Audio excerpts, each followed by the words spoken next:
Recorded Books and RB Digital present A Dangerous Collaboration by Deanna Raybourn, narrated by Angèle Mersters. To all of the intrepid adventuresses, just waiting for their journeys to begin. Chapter 1. London, March 1888. "What the devil do you mean you're leaving?" Stoker demanded. He surveyed the half-packed carpet-bag on my bed as I folded in a spare shirtwaist and Magalhaes's Guide to Portuguese Lepidoptery. It was a weightier volume than one might expect, featuring an appendix devoted to the butterflies of Madeira and certain flamboyant moths found only in the Azores. "Precisely what I said. I am packing. When I have packed, I will leave this place and board a train for the coast. There, I will leave the train and get onto a boat, and when it stops at Madeira, I will have arrived." My tone was frankly waspish. I had dreaded telling Stoker of my plans, expecting some sort of mild explosion at the notion that I had at last secured an expedition, however minor, to which he was not invited. Instead, he had adopted an attitude of Arctic hauteur. I blamed his aristocratic upbringing for that. And his nose. It is very easy to look down on someone with a nose that would have done a Roman emperor justice. But I could not entirely blame him. As natural historians, we had balked at our enforced stay in London, each of us longing for the open seas, skies that stretched to forever, horizons that beckoned us with spice-scented winds. Instead, we had found ourselves employed by the Earl of Rosamund to catalogue his family's extensive collections. Interesting and modestly profitable work that stunted the soul if endured for too long. One could count only so many stuffed marmosets before the spirit rebelled. The notion that I was to escape our genial confinement, whilst he laboured on, would have tested the noblest character, and Stoker, like me, bore a healthy streak of self-interest. "At Madeira?" he asked. "At Madeira," I replied firmly. He folded his arms over the breadth of his chest. "And might one inquire as to the expected duration of this expedition?" "One might, but one would be disappointed with the reply. I have not yet formulated my plans, but I expect to be away for some months, perhaps until the autumn." "Until the autumn," he said, drawing out the words slowly. "Yes, look for me in the season of mists and mellow fruitfulness," I instructed, with a feeble attempt at a smile. But even a nod to his beloved Keats did not soften his austere expression. "And you mean to go alone?" "Not at all," I told him, as I tucked a large pot of cold cream of roses into my bag. "Lady Cordelia and I shall travel together." He gave a snort of laughter that was distinctly lacking in amusement. "Lady Cordelia. You know her only experience with shipboard life is the Channel steamer, do you not? Her notion of rough travel is not taking the second footman, and I do not even like to think of what Sidonie will have to say on the matter." I winced at the mention of Lady Cordelia's snippy French lady's maid. "She will not be coming." His mouth fell agape, and he dropped the pose of icy disdain. "Veronica, you cannot be serious. I know you long to shake the fogs of London out of your clothes as much as I do, but dragging Lady Cordelia to some benighted island in the middle of the Atlantic makes no sense at all. You might as well haul her to the North Pole." "I should never attempt a polar expedition," I assured him with a lightness I did not feel. "There are no butterflies to be found there." He gripped my shoulders, his thumbs just brushing the tops of my collarbones. "If this is because of what I said earlier today," he began. "What I almost said." I raised a hand. "Of course not." It was a pathetic attempt at a lie. The truth was that both of us, in an unguarded moment, had very nearly given voice to sentiments we had no business declaring. I could still feel the pressure of his hand, burning like a brand at my waist, as his breath stirred the lock of hair pinned behind my ear, warm and impulsive words trembling on my lips. Had his brother, the Viscount Templeton-Vane, not interrupted us? But no, that line of thought does not bear consideration. The point is quite simply that we were interrupted, and as soon as the Viscount left, I had taken tea tete-a-tete with Lady Cordelia, Lord Rosamund's sister, and a good friend to both Stoker and to me. By the time we had shared the last muffin between us, we had decided upon a course of action that we knew would surprise and quite possibly annoy the men in our lives. Lord Rosamund had behaved with his characteristic good-natured vagueness, offering money to fund the venture, and raising objections only when he realized his sister's absence would mean taking care of his own children. "Call one of the aunts to help you," Lady C instructed with unaccustomed ruthlessness. "I am thoroughly exhausted, and a holiday is just what I require." Lord Rosamund gave in at once, but Stoker was being bloody-minded as usual, not least because so much hung between us, unsaid but thickening the air, until I thought I would never again draw an easy breath. "It is quite for the best," I said, forcing the last of my shirtwaists into the bag. "This business with the Tiverton expedition has been demanding. A little peace and quiet to recover from it will do us both a world of good." On the surface, it was a tolerable excuse. The investigation we had just concluded had been harrowing in the extreme, entailing all manner of reckless adventures, as well as a few bodily injuries. But Stoker and I throve on such endeavours, matching each other in our acts of derring-do. No, it was not physical exhaustion that drove me from the temperate shores of England, gentle listener.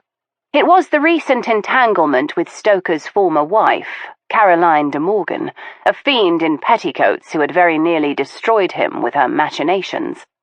I longed to repay her in kind, but I had learnt long ago that revenge is a fruitless pursuit, and so I left Caroline to the fates, trusting she would see her just deserts in time.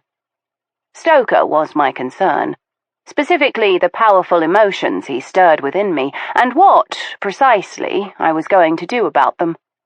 It seemed impossible to assess them with the cool and dispassionate eye of a scientist, whilst we were so often together. After all, a proper examination of a butterfly did not take place in the field. One captured the specimen and took it away to regard it carefully, holding it up to the light and accepting its flaws as well as its beauties.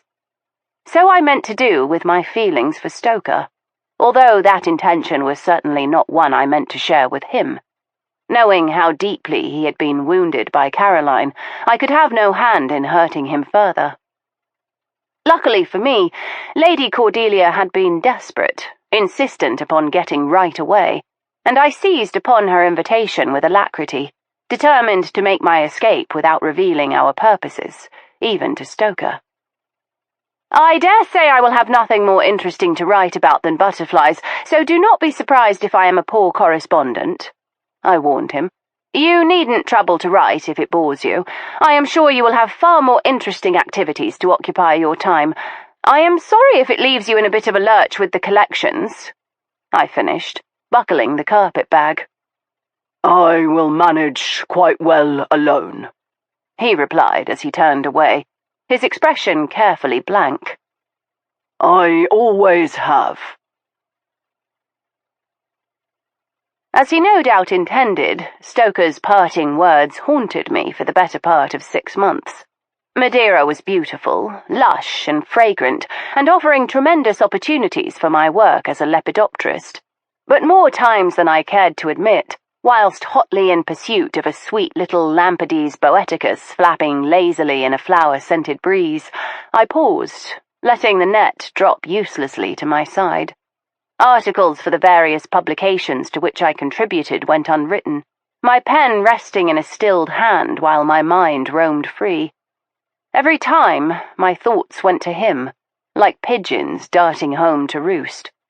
And every time I wrenched them away, never permitting myself to think too long of him, for the same reason a child learns not to hold her hand too close to a flame. In the summer, when the late-blooming jacaranda poured the honeyed musk of its perfume over the island, it was necessary, for various reasons I shall not detail here, to call in the doctor to attend both Lady Cordelia and me. By the time we had regained our strength, half a year had passed, and our thoughts turned to England once more. Long afternoons had been spent upon the veranda of our rented villa as we rested like basking lizards in the sun. We were both slimmer than we had been when we set out. Lady Cordelia's pale milk skin had gathered a cinnamon dusting of freckles in spite of her veils and broad brims, but I had tossed my hat aside, turning my face up to the golden rays. "You look the picture of health," she told me as we boarded the boat in the port of Funchal. "No one would ever imagine you had been under a doctor's care." I plucked at the loose waist of my travelling suit.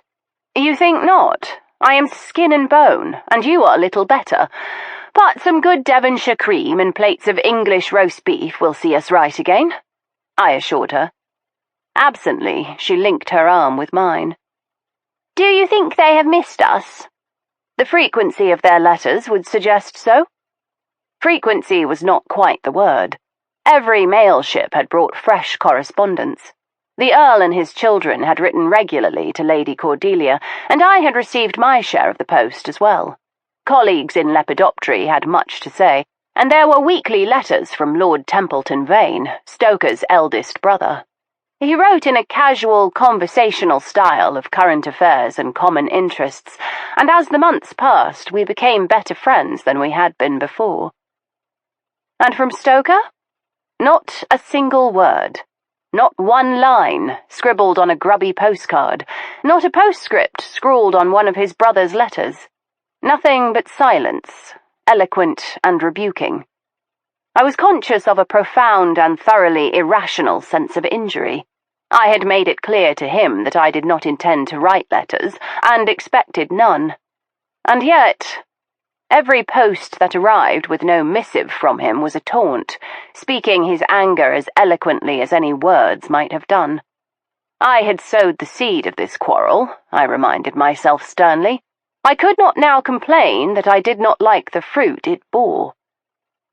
And as I stood arm in arm with Lady Cordelia on the deck of the ship bearing us home, I wondered precisely what sort of welcome I could expect. "What in the name of seven hells do you mean you want to borrow Miss Speedwell? She's not an umbrella, for God's sake," Stoker grumbled to his eldest brother as the Viscount entered our workroom. Such demands often comprised the bulk of Stoker's conversation. I had learnt to ignore them. "Besides which, she has only been home for 2 days. I very much doubt she has even unpacked." Lord Templeton-Vane bared his teeth in what a stupid person might have mistaken for a smile. "Stoker, how delightful to see you. I hadn't noticed you behind that water buffalo's backside. Perfecting your trade, no doubt," he mused, as he looked from the mouldering buffalo trophy to the pile of rotten sawdust Stoker was busy extracting. As a natural historian, Stoker's lot was often the restoration of thoroughly foul specimens of the taxidermic arts. The backside of a water buffalo was far from the worst place I had seen Stoker's head. His lordship clicked his tongue as he gave Stoker a dismissive glance. "Besides which, I hardly think Miss Speedwell requires assistance in arranging her affairs." He lingered on the last word just a heartbeat too long. The Viscount had a gift for silken suggestions, and I suppressed a sigh of irritation that he had exercised it just then. Stoker and I had scarcely spoken since my return, exchanging cool greetings and meaningless chatter about our work. But I had hopes of a thaw, provided the Viscount did not scupper the possibility. I looked up from the tray of nymphalidae I was sorting and gave them both a repressive stare. "I am not your nanny, but if required, I will put either of you over my knee," I warned them. Stoker, who topped me by half a foot and some 40 pounds, pulled a face. His brother's response was slightly salacious. He lifted an exquisite brow and sighed. "One could only wish," he murmured. I ignored that remark and brushed off my hands, putting my butterflies aside. "My lord," I said to the Viscount, "before you explain further, perhaps we might have a little refreshment." His lordship looked pained. "I abhor tea parties," he protested. It was my turn to snort. "Not that sort of tea." With Stoker's grudging consent, I retrieved a bottle of his best single malt and poured out a measure for each of us. We settled in, and I studied my companions. In certain respects, they could not have been more different, yet in others they were startlingly similar. They shared the fine bone structure of their mother. From high cheekbones and determined jaws to elegant hands, they were alike. It was in colouring and musculature that they varied. While his lordship was sleek as an otter, Stoker's muscles, honed by his long years of work as a natural historian and explorer, were heavier and altogether more impressive. He made good use of them as he worked on the mounts that would form the basis of the Rosamund collection. Whilst we sorted the family's accumulated treasures from centuries of travel, the Earl had given us the use of the Belvedere, the grand freestanding ballroom on his Marylebone estate, as well as living quarters, modest salaries, and a few other perquisites such as entertaining visitors when we chose. Stoker, as it happened, was not entirely pleased with our current caller. His relationship with his eldest brother was difficult at the best of times, and it was apparent from his lordship's expression of feline forbearance that he was rather less inclined than usual to tolerate Stoker's bad temper. Stoker, for his part, was determined to play the hedgehog, snarling with his prickles out. The Viscount gestured expansively towards the specimen Stoker had been stitching when he arrived. "Why don't you go and play with your buffalo? I have business with Miss Speedwell." Stoker curled his lip, and I hastened to intervene before bloodshed broke out. "Poorly played, my lord. You know that Stoker and I are colleagues and friends. Anything you have to say to me can be said freely in front of him." I had hoped this little demonstration of loyalty would settle Stoker's hackles, but his mood did not change. The Viscount's expression turned gently mocking. "Colleagues and friends. How very tepid," he said blandly. He took a deep draught of his whiskey, while Stoker and I studiously avoided looking at one another. Our investigative pursuits, invariably dangerous and thoroughly enjoyable, had drawn us together, forcing a trust neither of us entirely welcomed. We were solitary creatures, Stoker and I, but we had discovered a mutual understanding beyond anything we had shared with others. What would become of it, I could not say. In spite of 6 months' distance, I still thought often of that last significant meeting, when words had hung unspoken but understood in the air. I had alternately cursed and congratulated myself on my narrow escape from possible domesticity, a fate I regarded as less desirable than a lengthy bout of bubonic plague. I had been so near to making declarations that could not be undone, offering promises I was not certain I could keep. My vow never to be relegated to the roles of wife and mother had been tested during a moment of vulnerability. Stoker was the only man I knew who could have weakened my resolve, but it would have been a mistake, I insisted to myself. I was not made for a life of ordinary pursuits, and it would take an extraordinary man to live with me on my terms. It was a point of pride with me that I hunted men with the same alacrity and skill that I hunted butterflies. Only one sort of permanent trophy interested me, and that had wings. Men were a joy to sample, but a mate would be a complication I could not abide. At least, this is what I told myself, and it was perhaps this elusiveness that made me all the more attractive to the opposite sex. His lordship included. He was lavishly lascivious in his praise, his conversation usually peppered with deliciously outrageous comments. I never took him seriously, but Stoker took him too seriously, and that was the root of their current lack of sympathy with one another. Like stags, they frequently locked horns, and although neither would admit it, I suspected they enjoyed their battles far more than they did the civil affections they shared with their other brothers.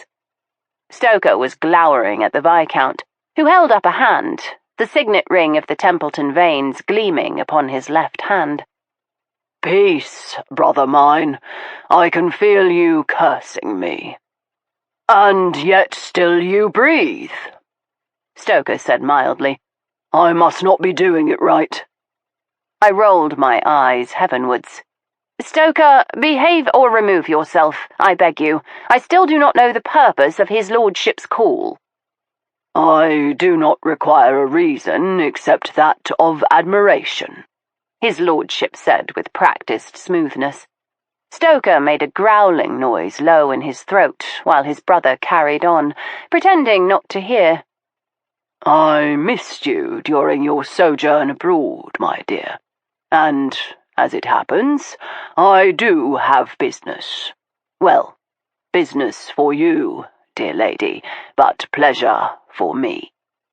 "Go on," I urged. "Tell me, Miss Speedwell, in all your travels around this beautiful blue orb of ours, have you ever encountered the Romilly glasswing butterfly?" "Oleria Romilly? Certainly not. It was as elusive as Raja Brooke's birdwing and twice as valuable. It is unfortunately now extinct. I have only ever seen one preserved specimen in a private collection, and it was in dreadful condition." The Viscount held up a hand. "Not entirely extinct, as it happens." My heart began to thump solidly within my chest as a warm flush rose to my cheeks. "What do you mean?" "I mean that there are still specimens in the wild. Do you know the origins of the name?" I recited the facts as promptly and accurately as a schoolgirl at her favourite lesson. Oleria Romilly was named for Euphrosyne Romilly, one of the greatest lepidopterists in our nation's history. She founded the West Country Aurelian Society, the foremost body of butterfly hunters in Britain, until it merged with the Royal Society of Aurelian Studies in 1852. She discovered this particular glasswing on the coast of Cornwall. "Off the coast of Cornwall," the Viscount corrected. "As it happens, the Romillys own an island there, St. Madden's, just out from the little port town of Pencarron." "A tidal island?" I asked. "Like St. Michael's Mount?" The Mount was one of Cornwall's most famous attractions, rising out of the sea in a shaft of grey stone, reaching ever upwards from its narrow foundation. On sunny days it was overrun with parties of picnickers and seaside tourists and other undesirables. The Viscount shook his head. "Not precisely. St. Michael's is accessible on foot via a causeway, whilst St. Madden's Isle is a little further out to sea and significantly larger than the Mount.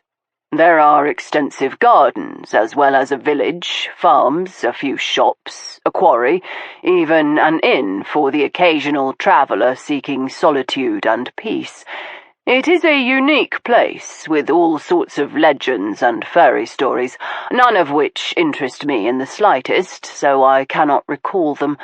What I do recall is that the Romilly glasswing makes its home upon this island, and nowhere else in the world. And this has been an excellent year for them. They have appeared in record numbers, I am told, and they dot the island like so many flowers." I caught my breath. My lips parted as if anticipating a kiss.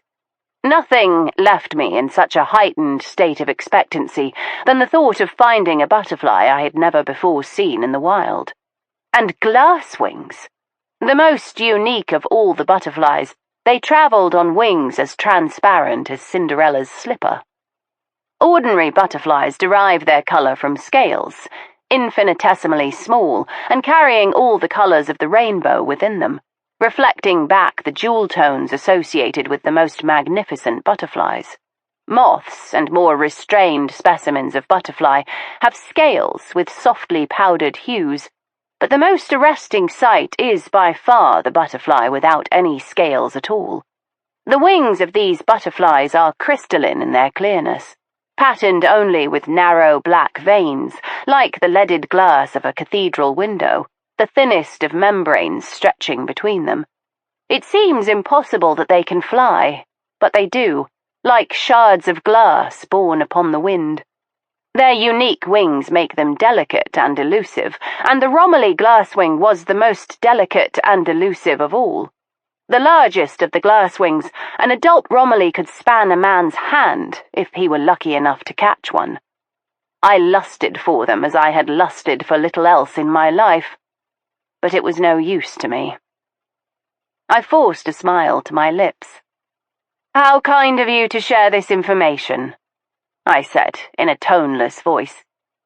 "But I no longer hunt, my lord. My specimens from Madeira were all gathered after their natural demise. I have lost the drive to thrust a pin into the heart of a living creature. My efforts are directed towards the vivarium that Lord Rosamund is graciously permitting me to develop on the estate. Once the derelict wreck of a grand freestanding glass house, the vivarium had been my own pet project, undertaken at Stoker's suggestion. While he tinkered happily with bits of fur and bone and sawdust, I had been permitted to stock the restored structure with exotic trees and the larvae of a number of specimens. I had nurtured them carefully as any mother, bringing several species to life in my bejeweled little world. "You should know that better than anyone," I reminded the Viscount. "You were kind enough to send me a grove of hornbeams and lunar moths to feast upon them." The Viscount crossed one long leg over the other, smoothing the crease in his trousers. "I remember it well. You gave me quite the education upon the subject of the lunar moth. What was it you said? That they have no mouths because they exist only to reproduce? One is not certain whether to regard them with envy or pity." He arched a brow at me, and I gave him a quelling look. "Precisely," I told him, my voice crisp. "And while I am glad to hear the Romilly glasswing is not extinct, I must leave its pursuit to others." The words pained me. I had only within the last year discovered in myself a reluctance to carry on my life's work as I had always known it. The pursuit of the butterfly had given my existence meaning and pleasure, but it had dried up for reasons I did not entirely understand. Madeira had been an experiment, after a fashion, a short expedition to test my mettle, and I had failed to conquer my reluctance to kill.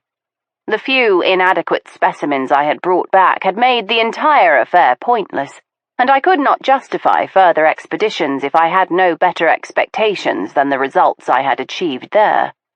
It chilled me to think that I might never strike out again, net in hand, for foreign climes and exotic lands. The notion of being forever immured in Britain, this too often grey and sodden isle, was more than I could bear. So I did not think of it. I pushed the thought away whenever it occurred, but it had crept back over and over again as our ship had neared England, returning me to the complacent little life I had built within these walls. It teased the edge of my consciousness as I drifted off to sleep each night, that little demanding voice from a place that longed for adventure. What if this is all there is? Stoker grasped his lordship's meaning before I did. "Tiberius does not mean you to hunt them," he said quietly. "He has found you larvae for the vivarium." I smothered a moan of longing. "Have you?" I demanded. His lordship laughed, a low and throaty chuckle of pure amusement. "My dear Miss Speedwell, how you delight me. I have indeed secured permission from the current owner of St. Madden's Isle, Malcolm Romilly, for you to take a certain number of larvae for your collection. While not a lepidopterist himself, he is an ardent protector of every bit of flora and fauna unique to his island, and he believes that if the glasswing is to survive, there must be a population elsewhere as a sort of insurance policy. My mind raced with the possibilities. What do they eat? The Viscount shrugged. Some shrub whose name escapes me, but Malcolm did say that you might take a number of the plants with you in order to make the transition to London as painless as possible for the little devils. Now, I am bound for St. Madden's Isle for a house party to which Malcolm has invited me. It seems only natural that we should combine our purposes, and I should escort you to the castle. What a splendid notion, Stoker put in smoothly. We should love to go. Stoker, the Viscount said firmly, you are not invited to the castle. Castle? I exclaimed. Is it really so grand as that? His lordship favoured me with one of his enigmatic smiles. It is small, as castles go, but it is at least interesting. Lots of hidden passages and dungeons and that sort of thing. What of ghosts? I demanded archly. I won't go unless there is a proper ghost. The Viscount's eyes widened in a flash of something like alarm before he recovered himself. I can promise you all manner of adventures, he said. I could scarcely breathe for excitement. Stoker gave me a long look as he drained the last of his whiskey, put down his glass and walked silently back to his buffalo. His brother leaned closer, pitching his voice low. Someone is not very pleased with us. Someone can mind his own business, I said fiercely. I am going to St. Madden's Isle. Excellent, said Lord Templeton-Vane, his feline smile firmly in place. Most excellent indeed.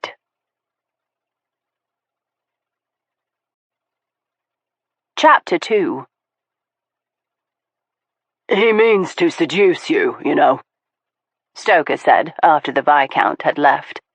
He was removing rotten sawdust from the badly mounted water buffalo, punctuating his words with vigorous gestures and showering the floor and himself with the smelly tendrils of mouldering wood. He had stripped off his shirt, as was his custom when he worked, but the nasty stuff had stuck to his tumbled black curls, and the sweat streaking the long, hard muscles of his back and arms. I paused for a moment, as I always did when Stoker was in a state of undress, to admire the view. I had given him the better part of an hour to master his temper, but it seemed it had not been enough. I adopted a tone of generally cheerful reasonability. Of course he does, I agreed. He stopped and fixed me with a disbelieving stare. You know that? I sighed. Stoker, I am 26 years of age. I have travelled around the world 3 times, and I have met scores of men, some of whom I have known far more intimately than you can imagine. I promise you, I can smell a burgeoning seduction from across the room. I am no fainting virgin, I reminded him. Then why in the name of bleeding Jesus are you going with him? He promised me Romilly glasswings, I said simply. And that is all it takes? Bought with a butterfly? He said, in a particularly harsh tone. Ooh, how nasty you can be when you are sulking, I observed. He turned to his buffalo, wrenching out the sawdust in great choking clouds. The original taxidermist had thrown in whatever he could to absorb moisture. Sawdust, newspaper, bits of cloth. The stuffing had made cosy nest material for all manner of rodents. Tiny bones flew through the air with horrifying regularity as Stoker worked in a frenzy. After a few moments, He stopped. "I am not sulking, I am concerned," he told me, his voice soft and gentle now, but the words clipped at the end, as if admitting them caused him pain. "I can take care of myself." "That is what I am afraid of." "I will not be gone long. His lordship and I settled the details before he left, a fortnight at most." He nodded, his witch-black hair gleaming in the lamplight. I waited for him to rouse himself to temper again, waited for the inevitable repetitious clash of wills. But it did not come. When Stoker and I disagreed, a frequent occurrence if I am honest, it was a thing of beauty, volcanic and ferocious. I took it as a mark of the highest affection and respect that he fought with me as he would a man, and I gave him no quarter either. Our rows were legendary on the Marylebone estate, with frequent wagers amongst the staff as to which of us would prevail. The safest bet, I need not reveal, was always upon me. But this time, Stoker simply refused to rise to the occasion. I knew he was angry at his brother's presumption. Any invitation or gift that had come from the Viscount in the past had been met with rage on Stoker's part. The skeletons in their cupboard of childhood troubles danced vigorously. The Viscount's overtures were intrusions, Stoker believed, encroachments on something he held dear and that belonged to him. Me. Even though our relationship had not progressed past a firm friendship and perfect companionship, he resented any attempt by the Viscount to win me to his side. I anticipated our quarrels on these occasions. I enjoyed them, but this time Stoker merely worked at his buffalo, his jaw set and his gaze averted. "Well, I suppose I ought to pack," I said finally. "We leave in the morning. His lordship wants to take the early train from Waterloo." "Don't forget your hot water bottle," he said, baring his teeth in a ghastly impression of his brother's smile. "I should hate for you to get cold in the night." I returned the smile. "Do not worry on that account," I told him. "I know well enough how to keep warm." I rose in good time the next morning, fairly fizzing with anticipation as I washed and dressed and gulped a hasty breakfast. Is there any feeling as delicious as the beginning of a new adventure?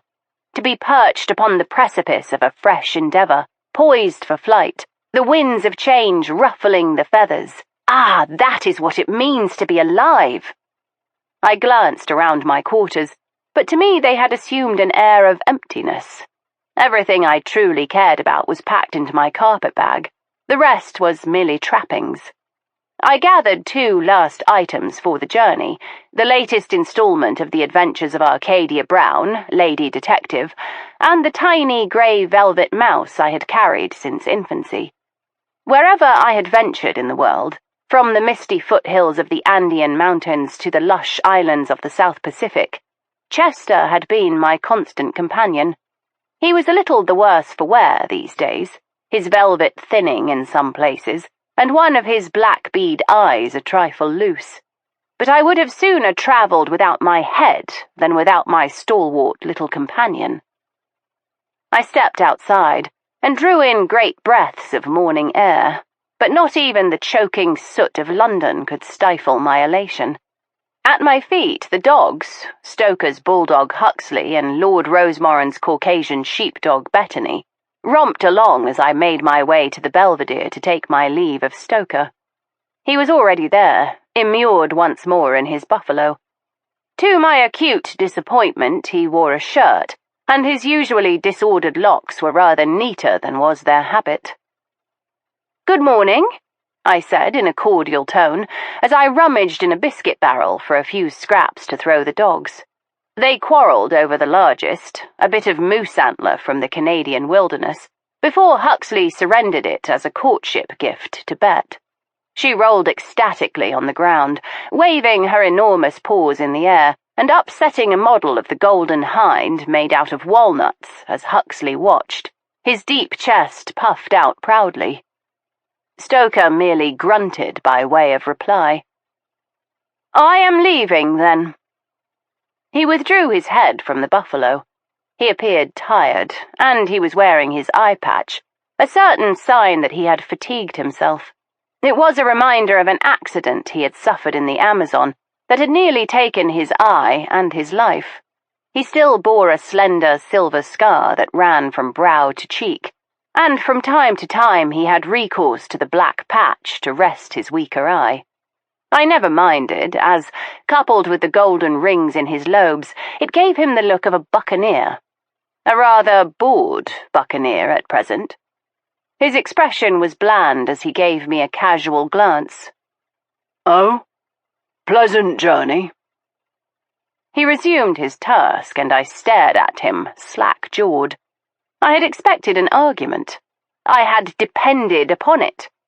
There were few things I enjoyed more, and a set to with Stoker was just the thing to cap my ebullient mood. The fact that the past few days had seen us somewhat at odds with one another made me all the keener to resume our usual banter. After 6 months with no word from him, I had anticipated a row to shake the rafters upon my return. Instead, he had been blandly cordial, unreachable even, and his apathy goaded me far more effectively than any display of temper might have done. "Is that it?" I demanded. "No dire warnings about your brother's wandering hands? No glowering silences or raging tantrums?" He backed out of the buffalo again, his expression inscrutable. "My dear Veronica, you must make up your mind. Do you want silence or savagery? You cannot have both." Ordinarily, such a remark would be heavily larded with sarcasm, his rage barely held in check. But this time there was only that maddening calm, a new-found self-possession I could not prick. If he meant to wound me, he could have chosen no sharper blade than indifference. "You are quite right," I remarked acidly. "Do forgive the interruption. I'll let you get on with your buffalo. I expect to be back in a fortnight. If I am not, it's because I eloped with your brother to Gretna Green." His sang-froid never slipped. He merely smiled and returned to his specimen, calling over his shoulder, "Mind you ask for separate lodgings. He snores like a fiend." Silence dropped between us with all the finality of a stage curtain. That was it, then. I turned on my heel and left him without a backwards look. Carpet-bag firmly in hand, I strode to the front of Bishop's Folly, admiring the unholy muddle of architectural styles that had been assembled courtesy of several generations of Rosemorren earls. The Folly was well named, for there was not a builder's fancy that had been omitted. Buttresses, vaults, towers, crenellations, the Folly boasted them all. Just as I rounded the corner, the great front door swung back, and Lady Wellingtonia Beauclerk, the present Earl's great-aunt, emerged, calling a greeting. I paused to give her a smile. "I am so glad you happened to come out," I told her. "I had no chance to say goodbye." "It was not happenstance," she said, as she came down the short flight of stone steps to the drive of loose chipping. "I was looking for you. I've not yet welcomed you back from Madeira, and here you are off again, like one of your pretty butterflies." Her tone was light, but her eyes were shrewd. "One might even think you were running away from something." I gave an involuntary glance back at the belvedere, where Stoker still laboured. "Don't be absurd, Lady Welly." "Are you certain there is nothing you would like to share with an old woman?" she prodded, lifting her walking stick to gesture vaguely in the direction of my person. "Absolutely not," I returned. She did not bridle at the sharpness of my tone. She was obviously preoccupied as she brandished a newspaper at me. I could not quite read the headlines, but the text was enormous, and the story clearly lurid. "Have you seen the newspapers? This Whitechapel murderer business is whipping up hysteria." "I'm afraid I have heard nothing." Her brows raised. "Lucky you. prostitutes in the East End, child.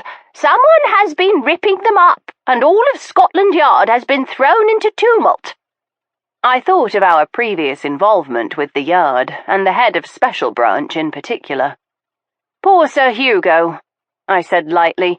"He must be keeping busy." She gave me a narrow look. "It is not just on Hugo to solve these atrocities," she replied, with a firmness that belied her 80-plus years. "It is a national disgrace to have this monster stalking our streets and our police force unable to apprehend him. England ought to be better than this." In Lady Welly's estimation, the Empire was the centre of the universe, and England the centre of the Empire. Nothing else mattered but this blessed isle. The whole of her father's life and hers had been devoted to its service. Secretly, as each had fulfilled the function of an éminence grise, the power behind the royal family, always guiding, protecting, shielding, not for love of the family themselves, but for love of the land and people they governed. Her blood was red as St. George's Cross. She was, without doubt, the most patriotic individual I had ever known, and she was not above using anyone or anything in order to serve her goals. She was ruthless and hard-edged, and when she smiled, it was a crocodile's smile, full of guile. I quite liked her, if I am honest, but that morning I was eager to be on my way. Her shrewd, dark eyes missed nothing. "I know you want to be off. I'll not keep you. But tell me where you mean to be in case I should like to write to you." I rattled off the castle's address, watching as she pursed her lips. "Malcolm Romilly's place. I knew his grandfather. Waltzed with him at Victoria's coronation ball. He trod on my toes, but he was a very good kisser. Quite a skillful tongue," she said with a dreamy look. I smiled in spite of myself and pressed her hand. "Good day, Lady Welly." She lifted a withered hand. "Godspeed, child." His lordship and I had arranged to meet at Waterloo Station, and I very nearly missed him in the teeming throng of travellers that balmy late September morning. The platforms were heaving with people of every description, starched nannies with their screaming charges, turbaned gentlemen making their way with courtly elegance past nut-sellers, and pale, thin girls selling the last of the summer flowers, bawling out their wares in harsh cries to make themselves heard above the plump matrons offering meat pies for the journey. Through them all strode city men of business in their pin-striped rectitude, discreetly ogling the aristocratic ladies gliding past, without glancing to the left or right, little dogs and ladies' maids trotting in their wake. The Viscount found me at last. "Miss Speedwell," he said, coming to my side with long strides that earned the admiration of more than one passing lady. "I was beginning to despair of ever finding you in this melee. Come. I have secured our compartment, and the porter will see to your bags." A very upright porter with the posture of a broom handle took my bag from my hand and gave me a searching look. "Shall I wait for the lady's maid, my lord?" he asked the Viscount. Lord Templeton-Vane waved him off. "Miss Speedwell is a modern lady. She does not travel with a maid." If his lordship had told the man I intended to travel stark naked with a pumpkin on my head, he could not have looked more appalled. He swallowed hard, and gave a half bow that was both respectful and condescending. "Very good, my lord." "And I will carry my own bag, thank you," I said, retrieving my carpet bag with a gesture that brooked no argument. He gave a little sniff, offended either at my intransigence or the fact that he would see no tip from me, before drawing himself up to his full height and turning to the Viscount. "In that case, I will bid you a happy journey, my lord. The hamper and your small case are in the compartment, and your larger bags are marked for Pencarron and stowed in the luggage van. Good day, sir," he finished, with a hopeful look at the Viscount. His lordship obliged him with a substantial coin, and the fellow gave me a dismissive look as he strode away. The Viscount turned to me. "My dear Miss Speedwell, 2 minutes in, and already you are causing a scandal. Whatever shall I do with you?" I did not trouble myself to reply. He offered his arm, and we were soon comfortably established in our private compartment. As the train drew from the station in great gusts of steam, he settled back against his seat, regarding me thoughtfully. "I suppose I ought to have considered better the impropriety of our travelling together," he said. I shrugged. I am no stranger to impropriety. It troubles me not in the slightest, I assured him. After all, I work for a living. I am hardly a lady. His handsome upper lip quirked into an effort at a smile. "And yet you speak with such distinction, and your manner and gestures are thoroughly elegant. Tell me, Miss Speedwell, how did you come to be?" The tone was casual, but the gaze that fell upon me was watchful. It occurred to me then that his lordship might have penetrated the truth about my identity. It was an imperfectly kept secret at best. Stoker knew, as did their second brother, Sir Rupert, along with an assortment of government officials, a few Irish malcontents, and our own royal family. Being the semi-legitimate daughter of the Prince of Wales came with a few drawbacks, not least the lack of recognition from my own blood relations. I had made my own way in the world, no thanks to them, but I concealed my birth from prying eyes. Permitting my story to become publicly known would rock the monarchy, I had been warned, although they needn't have bothered. I had as little desire to be pestered and fussed over as they had of being deposed. The fact that one villain had already attempted to put a crown upon my head was enough to convince me that the life of royalty was not for me. But the question I pondered now was how much of this Lord Templeton-Vane knew. I gave him a non-committal smile. "It is a dreadfully dull story, I'm afraid. My mother died when I was a year old, and I never knew my father. That much was true, strictly speaking. I was brought up by two of my mother's friends, a pair of spinster sisters who were like aunts. One of them encouraged my interest in lepidoptery, and I discovered that I could make a comfortable living with my net as well as see the world," I finished lightly. His lordship said nothing for a long moment.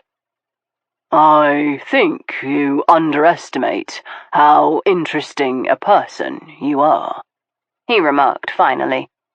"I have always said that it is interesting people who find others interesting." "And how neatly you turn my observation to a compliment. That takes real skill." "I am merely observant, as are you, my lord." He canted his head, a gesture I had seen Stoker perform 1,000 times. "I think that we have progressed beyond Miss Speedwell and my lord. I would take it as a mark of generosity on your part if you would address me as Tiberius." "Very well, if you wish." "I do. Veronica," he replied, drawing out the syllables as if reciting an incantation. Without warning, his expression darkened. "Is there something wrong?" He shook his head. "Not precisely.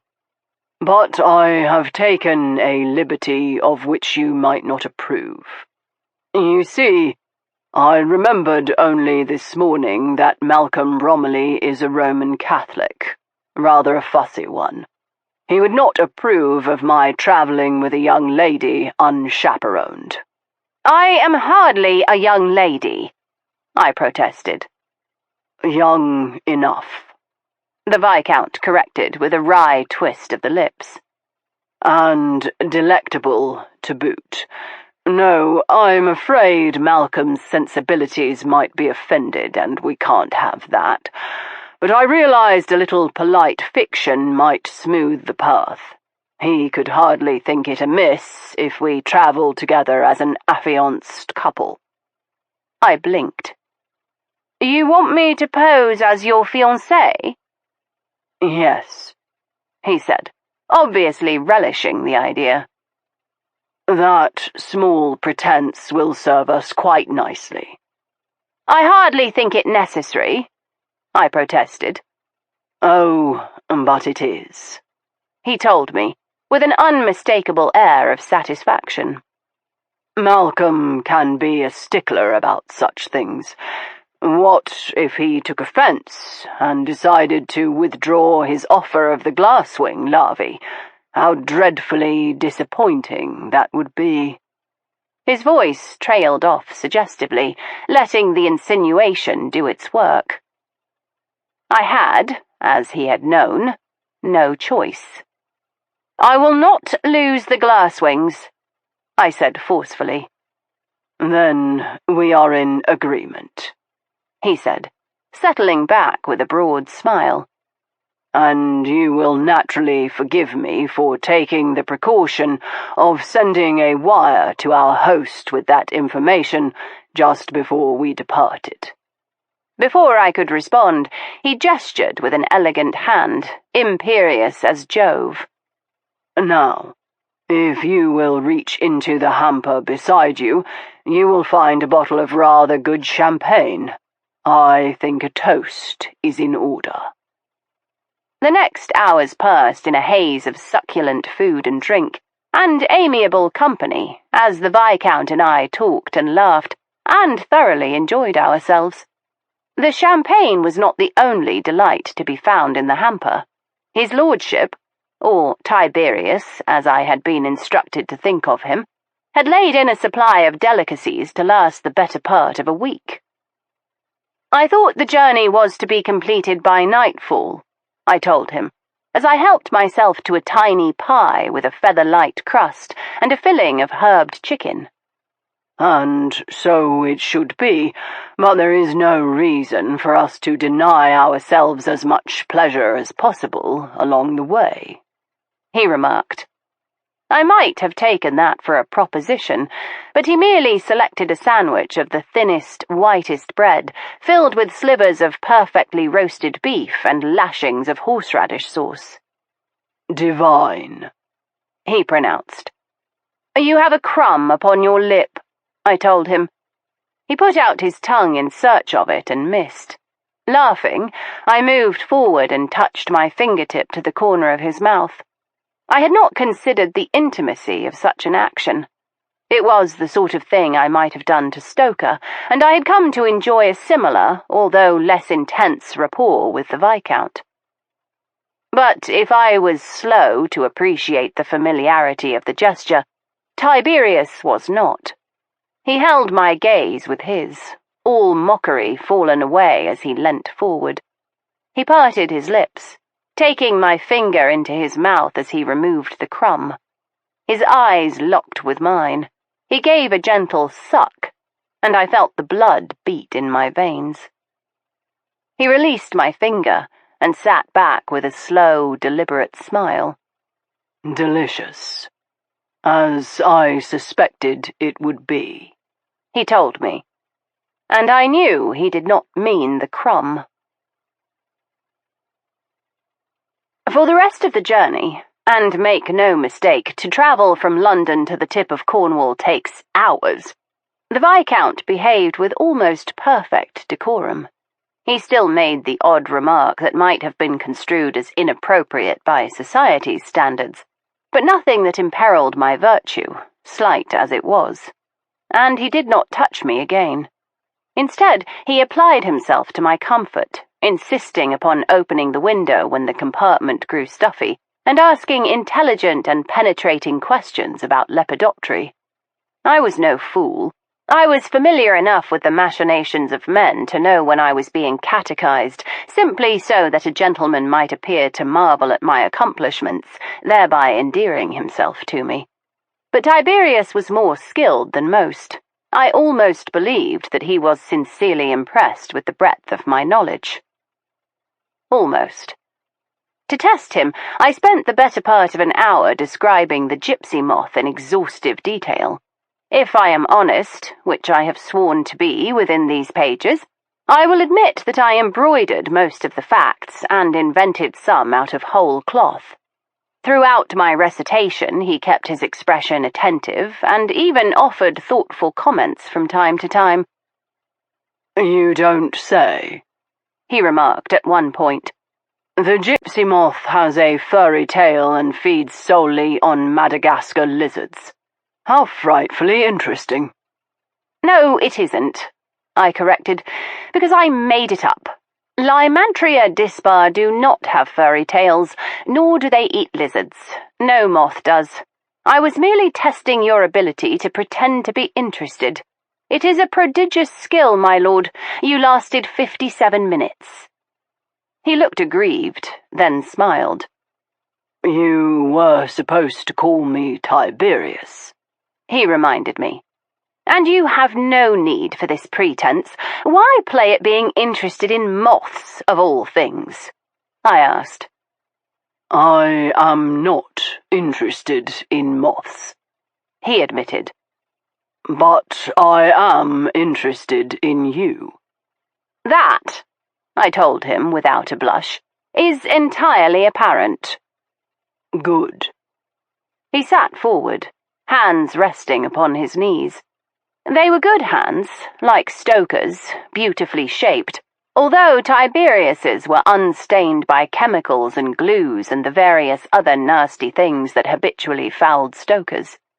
These hands were strong and clean, the nails trimmed and the moons stark white. "You have never done a day's work with those hands," I told him. "No, but I've done many a night's," he said, reaching one out to cup my cheek. "My lord," I began. "Tiberius," he reminded me, leaning forward still further until his name was a breath across my lips. I was just trying to make up my mind whether to let him kiss me — the Viscount was, after all, a very handsome man — or to give him a polite shove, when the train jerked to a stop, flinging him backwards onto his seat. "Oh, look, we've arrived in Exeter," I said brightly.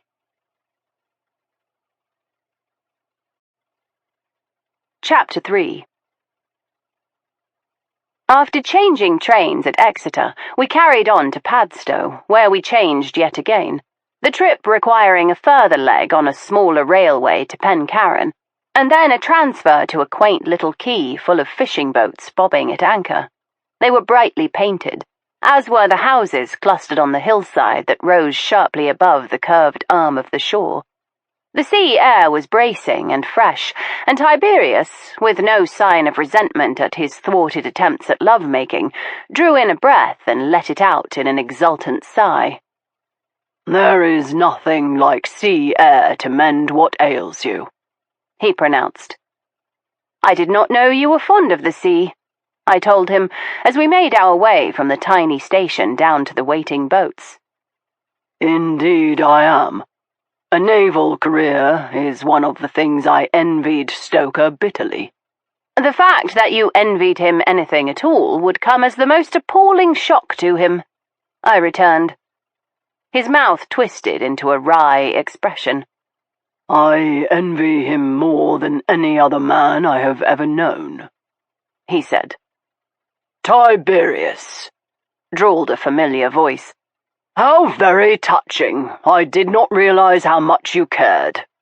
I whirled to find Stoker lounging idly, one leg crossed over the other at the ankle, his arms folded. "How on earth—" "There was an express from Exeter," he told me. "Tiberius ought to have taken it, but I suppose he was too enchanted with your company to want to shorten the experience." "How is it," I demanded, "that we did not see you on the train from London?" "I travelled third class," he told us with a grin, as a porter came trundling up with an assortment of smart shagreen cases stamped with the Viscount's initials. Tiberius's mouth thinned. "How very predictable of you, Revelstoke." He seldom used Stoker's proper name, and it was a measure of his displeasure that he did so. Stoker shrugged and picked up his single piece of baggage, a small, battered naval chest. I turned to Tiberius. "Will Stoker's arrival present difficulties with your host?" "I doubt it, since I expected this very course of action on his part," was the smooth reply. Stoker fixed him with a penetrating look. "What do you mean?" "I mean, dear brother, that you are as easy to anticipate now as you were in childhood. I wired Malcolm this morning that my brother would be joining the party, and I hoped he could be accommodated. Just before we departed, I received an affirmative reply." He bared his teeth in a semblance of a smile. "I know how much you like to play the prodigal brother, so I have arranged for the fatted calf." With that, he turned on his heel, signalling the porter to follow. I looked to Stoker, whose expression was one of naked astonishment edged with resentment. "Why so vexed?" I asked. "You obviously wanted to come, and now you're here." "True," he replied slowly. "I just resent like hell being Tiberius's foregone conclusion." He looked at me for a long moment. "What about you? Are you bothered that I have come?" His jaw was set, his lips tight, belying the easy tone he had adopted. He was trying for nonchalance, and very nearly achieved it, but I knew him too well for that.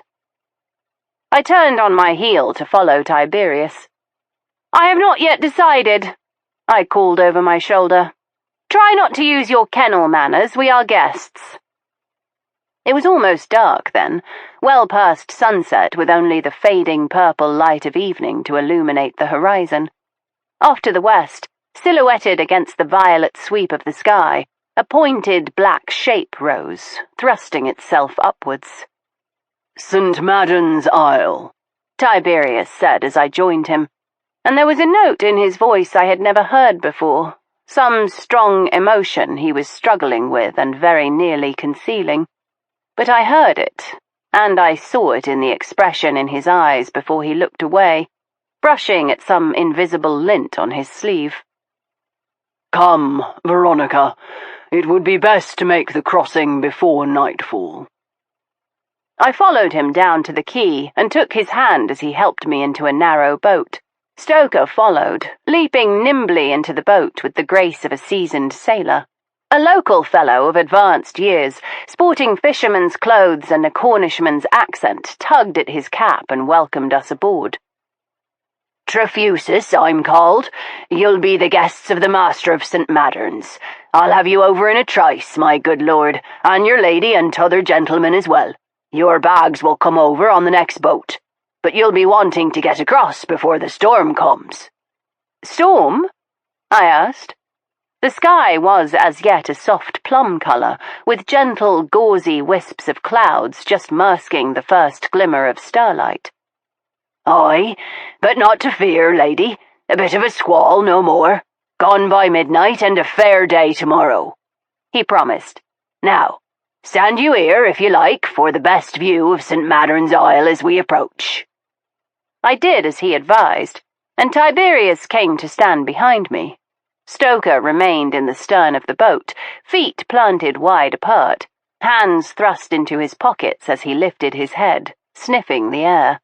A mist had risen, shrouding the island and its castle from sight until we were quite close, and then, without preamble, a soft sigh of wind blew the shreds of fog away, and there it was, looming above us, black and forbidding and utterly enormous from the vantage of the tiny boat in the open sea. "There she be," the Cornishman Trefusis said proudly. "The Isle."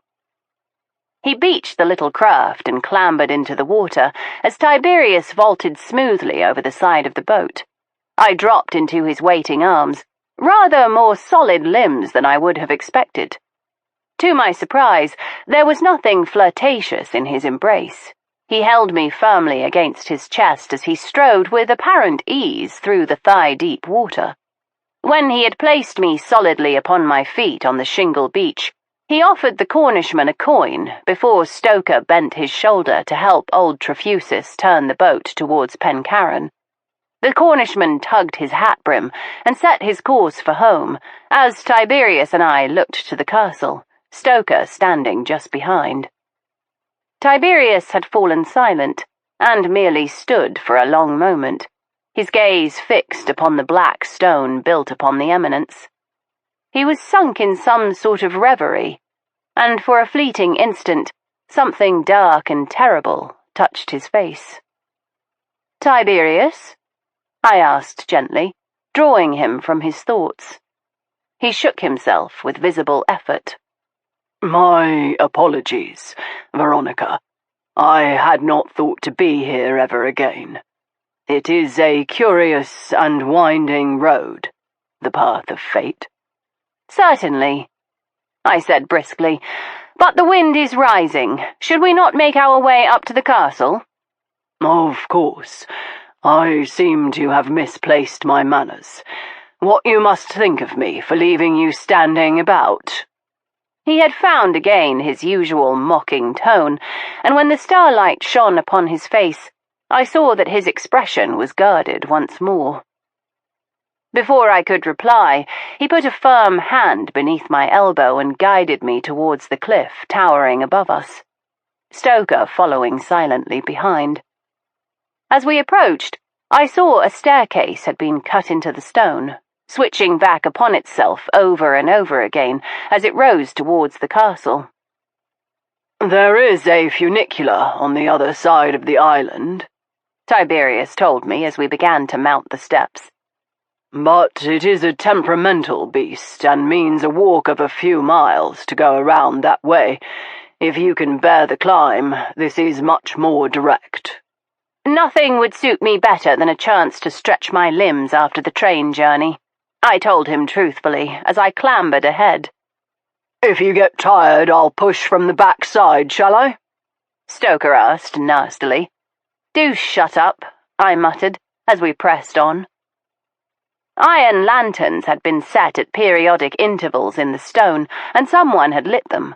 They glowed like small golden stars against the vast black reaches of the cliffside, pointing the way ahead.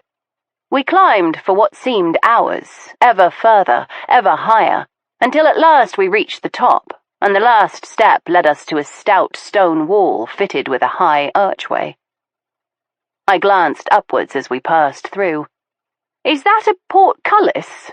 I asked over my shoulder. But it was not Tiberius's voice which replied. "It is indeed, dear lady." The archway led us into a courtyard thick with shadows, illuminated by starlight and torchlight and the glimmer of dozens of golden windows set within the black walls. A broad door had been thrown back upon its hinges, letting more light spill over the paving stones. Standing just before it, silhouetted against the warm glow, was a figure of a man. He stepped nearer, letting the light fall upon his face. It must have once been an almost handsome face, I judged. The features were regular and agreeably arranged, and his physique was that of a common country squire, heavily muscled in shoulder and thigh. He looked the sort of gentleman England had made a specialty of producing, stalwart, principled, and with an air of dutiful determination about him, the kind of man who would have been in the first charge at Agincourt. But a second look showed eyes that were a little sunken, as if from sleepless nights, and there were deep lines incised from nose to chin that looked as if they had been drawn on with an unkind hand. If this had not persuaded me that he was troubled, a single glance at his hands would have done so. His fingernails were bitten to the quick, a slender thread of scarlet marking the end of each. But his smile was gracious as he threw open his arms expansively. "Welcome to the Isle. You must be Miss Speedwell. I am your host, Malcolm Romilly." "How do you do?" I asked, shaking his hand gently. "And you, sir, must be Revelstoke Templeton-Vane," he said, moving forward to shake Stoker's hand. "Stoker, please," he urged his host. Stoker answered to his surname as seldom as possible. Malcolm Romilly turned to the Viscount at last. "Tiberius, it has been a long time." "Indeed," Tiberius replied coolly. "I hope you are keeping well." Mr. Romilly gave a small and mirthless laugh. "Not as well as you, it seems. I am delighted to make the acquaintance of your fiancée." The words were cordial, but there was an undercurrent of something inexplicable swirling beneath. Behind me, I felt Stoker stiffen like a pointer at the remark, but Malcolm Romilly was already speaking again, urging us in the door. "Come inside, won't you? There's a storm brewing, and we have rooms prepared for all of you." Stoker fell in step behind me. "Fiancée?" he murmured in my ear. "We shall speak of this later." "There is nothing to discuss," I told him, still mightily put out that he had taken it upon himself to come to Cornwall. I had been anticipating a few weeks to straighten my disordered feelings, and instead he was there, inches from me, causing every nerve to tingle and my thoughts to leap about in a most unsettling manner. To my surprise, Stoker let the matter drop then, and we followed our host into the great hall of the castle. It was exactly what one hoped a castle would be. The vast stone hall was furnished with an enormous fireplace, the sort for roasting half an ox or an annoying child, at one end, and a minstrel's gallery at the other. The ceiling was vaulted and ribbed in an elaborate Gothic pattern of lozenges, each painted in hues of scarlet or blue, surrounding the heraldic mermaid emblem of the Romilly family. Along the stone walls hung the usual assortment of weapons and armour and other trinkets of warfare that interested me not at all. There was even a tapestry of great antiquity, faded and gently nibbled by moths. When I squinted, I could just make out that it seemed to depict a scene of mermaids luring sailors to their doom. "I know it all seems a bit Gothic these days," Malcolm Romilly explained with an apologetic little bob of the head. "But the Great Hall is the pride of the Romillys, and we cannot bear to change it. The rest of the castle is far more comfortable, I promise," he assured me. I smiled. I am accustomed to living rough when required. I hardly think a castle would challenge that. There was a silken murmur of soft padded feet upon the stone as a black cat slipped into the room. "Hecate, come back!" chastened the lady following the cat. She was holding her skirts in both hands, moving swiftly to retrieve her pet. Somewhere on the dark side of 35, she was dressed expensively in a gown of austere black satin. The fabric shimmered in the light, heightening the pastel rose of her cheeks, and I noticed her eyes were an unusual pale blue-grey. She was an attractive woman, but her greatest asset was her voice. It was low and melodious as she scolded her cat, sweeping the animal into her arms. It settled down comfortably, preening a little as she cradled it. "Malcolm, I simply cannot find Mertensia. She knows that you are expecting guests, and she is not here to welcome them," she protested. Mr. Romilly gave her a wan smile. "You fuss too much, Helen. Mertensia will be in the gardens, I have no doubt." He turned to us. "You must forgive my sister. Mertensia is a tireless plantswoman, and her gardens here are renowned. If she is not elbow-deep in the soil, she is brewing up concoctions in her still-room, or coaxing bulbs to flower out of season." He turned and gestured for the lady to come forward. "Lord Templeton-Vane, Miss Speedwell, Mr. Templeton-Vane, my sister-in-law, Mrs. Lucian Romilly. Helen, this is the Viscount Templeton-Vane and his fiancée, Miss Speedwell, and the Viscount's brother." She smiled. "Of course, Lord Templeton-Vane, I remember you well. We met once before here, although you had not yet succeeded to your title." Tiberius bowed low over her hand. "I recall," he said softly. There was an undercurrent I could not place, but before I could puzzle over it, Helen Romilly turned to greet me, her smile of welcome firmly in place. "Miss Speedwell, welcome to the island, and Mr. Templeton-Vane. I must say, I do not think I would have known you for his lordship's brother if Malcolm had not said it is so. You are very different upon first look, although I think I detect a faint resemblance about the eyes," she observed. "You are too kind," Stoker said archly, bowing over her hand. I rolled my eyes heavenwards, but Helen Romilly seemed pleased with the gesture. "And who is this beautiful creature?" Stoker asked, stroking the head of the cat with practiced gentleness. It half closed its eyes, a low purr beginning to rumble in its throat. "Hecate," Helen Romilly replied. "How curious. She hates strangers, but she seems to have taken a liking to you." "Stoker has a great appeal to animals and other creatures incapable of rational thought," Tiberius put in with a bland smile. Just then, a figure in grey materialized in the doorway. "Mr. Malcolm, the rooms are prepared." The woman who appeared was dressed in bombazine, the unmistakable jingle of a chatelaine at her waist, proclaiming her the housekeeper. Her hair was winged back on either side of her face in an old-fashioned style, the pins covered by a neat cap of black lace. "Thank you, Trenny. My dear guests, Mrs. Trengrouse will show you up.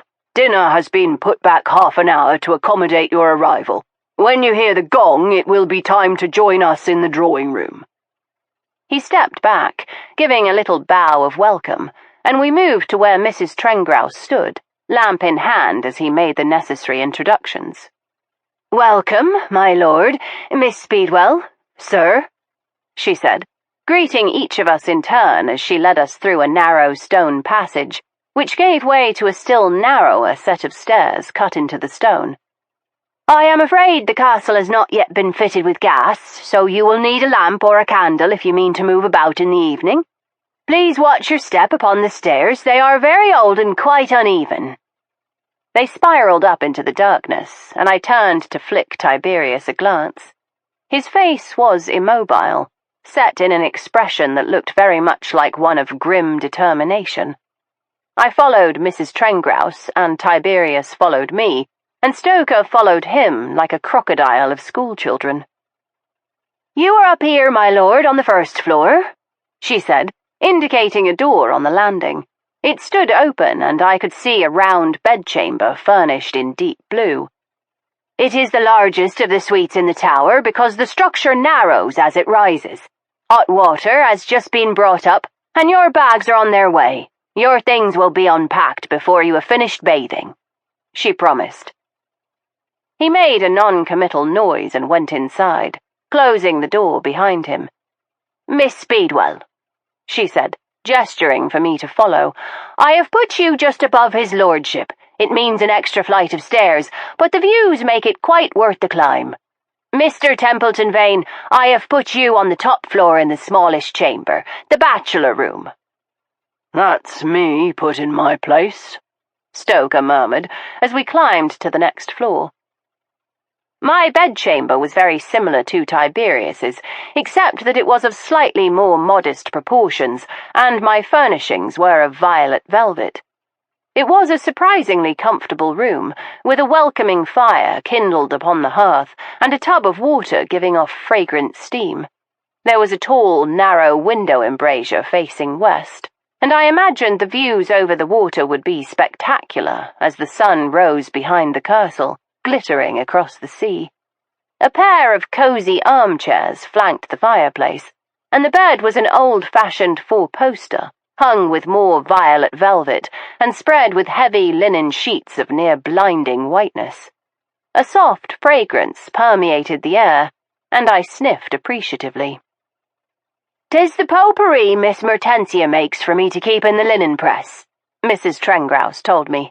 "And the flowers," she added with a nod towards the tall vase of exuberant hydrangeas standing upon a polished oak chest. "She always does the flowers for guests. Not much for conversation, but she likes folk to feel welcome, she said, with a slight air of defensiveness. She was obviously devoted to her mistress, and I gave her a reassuring smile. It is very charming, Mrs. Trengrouse, and far too grand. I shall feel like a princess. She broke into a smile, and her face, sad in repose, was transformed. That is very kind of you to say, Miss Speedwell. She turned to leave, but Stoker raised a hand. I dare say I can find my own way, Mrs. Trengrouse. I dare say you could, sir. From here, the stairs lead only to your chamber. There is no proper bathtub in your room, for the stairs are too narrow, but hot water will be brought so you can wash at the basin. You needn't show me, he assured her. I am used to looking after myself. He did not even glance at me as he left, and I turned away, feeling somehow chastened by that parting thrust. But Mrs. Trengrouse had other matters on her mind. She moved swiftly to plump a pillow. There, that's better now. It is good of you to take such trouble. She turned to me in obvious surprise. It is my job, miss. Have you been at the castle long? I reached for my hat pin and tugged it loose. I wore a hat for travel and for any possibly dangerous enterprise. Hat pins were among the most effective weapons I owned. But there was never a time I did not find them tedious in the extreme, no matter how luscious the flowers I insisted upon as embellishment. Mrs. Trengrouse moved forward, never hurried, but with a swift competence I would come to discover characterized all of her actions. Since I was 12 years old, I came as a nursery maid when the late Mrs. Romilly bore Mr. Malcolm. She took my hat and shook the dust from it. Then you are a friend to them indeed. Her smile was one of the gentlest reproof. I would never presume, miss. I see you have come without your maid. Shall I take this for you and have one of the girls give it a good brushing? That would be most appreciated, thank you. She inclined her head. If there is anything you want while you are here, you have only to ask. It is Mr. Malcolm's express wish that his guests have every comfort. I will remember that, I promised her. She left me then, closing the door gently behind her. I undressed and slipped into the bath, the warm, scented water lapping at my skin, as I thought of Tiberius, in the room just below, doing exactly the same. I wondered precisely how long it would be before he attempted to make the trip up the narrow, winding stair, and I thought of Stoker, in the room just above, and wondered what further surprises the evening would hold. A short while later there was a scratch at the door, and an apple-cheeked maid appeared. She was young but tidy, with a spotless apron and neat dark plaits pinned at her nape. "Good evening, miss," she said as she bustled in, the skirts of her starched cotton frock snapping. "Mrs. Trengrouse said as you had no maid of your own, I was to wait upon you during your stay." "That really is not necessary," I began. She pressed her lips together firmly. "I am afraid Mrs. Trengrouse insists, miss." "Of course she does," I murmured. "Very well, you can begin with the unpacking."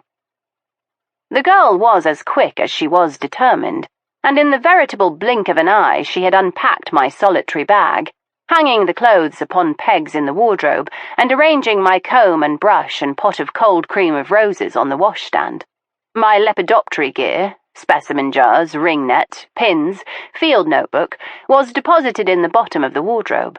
My books were placed in a tidy stack on the mantelpiece, and the boots I had worn during my travels were set outside the door to be collected by the boot boy. An enormous cake of soap smelling of herbs had been provided, and by the time I had rinsed off the suds and patted myself dry, she had shaken the wrinkles from my one evening dress and assembled a regiment of hairpins. She stroked the fabric of my evening dress as I slipped into my dressing gown, knotting the belt at my waist. "'Tis a fine colour, that is, miss," she remarked, turning the fabric this way and that to catch the light. "What do you call it?" The dressmaker pronounced it azure, I told her, but to me it is the precise shade of the morpho butterfly. The what, miss? I seated myself at the dressing table, and she began to dress my hair. Morphodidius, I explained, a beastly great butterfly native to South America. South America? Fancy that, she said, gathering my hair into loose waves to pin at the crown of my head. Imagine someone going all the way to South America just to catch a butterfly. They'd have to be daft, she added. I did not bother to tell her I had journeyed much further in my quests. What is your name? I asked her. Daisy, miss, and if you want me, day or night, you've only to ring the bell pull by the fireplace and I'll come. I gave her a careful look, and decided against delivering a lecture upon the evils of domestic servitude in exchange for low wages. She jerked her head towards the floor, indicating Tiberius's room. I saw his lordship on my way up, she said, plucking a hairpin from between her teeth. The word below stairs is he as you're intended, miss. Well, then it must be true, I temporized. She gave a little sigh. It was highly irregular to gossip with the servants, I reminded myself, but I had never stood on ceremony, far preferring to establish myself on a friendly footing with those around me, whatever their station. We chatted on while she finished my hair, arranging it so cleverly that not a single pin could be seen. Then she helped me into my gown, giving the bustle a brisk shake so that the folds settled into elegant swags. There you are, miss, she told me, fine as a pheasant. She gave me a broad wink as she left, and I realized that my time on St. Madden's Isle might be a good deal more diverting than I had even anticipated. The gong sounded shortly after I finished dressing, and I made my way carefully down the stairs, holding my skirts well above my ankles so that I would not trip. It was a measure of Tiberius's newfound distraction that he made no comment about the sight of them as I reached the bottom, where he waited. He always looked splendid in the black and white severity of evening clothes, and he had brushed his dark chestnut hair until it gleamed. But a tiny dot of crimson just below his ear showed that he had cut himself shaving, a curious development given that his lordship was usually as fastidious as a cat. Shall we wait for Stoker? I ventured. Stoker has gone ahead, his lordship replied, clipping the words. He led me through a series of rooms and passages in the labyrinthine castle, and I realized that he knew his way comfortably around. He was, indeed, no stranger to this place, I reflected. He paused outside a closed door, and as he hesitated, he reached for my hand. Tiberius? He said nothing, merely turned his head, his grey eyes glittering feverishly, his hand grasping mine with the strength of a drowning man. He opened the door to the drawing-room, where a quartet of people had already assembled. Malcolm Romilly was deep in conversation with Stoker, the pair of them poring over what appeared to be a barometer of some antiquity. Helen Romilly rose from her perch on a sofa, dislodging an irritated Hecate the cat, and towing in her wake an exceedingly young man with almost startling good looks. He wore an expression of acute boredom. My lord, Miss Speedwell, may I present my son, Caspian Romilly? Caspian, say hello to Lord Templeton-Vane and his fiancée. This was no boy. Caspian Romilly was 18 at the very least, and perfectly aware of his arresting appearance. He had his mother's eyes and rosebud lips, but his stern brow and excellent nose were clearly the stuff of Romilly's. He greeted us with an inaudible voice and a marked lack of enthusiasm, but just then his mother's cat took a decided swipe at the hem of my gown, and she clucked her tongue. Caspian, darling, do please take her in hand. He gave an elaborate sigh and rolled his eyes, but did as she asked, gathering up the sullen animal with surprising gentleness and coaxing her out the door. Such a lovely boy, his mother murmured. Quite a way with animals. He's terribly sensitive, she told us. He wants whipping, Tiberius murmured into my ear as Helen Romilly turned away at her brother-in-law's approach. He and Stoker had left off their discussion in order to join us, and I saw Helen Romilly's gaze rest a moment too long upon Stoker. It was always a surprise to see him in evening clothes, since he wore them so well, his careless good looks and deep ebony hair setting off the severe black and white. The garments were indifferently tailored, but he would suit a burlap sack, I thought, and Helen Romilly seemed to agree. For his part, Malcolm Romilly looked pale and tense in his evening clothes, but they were well tailored, and his stickpin was of heavy gold, set with an unusual stone. "I see you are admiring my carnelian," he told me. "We are rich in such gems here upon the island. The rocks are heavy with seams of carnelian, jasper, agate, semi-precious, of course, but worth the effort just the same. If you would like a souvenir of your travels, you must visit the jeweller in the village. He has an assortment of our local gems." "Is the island large enough to support a jeweller? I had no idea," I told him. I confess I was dreadfully unaware St. Madden's Isle even existed before his lordship mentioned it. Malcolm Romilly gave me a singularly sweet smile, as sad as it was genuine, as he poured out small glasses of wine for the company. "We have been in seclusion, Miss Speedwell. You are the first guests we have invited in 3 years." "Lucky for us," Stoker said as he took a glass. "Have you been here before, Mr. Templeton-Vane?" Helen Romilly asked Stoker, as she accepted a glass of wine from her brother-in-law. "I have not had that pleasure, Mrs. Romilly," Stoker told her. "I was always deeply envious of my brother when he returned from one of his holidays here. I can only count myself fortunate to be included in this one." He lifted his glass towards his host and sipped. She gave a hard little laugh. "I shall be interested to hear your impressions of the place. It always seems a curious dream when one is here. I am never entirely certain I haven't been away with the fairies when I return to the mainland." "Surely you mean the Piskies, Helen?" Malcolm Romilly corrected with a smile. "After all, we are part of Cornwall." Her look at him was level and long. "Just as you say, Malcolm." There were odd currents of tension in the room, swirling and eddying about us, and before I could determine what it all meant, Mrs. Trengrouse appeared in the doorway. "Dinner is served."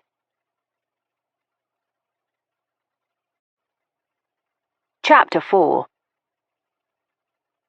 The table was set with a handsome silver service, a line of elaborate epergnes marching down the centre of the table, each lavishly filled with striped red and white roses that perfumed the air. Before I could remark upon them, a dishevelled-looking lady of perhaps 30 appeared, slipping into her seat next to Stoker with a hasty glance of apology towards Malcolm Romilly. "Mertensia," he said, with the merest hint of reproof. "I know, Malcolm, but I was gathering rose hips and I quite lost track of time," she protested. "And apparently the location of your looking-glass," her sister-in-law said, with a smile that did not quite take the sting from her words. "You haven't even changed your gown." Mertensia Romilly looked down at her plain dress of striped cotton in apparent surprise. "So I haven't, but I wash my hands," she added brightly, flashing palms that were crossed with scratches and old scars, but scrupulously clean. Helen Romilly flicked a glance towards Mertensia's untidy hair and gave a little sigh before turning to her soup, a delicious mushroom consommé served in the tiniest of dishes. Malcolm made the introductions and his sister peered at Tiberius. "I remember you," she said. Tiberius inclined his head. "Miss Mertensia, always a pleasure to renew our acquaintance." Then Miss Mertensia's gaze fell properly upon Stoker for the first time. She coloured heavily, and I suppressed a sigh. I had seen it all before. Women, particularly those of original tastes, were invariably drawn to him. A metaphor involving moths and flames came to mind. Stoker was faultlessly kind in these situations. "I understand you are a keen gardener," he ventured. "I should very much like to see the gardens whilst I am here." She blinked at him and coloured again as she made an inaudible reply. He applied himself to his soup as she turned to me. "Do you like gardens, Miss Speedwell?" she asked, her gaze penetrating. "Only inasmuch as they provide haven for my butterflies," I told her. She sniffed and devoted her attention to her food, with all the enthusiasm of a labourer who has toiled long and hard and earned her bread. I realised then that Miss Mertensia no doubt divided people into garden people, worth knowing, and non-garden people who were obviously not. Malcolm Romilly turned to me. "My sister is responsible for overseeing the extensive gardens here at the castle, as well as the glasshouses and still rooms. She is the castle's very own White Witch," he added, with a faintly teasing smile. Miss Mertensia rolled her eyes heavenwards as she finished off her soup. "It is not witchcraft, Malcolm, it's medicine, only of a more traditional sort than those rubbishy fellows in Harley Street, with their stethoscopes and condescending moustaches." Helen Romilly leant forward to catch my eye. "Malcolm tells us you are a lepidopterist. You must explore the gardens whilst you are here, Miss Speedwell. They are absolutely enchanting. Mertensia has the greenest of thumbs." "I shall make a point of it," I assured her. Miss Mertensia looked up sharply. "Go where you please. In fact, I will even show you the best places to hunt butterflies if you like. The little wretches are always eating my plants. But mind you don't explore alone, at least not the far end of the gardens." If I was taken a little aback at the edge to her tone, I strove not to show it. "I shouldn't dream of intruding, Miss Romilly." She gave a grunt of approval as she returned to her food, switching her empty dish of consommé with Stoker's. "Mertensia!" Helen Romilly exclaimed. "You have the manners of a peasant." "Do not distress yourself," Stoker said lazily. "Miss Romilly is welcome to the rest of my soup." "What difference does it make to you?" Mertensia demanded of her sister-in-law. "My manners are no concern of yours." A sudden chill seemed to settle over the table. No one spoke for several long seconds, each of them punctuated by the ticking of the mantel clock. Finally, Helen Romilly cleared her throat. "You are quite right, Mertensia. I ought not to have offered criticism where it is not welcome. I forget sometimes that we are not truly family, although Caspian carries Romilly blood," she finished, with a nod towards her son. Mertensia's eyes narrowed and she opened her mouth, but before she could speak, her brother stirred himself. "Mertensia," Malcolm Romilly said, in a steady, authoritative voice. "That is enough." His sister shrugged, clearly more interested in her dinner than in sparring with her brother's widow. Malcolm looked to his sister-in-law. "Helen, please accept my apologies. Of course, you and Caspian are family. You were much loved by Lucian, and he was much loved by us." He raised his glass, the dark red wine catching the candlelight like a handful of garnets. "A toast, then, to the memory of my late brother Lucian, and to burying the past." Helen Romilly gave him a sharp look, but the rest of the company merely echoed the toast and sipped. Only Malcolm Romilly did not drink. He stared into his glass as conversations began around the table amongst the dinner partners. "Are you scrying?" I asked him in a teasing tone. He roused himself. "I beg your pardon?" "The old folk custom of looking into a crystal ball or a bowl of water to tell one's future. I have never seen it done with a glass of wine, but I am certain it could be attempted." He gave me a curiously attractive smile. "I am glad his lordship thought to bring his brother and you, Miss Speedwell. I think with strangers amongst us we might behave better than otherwise." He fell silent again, staring into his wine for a long moment before giving himself a visible shake. "Forgive me. I seem to be wool-gathering, and I am failing in my duties. Now, Tiberius tells me you have a passion for my glasswings. Has he mentioned my intention to make you a present of some larvae? It is very generous of you. He waved a hand. I am very happy to think that a colony of them might find a home in your vivarium. It is a miracle they have survived as long as they have. The slightest alteration in habitat or climate, and we might have lost them. In fact, for some years we thought we did. It was the most delightful surprise to find them thriving once more. We fell to talking of other things. The natural beauties of the island, the difficulties of living in so remote a place. And although we turned at times to talk to our partners, we conversed easily upon a variety of topics. The food was excellent, the consommé being followed by several courses of fish. From fried soles sauced delicately with lemon, we proceeded to roasted turbot and curried lobster, all of it freshly drawn from the sea around the isle, our host assured me with obvious pride. Our waters are some of the most bountiful in all of England, he boasted, luckily for us. Indeed? He smiled. We are a Catholic family, Miss Speedwell, and it is Friday, he reminded me. We were partnered again during the sweet course, and after we had finished it, I remarked upon how clever the confection had been. Clever? He asked. I gestured towards my empty crystal dish.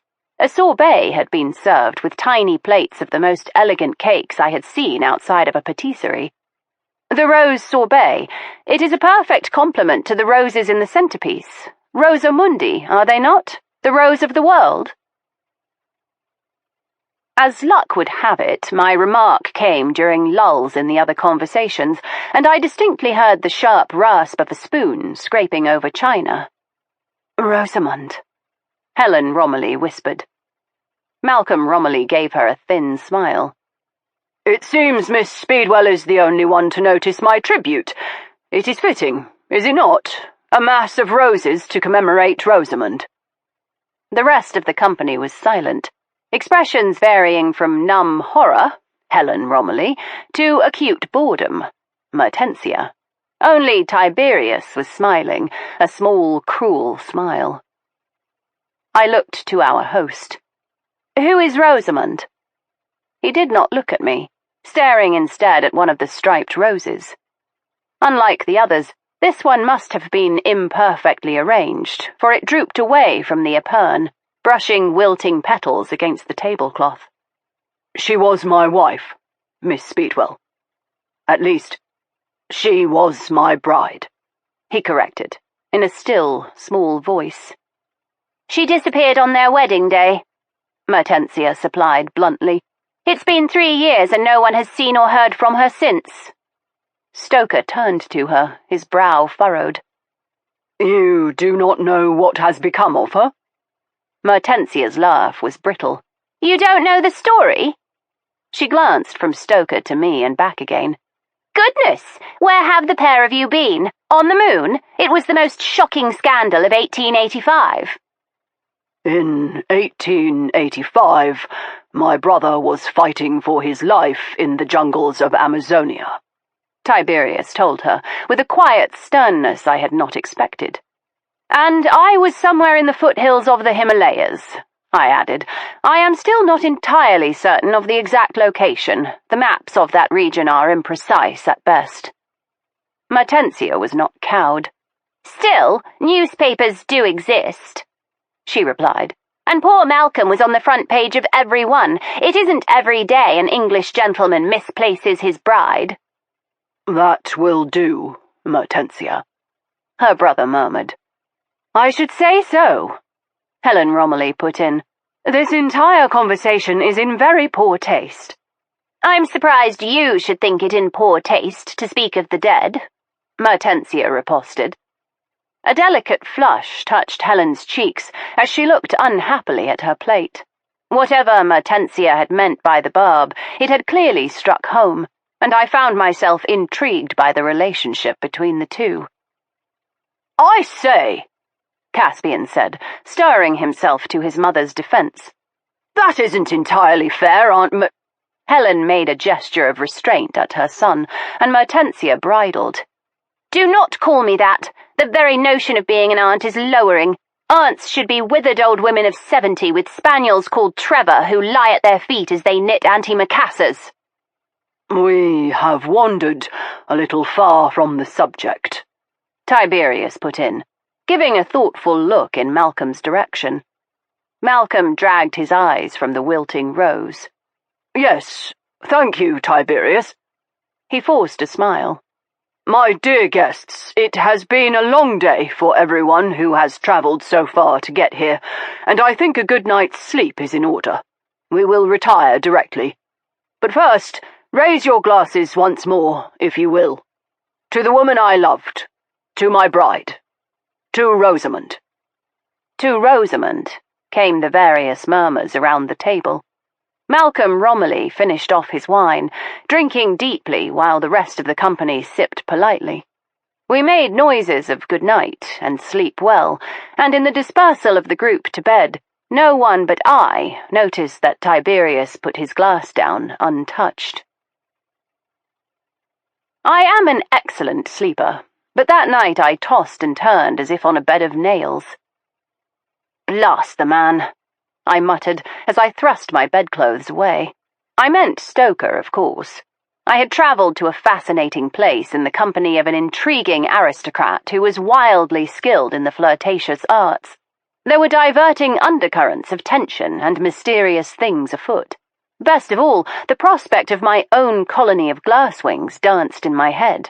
I ought to have been held first in the arms of Morpheus, slumbering sweetly as I dreamt of butterflies and blue seas. Instead, whenever I closed my eyes, I saw only him. With a few elegant curses, I wrapped my dressing gown about me and made my way up the staircase that wound, tight as a snail's shell, to Stoker's room. I did not bother to knock, and he did not look surprised to see me. He was sitting in the embrasure, looking into the black night. I sat beside him, noticing the spangle of stars and the bright pearl gleam of the moon as it hung, full and low. "I suppose you think I owe you an explanation," I began ungraciously. He did not turn to face me. You owe me nothing, he said, his voice a little weary. It is the nature of whatever is between us that we make no demands upon each other.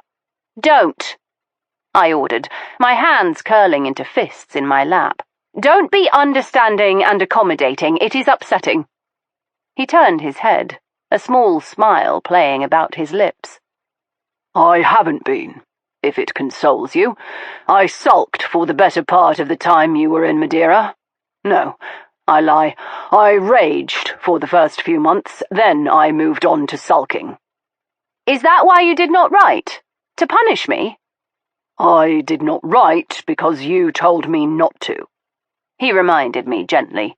Since when do you do as you're told? I demanded. He gave me a long look. You are angry with me. What a novel experience. I've been on the receiving end of your annoyance, your impatience, your frustration, but never your anger. It's colder than I would have expected. It can be colder still, I warned him. But I am come to make amends. For what? He asked, arching a brow in a perfect imitation of Tiberius. For dashing off to Madeira? For running away with my brother? You seem to have made a habit of fleeing, Veronica. For a woman bent upon taking to her heels, I seem not to have got very far. I am right here, I said. By way of reply, he canted his head and deepened the arch of the brow. It was an inquiry, and it was a measure of our understanding that I knew what he was asking. I have no wish to discuss particulars with you, I told him firmly, but neither do I wish to be at odds. So let us have it clearly understood. At the end of our last adventure, I may have permitted myself to indulge in rather warmer feelings than I am comfortable owning, feelings to which I very nearly gave voice. Were it not for Tiberius's timely arrival in the glass house that day, I might have said things I would now regret. He opened his mouth, but I held up a hand.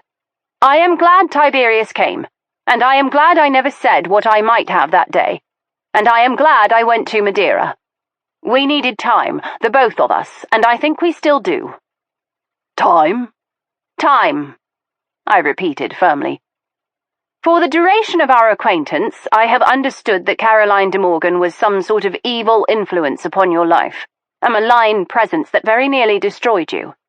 It is a credit to the resilience of your character that you survived her the first time, and it is a further credit to you that you survived a second. But I think neither encounter came without scars. I flicked a glance to the long silver line that marked his face. It might have been dealt at the claws of a jaguar, but Caroline de Morgan was every bit as responsible for the damage as the jungle creature that had flayed him. His expression was inscrutable, and I went on, calmly. We have, both of us, acknowledged that our bond is unlike any we have shared with another on this earth. This friendship, this strange alchemy that knits us together, it is too fine a thing to let it be tarnished with whatever corrosion she has left behind. I think there can be nothing more between us until, and unless, all ghosts from the past have been exorcised. He looked as if he wanted to protest, but instead he turned his face to the moon, watching the silver-white light play upon the black waves. What do you propose? Nothing, I told him simply. I propose we do nothing at all. We simply carry on as we have in the past. Friends and colleagues, nothing more. Not until you have fully recovered from the damage she has inflicted. His hands tightened on the sill of the window. I have recovered, he told me flatly. Caroline is nothing to me. Your knuckles have gone white at the mention of her name, I pointed out. With visible effort, he loosened his grip, turning to me, his voice low and dangerous. Veronica, it is entirely natural that I should harbour some ill will towards a woman who has done everything in her power to destroy me. She married me under false pretenses. She committed adultery with my best friend and abandoned me to die in a foreign country. She dragged my name through the mud and the muck, not out of necessity but with real delight. She is everything that is vile and tainted in the world, and if you don't think I deserve to want to take her apart bone by bone with my bare hands— He broke off, his breath coming hard. I will not explain myself further. I thank you for your visit, but this conversation has ceased to be productive. I will wish you a good night. I rose and went to the door. He held it open, but did not meet my eyes. You will see that I am right, I told him. You have contained your rage for too long, and that is a poisonous thing. Let go of it, and you will let go of Caroline. I was scarcely over the threshold before he slammed the door behind me. Then, as if he knew I was still there, he slowly and deliberately threw the bolt, barring me from returning. Wakeful and unhappy, I sat up for a while writing a letter of some length to Lady Welly. I was a little troubled at leaving her so abruptly, and hoped a deceptively jolly account of my travels and the unique setting of St. Madden's would amuse her. I took great pains over describing the people I had met, and the little I had glimpsed of the castle. I wrote, It is a curiously homely place for a castle. The structure itself is of great antiquity, but the interior has been redecorated several times. From Tudor galleries to the Jacobean dining room, it is exactly what one would most like a castle to be. I am told the views are spectacular, but have seen nothing yet as we arrived in darkness, and it seems the weather is prone to change as often as a dandy's underlinen. A storm has risen, howling like the proverbial banshee around my turret room, and I am thankful I am not of a nervous disposition, else I would be cowering under the coverlet with only my eyes peeping over the top as I wait for morning. I dropped my pen, making a note to finish the letter the following day. A storm was fully howling as I blew out my candle, and somewhere in the depths of my dreams I noted the clashing of thunder, the symbols of the gods, but still I slumbered on. I woke later than was my custom. I had no work, no Stoker clamouring for attention, no dogs or correspondence or obligations. I rose, stretching, and went to the window, flinging the casement wide. Before me, The sea spread like jeweled skirts, shimmering in the morning sun. In the distance, 3 rocks punctuated the horizon, strung like beads on a chain. But apart from this, there was nothing at all for the eye to see except the blues of sea and sky stretching to the end of eternity. Strong winds whipped the water into white-capped waves, and the scent of the brisk sea air was intoxicating. I had not realized exactly how high we had climbed into the darkness, but I felt on top of the world, as if I could reach out and touch the toe of heaven. After scribbling a quick postscript to Lady Welly about the stunning views, I washed and dressed and made my way down to breakfast with my letter tucked in my pocket. There was no sound from the room above me, indicating that Stoker was either sleeping in or already abroad. Tiberius's door was firmly closed, but I did not knock. I helped myself to a full plate of eggs and bacon and tomatoes from the hot chafing dishes on the sideboard. As I took my chair at the table, Mrs. Trengrouse glided in with a fresh pot of tea and a rack of toast. "Good morning, Miss Speedwell. I hope you slept well in spite of the storm?" A tiny furrow appeared between her silvering dark brows. She took her responsibilities seriously as housekeeper, I reflected.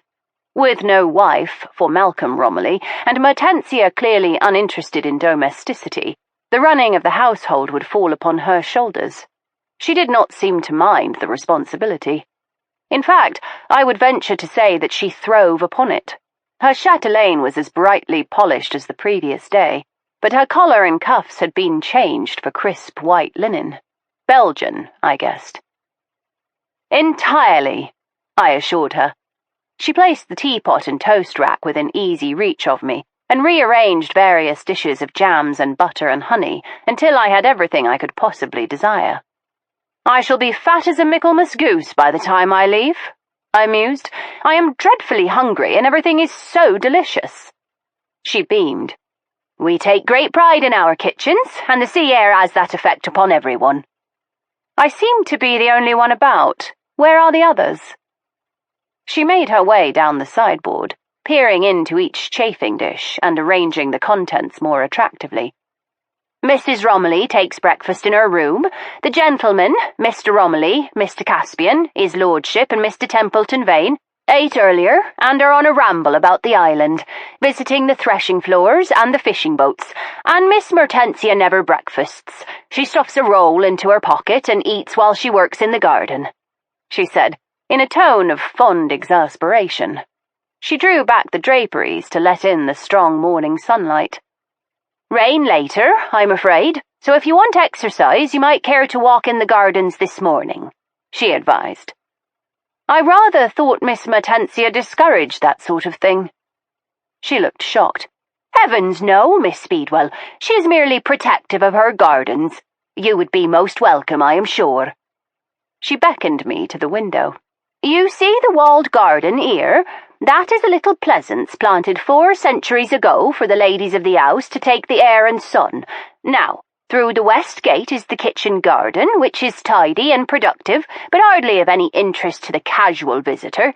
Far better, in my opinion, is the east gate," she instructed, pointing to a large wooden door set in an arch of the stone wall.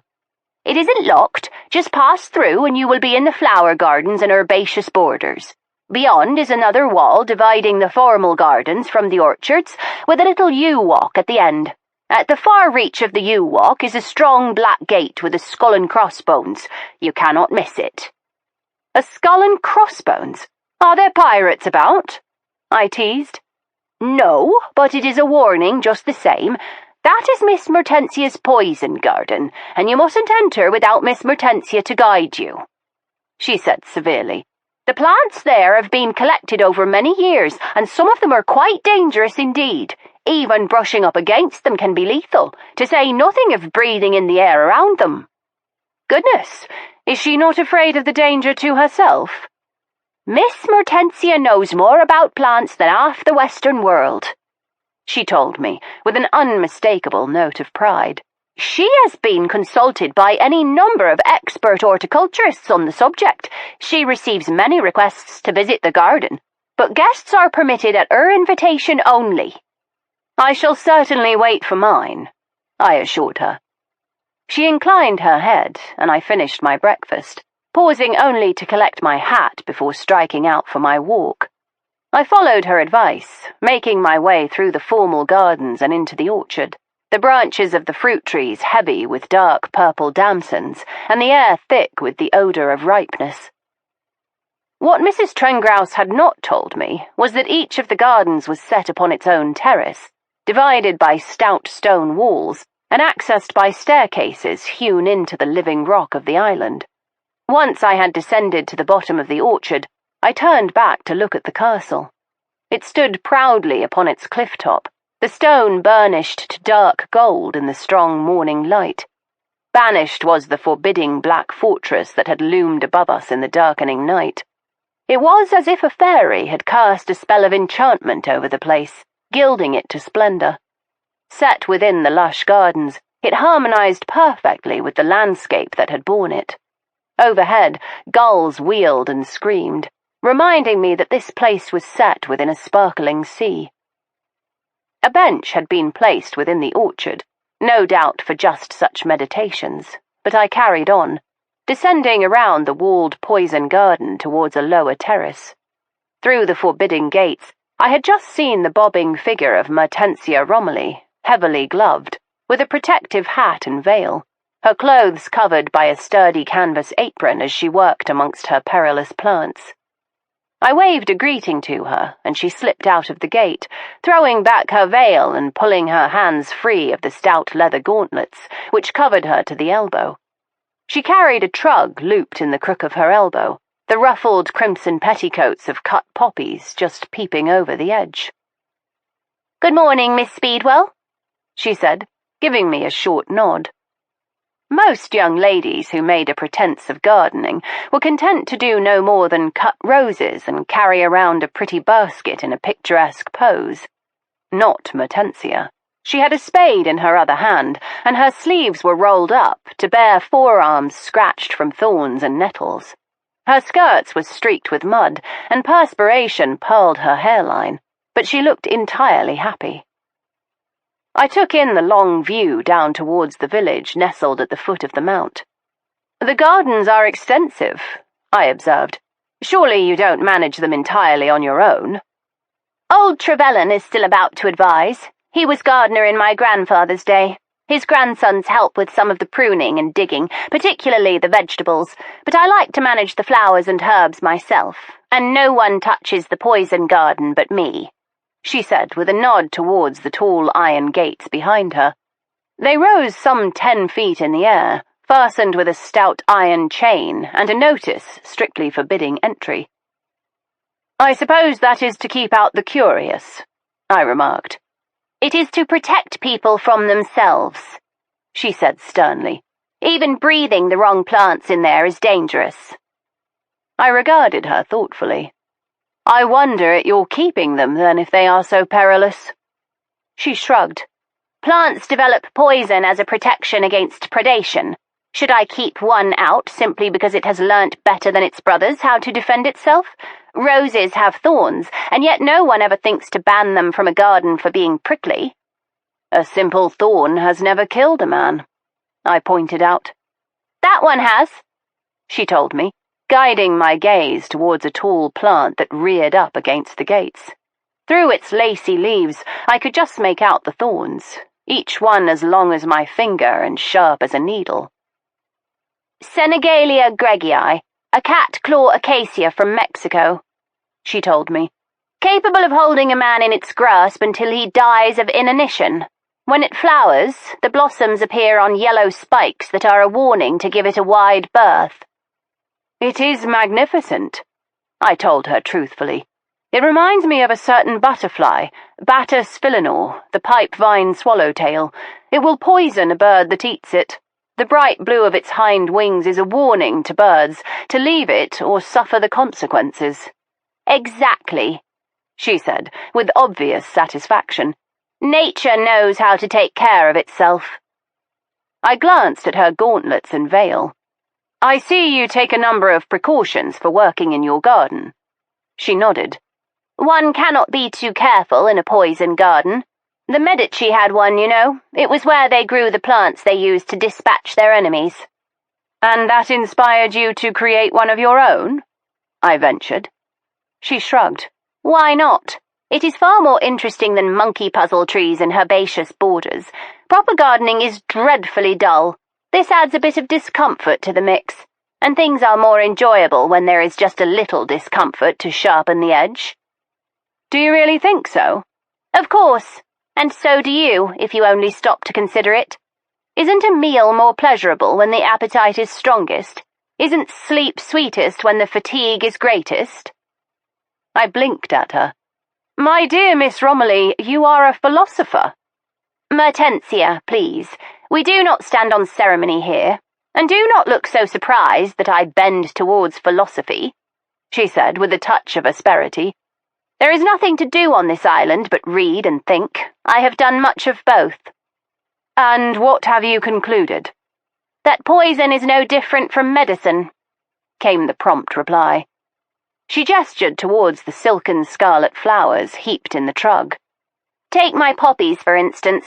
In small doses, a preparation of the milk soothes the fiercest pain and gives sleep and respite. Too much, and death follows. Do you make many medicines from your plants? I asked. As many as I can. She pulled a face. Malcolm would prefer if I spent my time making bramble jam and weaving lavender bottles, but even he has had cause to thank me for a digestive tisane from time to time. We've no doctor on the island, and so my remedies must suffice for smaller ills. And greater ones? Her expression soured. There is a doctor in Pencarron who is summoned for matters beyond my ability. I looked her over from square, capable hands to clear, unlined brow. I cannot think there is much beyond your ability. For the first time in our short acquaintance, Mertensia Romilly smiled. Her teeth were small and white and even, just like her brother's. There is much I am not permitted, since I have never studied formally. But the old ways are not forgot, not on this isle. Abruptly, she gestured towards my dress. That is clever, she said, peering closely at the curious arrangement of my costume. On the right-hand side, from just above the ankle to just above the knee, a deep pocket had been stitched, just wide enough to permit a furled umbrella to be tucked neatly away, ever at the ready should I require it, but without encumbering my hands. I spread my fingers. A butterfly hunter needs her net, I reminded her. Mr. Templeton-Vane devised this for me so that I can secure my umbrella when I am on the hunt, but I have found it generally useful in keeping one's hands free. And you carry no reticule, she noted. I demonstrated the further modifications to my ensemble. Interior pockets fitted into the seams of my dress, deep but easily accessible, and one secret compartment located just under my modest bustle. And if I button back the skirt, you will see that I am wearing trousers underneath. I showed her. I had a few variations on my hunting attire, but all modelled on the same basic principle. A narrow skirt, slim trousers, and a fitted jacket of serviceable and handsome tweed. Underneath was a well-tailored white shirtwaist, and my legs were protected from brambles by flat leather boots that fitted like a man's and laced to the knee. The original design had been my own, but the pockets were entirely Stoker's doing, both in conception and in execution. He had learnt to stitch as part of his training, both as a surgeon and as a taxidermist. The fact that he occasionally used those skills to alter or mend my clothes was a particular pleasure to me. It's the cleverest thing I have ever seen, she pronounced. At first glance, you look like any other countrywoman, but you can move like a man in it. I can move like a scientist, I corrected, and that is more to the point. She smiled again, and I sensed a softening in her. Mertensia had put me in mind of a hedgehog before, prickly in her defences, but she had clearly found in me a kindred spirit. I could send you the specifications, if you like, I told her. Any competent dressmaker could run it up for you. She nodded slowly. Yes, I think I would like that. I took advantage of the moment of rapport to put a question to her. I was surprised to hear of the disappearance of your brother's bride. What do you think became of her?" Her face shuttered immediately. She picked up a shovel, clutching it with practiced fingers. "Speculation is the refuge of an idle mind, and mine is seldom without occupation. Forgive me, Miss Speedwell. I must get on." "Veronica," I corrected. "After all, you do not stand on ceremony," I added with a smile. Mertensia did not smile back. Chapter 5. Mertensia recovered enough from her momentary brusqueness to walk with me to the edge of the terrace, pointing out the path that would lead me eventually to the little village nestled at the foot of the castle. Patches of fog had drifted inland, draping wisps of gossamer mist over the trees. "If you mean to go to the village, go now. There will come a storm later, and you won't enjoy the walk back if it's raining. Do stop in at the Mermaid for some cider. We grow the apples here in the lower orchard, and it is like nothing else you will ever taste," she promised. "Mind you do not go into the pubs," she added. "Their trade is with the sailors who call in on their way to Ireland. The inn is the only suitable establishment for unaccompanied ladies."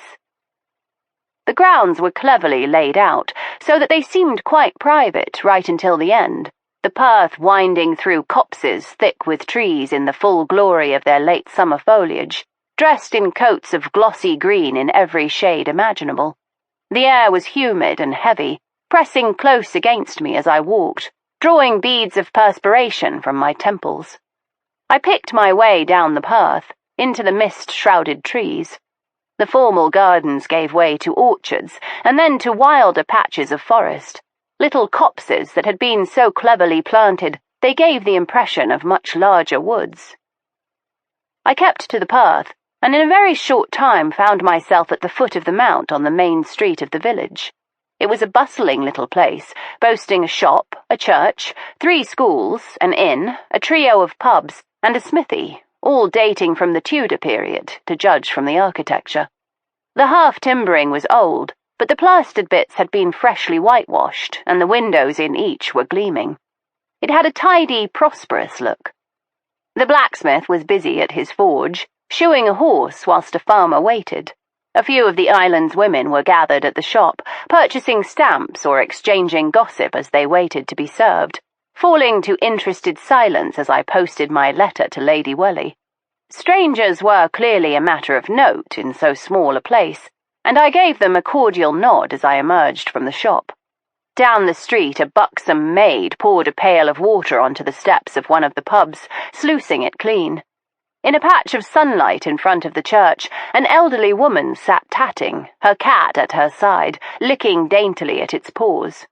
It was as peaceful a place as any I had seen, and I felt a curious somnolence steal over me. It was like walking into a storybook village, a sleepy place where folk never changed and life went on as it always had throughout the centuries. Even the inn seemed like something out of time, I decided, as I pushed through the door and entered the low-ceilinged main room. The sign out front had depicted a fairly lascivious-looking mermaid, but within all was peaceful. Chairs and tables were scattered about, good plain oak, so darkened by time and polish that they were black as walnut. I glanced about for a proprietor, and to my surprise the elderly woman from in front of the church appeared, Cat trotting neatly at her heels. "Good day to you, Miss Speedwell," the woman said in a curious, creaking voice. "How did you—" I paused and began to laugh. "Of course, it is a small island, after all." She smiled, displaying a surprisingly beautiful set of teeth. "Old Mother Nance knows more than you might believe, my dear." She gestured with one long-fingered hand. "Come into the parlour and sit by the fire. The mist is rising, and it won't be long before the sun is gone. You must warm yourself and take some cider," she insisted. She guided me into a smaller parlour, where a merry fire was burning upon the hearth. It was much colder in this room, with its stone walls and tiny windows, and she noticed my shiver. "This is the oldest part of the inn," she told me, Built into the living rock it is. You can feel the damp, can you not? The whole island is laced with tunnels and secret passages. Not surprising for a property owned by a Catholic family in the reign of Elizabeth, I pointed out. She laughed, a small wheezing sound that shook her bony shoulders. Lord love you, my dear. You think they practised secrecy because they were recusants? Nay, the Romillys were smugglers, child. That is how they made their coin, and crafty they were with it. There's not a square inch of this island that doesn't hold a secret. She turned away and busied herself for a moment, before returning with a tray upon which perched a tankard. Take it and drink, she urged. Only if you will drink with me, I told her. She seemed pleased at the invitation. She fetched herself a tankard and we toasted before I sipped. Hortensia had been right. The cider was sweet and cold, but behind the bright apple taste was a sharp note of something dark and complex, like an excellent wine. You marked the difference, Mother Nance said. Miss Romilly mentioned that the local apples are unique, I agreed. Grown in the bones of a dead man, she said solemnly. I stared at her in horror. Heaven bless you, miss, not a real dead man, she said, wheezing again in amusement. 'Tis only the legend that the island was once a giant who strode across the 7 seas before curling up to sleep. It is said the sea washed over him as he slept, and he never waked again, and only his bones were left, picked clean by the creatures of the deep, and that is how the island came to be. I suppose a place like this is thick with legends, I said. That we are. We've our giant and a mermaid, and more ghosts than we have living folk. Ghosts, I began, but we were interrupted by the boisterous arrival of a young boy, his dark hair tumbling over his brow as he bounded in. The cat twitched its whiskers at him, but did not move. Hello, Gran, the boy said, dropping a kiss to her worn cheek. Hello, Poppet. Miss Speedwell, this is my grandson, Peter. Peterkin, this is Miss Speedwell from up the castle. You say a proper hello to the lady? He bowed from the waist in a gesture of such refined courtliness it would have done credit to a lord. I inclined my head. Master Peter, it is a pleasure to make your acquaintance. How do you do? He asked gravely. His grandmother gave him a fond look. He's a right little gentleman, isn't he? She asked me. Always reading books about his betters and practising his manners. Good manners will take him far in the world, I observed. And he will go far, Mother Nance said sagely. I have seen it. Seen it? Gran is a witch, the child said calmly. There seemed no possible reply to this that could achieve both candour and politeness, so I opted for a vague, non-committal murmur. Mother Nance gave another wheezing laugh as she petted her grandson's curls. Miss Speedwell thinks you've told a tale, my little love, but she'll soon discover what's what. The boy gave me an earnest look. 'Tis true, miss. Gran is a witch. Not the nasty sort. She shan't put a spell on you and give you warts, he said seriously. She sees things. She has the sight. The sight? Things come to me, Mother Nance said comfortably. I do not ask them to come, mind, but come they do. Things from the past and things that have yet to be. And ghosts, her grandson reminded her. Aye, I have had more than a few chats with them that walk, she agreed. She narrowed her gaze at me, but her expression was still kindly. Miss Speedwell is a skeptic, Poppet. She believes in what her eyes can tell her. She has yet to learn there is more to see than what the eyes can perceive. I am skeptical, as you say, but I am willing to be persuaded, I told her. She laughed and exchanged a look with her grandson. Persuaded? Lord love you, there's no persuading to be done. Either you believe a thing, or you don't. And your believing doesn't make it so. The ghosts don't care if you see them or not," she added. I thought of Malcolm Romilly's missing bride and experienced a shiver of curiosity. "Have you seen ghosts?" I asked the boy. He nodded gravely. "Twice. I saw a dark fellow with a funny sort of tin hat.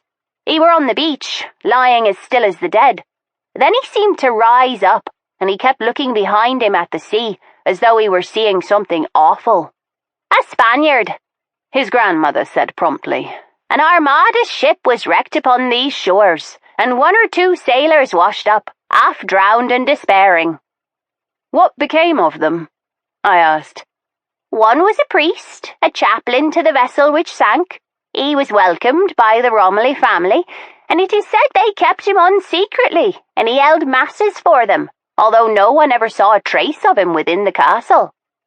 "And the man on the beach?" I pressed.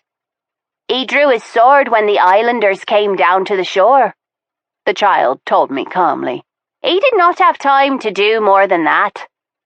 "You mean they killed him?" "He was an enemy," he replied, in the same matter-of-fact way. "Never you mind, Miss Speedwell," his grandmother said with a laugh. "We're a far sight more welcoming to most visitors." "I am glad to hear it," I said, taking another deep draught of my cider. "There's another ghost that walks," her grandson went on. "But I've never seen her, because she doesn't leave the castle." My pulse quickened. "A ghost in the castle? A lady?" "The bride," he said, his dark eyes rounding in excitement. "She walks abroad in the night in her wedding gown, waiting to wreak her vengeance on those left behind." A chill passed over the room, but before I could respond, the boy leapt to his feet. "I am hungry, Gran." "There is cold meat pie in the larder," she told him. "Mind you wash first." He scampered off, and she completed several more stitches on her tatting before she spoke. "He was talking of Miss Rosamund, of course," she said mildly. "Mrs. Romilly, as she was when she died." "You think she is definitely dead, then?" Her gaze was piercing as it held mine. Her fingers fairly flew as if enchanted, never faltering, but she did not look down at her work once. "She must be," she told me. "Otherwise, how could her ghost walk? No, some folk want to believe she is still alive, but mark me well, miss. Rosamund Romilly is a dead woman, and she is coming for her revenge." I stared at her, but Mother Nance continued to stitch away, as placidly as if she had just told me the price of corn. "Is that one of the things you have seen?" I asked after a moment. She slanted me a sideways, inscrutable look. "Mayhaps." "Do you read tea leaves, or peer into a bowl of dark water when the moon is full?" Mother Nance pursed her lips. "You're a nimble one, aren't you, miss? You've made a habit of skipping lightly through life, no matter what perils besiege you. Troubles fall away from you like water off a duck, do they not? You've a high opinion of your abilities." I started to speak, but she held up a hand. "I don't say it is a bad thing. Too many women think too little of themselves, content to live by a man's lights instead of their own. No, your pretty ways have served you well, and you could no more change them than a hen could learn to crow. But you won't always be so lucky, you know. And mind you remember, 'tis no more than fortune's favour that has saved you thus far. If she should choose to turn her back upon you, there be none that can save you." She looked like a Delphic prophetess then, warning of doom, and I wondered how much of the effect was put on for visitors. "Thank you for the warning," I told her sincerely. "Shall I cross your palm with silver?" She flapped a hand. "I am no gypsy fortune-teller, miss. Save your silver for the travelling fair. The second sight has come down in our family through the centuries. A gift it were, from the First Lady of this island." The giant's lady? I hazarded. Bless me, no. The giant laid himself down to sleep before history was a thing that was known. And long after, when his story had passed into legend, the first fishermen of Pencarron began to sail these waters. One night, when the moon was full upon the water, and the silver light shone down, one of the fishermen, a comely lad with hair as black as night, trapped a mermaid within his net. She promised him anything if he would free her, and he was a poor lad, so he asked her for a purse of gold. But the mermaid had taken a liking to the boy, handsome as he was, so she told him if he would free her and take her to wife, for half the year she would swim with her own kind and be free as the wind itself upon the waves. But for the other half, she would live with him, bringing with her all the wealth under the sea. I interrupted her at this point. There is wealth under the sea? Of course there is, she cried. Pearls and coral made by the fishes, and gold and silver from ships sunk in tempests. All the treasures of the kings of earth are nothing as compared to the wealth that lies beneath. She leant a trifle nearer, pitching her voice low. And there is ivory as well, from the bones of those who have gone down to their deaths. I gave an involuntary shudder, and she seemed pleased. Aye, miss. All the wealth you can imagine, as much as all the lords of creation and more again. This the mermaid promised her comely lad, and he agreed, taking her to wife but always minding that he must let her go free for half the year to swim the seas with her sisters. Were they happy? I wondered. Happy as a mortal can be when wedded to merfolk, she said sagely. The little mermaid gave him a son in due course, and wealth, just as she promised. And with the wealth, the poor fisherman built a castle upon this island, which he gave in time to his boy, the mermaid's son. And so it was that the Romillys came to live upon this island, with the blood of the merfolk in their veins. They want to be better than they are, but we who have lived here for all the centuries in between and shared their blood, we know the truth.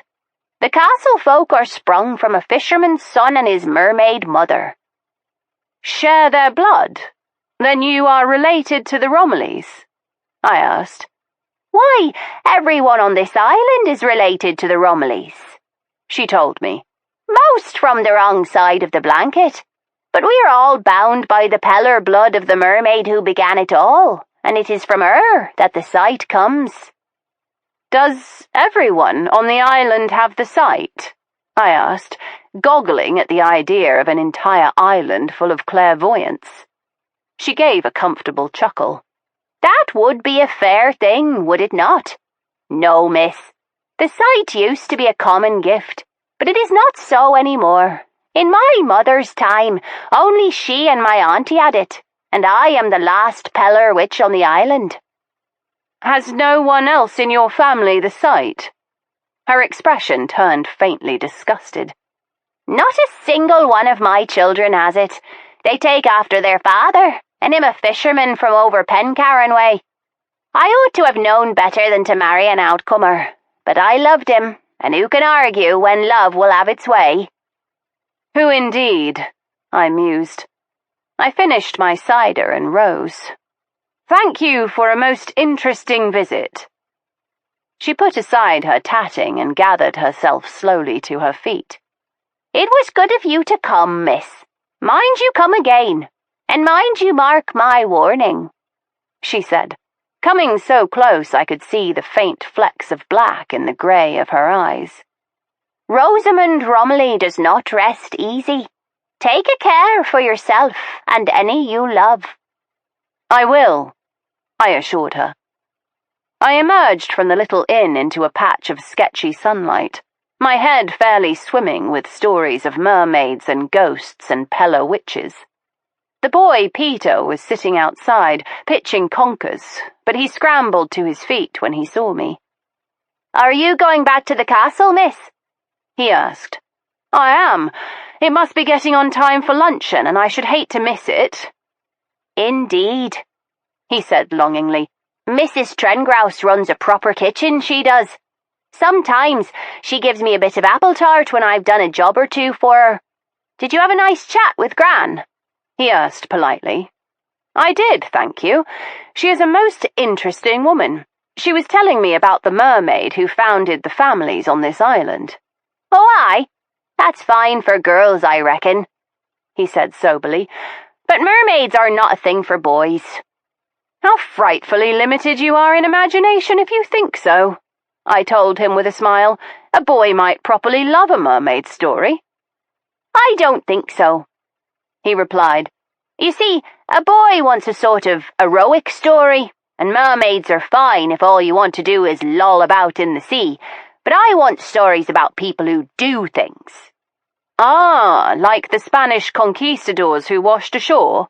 "And pirates," he said, rolling his eyes ecstatically. "I love pirates." "Of course, I had quite a fancy for them when I was your age." He blinked. "You, miss? You liked pirates?" "Naturally, boys are not the only ones who want to sail the seven seas in search of plunder," I assured him. "In fact, that's rather my vocation." "You have been to sea? Actually to sea?" he said, waving his arms to encompass the horizon. "Not just the bit between Pencarron and here?" "Not just that bit," I said. "I have been as far as China and back again." "That," he told me seriously, "is all the way." "It is indeed." "Did you ever fight anyone with a sword?" I regret to say I did not, but I was caught in the eruption of a rather nasty volcano and shipwrecked, so I have had rather more than my fair share of adventures. His eyes shone in admiration. "I say, that is good, but you ought to know how to fight with a sword. Shall I teach you?" "What a gallant offer," I replied. "Do you know how to fight with a sword?" "Not yet, but I met a pirate just now, and I mean to ask him to teach me." "A pirate? Well, we are living in interesting times indeed. Did he sail up under the banner of a skull and crossbones?" Peter's expression was painfully tolerant. "Well, of course not, miss. A pirate would not want folk to know he's a pirate, would he?" "I suppose not," I admitted. "But you were clever enough to penetrate his disguise." "I was. I told him I knew him for a pirate, and that if he didn't want me to tell folk, he would have to teach me to use a sword properly." I gave him a thoughtful look. "It is a dangerous business to blackmail a pirate, young Peter." "I am not afraid," he told me with a stalwart air. He put his hands into fists at his hips. "When he is done, and I have mastered it, which I think will be in a week or so, I will teach you." "That is a most excellent plan. I shall look forward to it." I paused and put out my hand. "Thank you for escorting me to the gate, Master Peter. You are a true cavalier." He swept off his cap and made a low bow, as graceful as any Stuart courtier, as I passed through the gate and onto the path to the castle. I returned the way I had come, up the path that wound from terrace to terrace, each forming a little wooded place or patch of wilderness. As I moved through the last copse, the sunlight faded, replaced by thick grey cloud and a mist that seemed to materialize from nowhere at all. One moment I was walking jauntily through damply dappled woods, the next I was surrounded by wisps of incoming fog. "Bloody islands," I muttered. The path before me was obscured as the cloud rolled in, smothering sound and stifling even the shrieks of the gulls. They sounded far away now, and eerie, as if they were crying, and I shook myself free of the fanciful notion that they were shrieking a warning. Even as I told myself there was absolutely nothing to fear, I heard a footfall upon the path. It was the unmistakable sound of a boot upon the gravel, and then another, and still another, coming closer to me. Someone was walking up from the village, and I had a sudden, thoroughly ridiculous urge to run. "Don't be so missish," I told myself firmly. I walked with deliberation back towards the castle, but the prickling feeling between my shoulder blades returned. The footsteps did not stop. They sounded, each a little louder than the last, and in between, the gulls shrieked their muffled screams. I quickened my steps. Surely whoever was behind could hear me as well. I had made no effort to disguise my presence. They must know I was there, and yet there was no greeting, no friendly hail through the mist. I stopped sharply, and the footsteps stopped as well. There was no sound except the beating of the blood in my ears. Even the gulls had fallen suddenly silent. My mouth went dry, and my hands dropped instinctively to my wrists. It had long been my custom when walking abroad to stick my cuffs with minutin, the tiny headless pins of the lepidopterist's trade.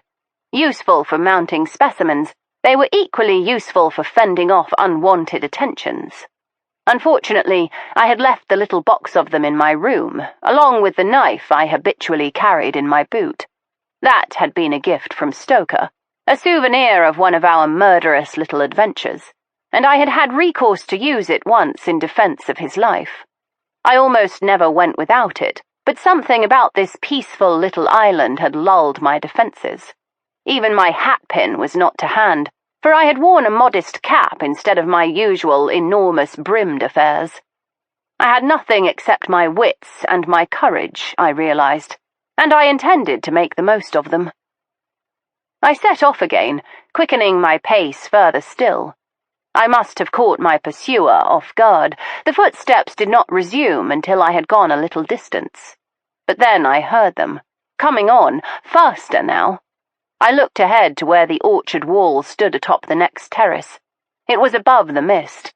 If I could reach it, I could see clearly who was behind me, closing the gate if need be. I had noticed on my way down that the key was in the lock. I stopped in my tracks. Mertensia was in the garden by the orchard. If I was being followed by some sort of miscreant bent upon bad behavior, I would be leading him directly to where she was, possibly endangering her as well. There might be safety in numbers, I reflected, but I would not have it said that Veronica Speedwell was afraid to fight her own battles. Hardly realizing what I was doing, I whirled upon my heel, hands fisted as I raised my arms and unleashed a Viking berserker battle cry and launched myself down the path, directly at my pursuer. There was a flurry of activity, limbs entangling as we went down. Somehow my pursuer got the upper hand and landed atop me, driving the air out of my lungs as I fell. He was a weighty fellow, and I shoved with a massive effort, but could not dislodge him. I drew back my knee and rammed it upwards, earning a howl of pain and outrage for my efforts.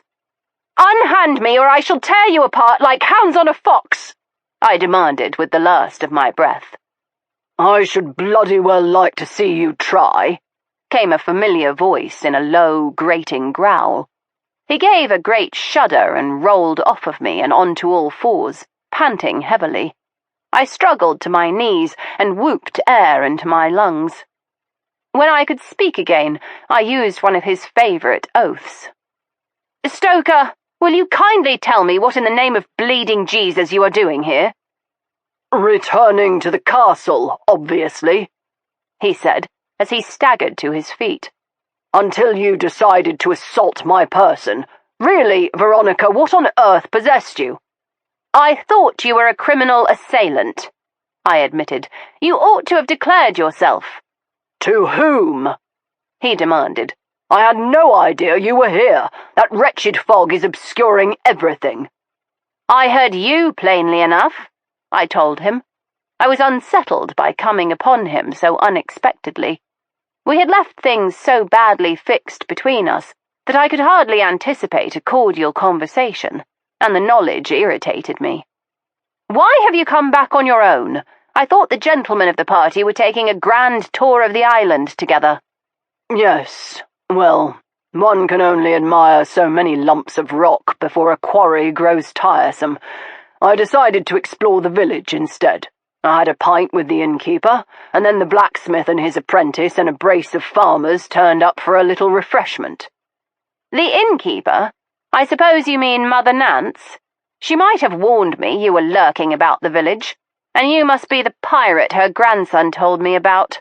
I added, with a glance at his eye patch. Ah, young Peter. That boy is going to go far in life. He has the natural instincts of a criminal. He has managed to blackmail me into teaching him how to use a sword. I know, I told him darkly. What I do not know is why you decided to get to know the locals. Unless... I let my voice trail off suggestively. Unless... he prompted. Unless you are curious about Rosamund Romilly's disappearance and decided to ask a few questions.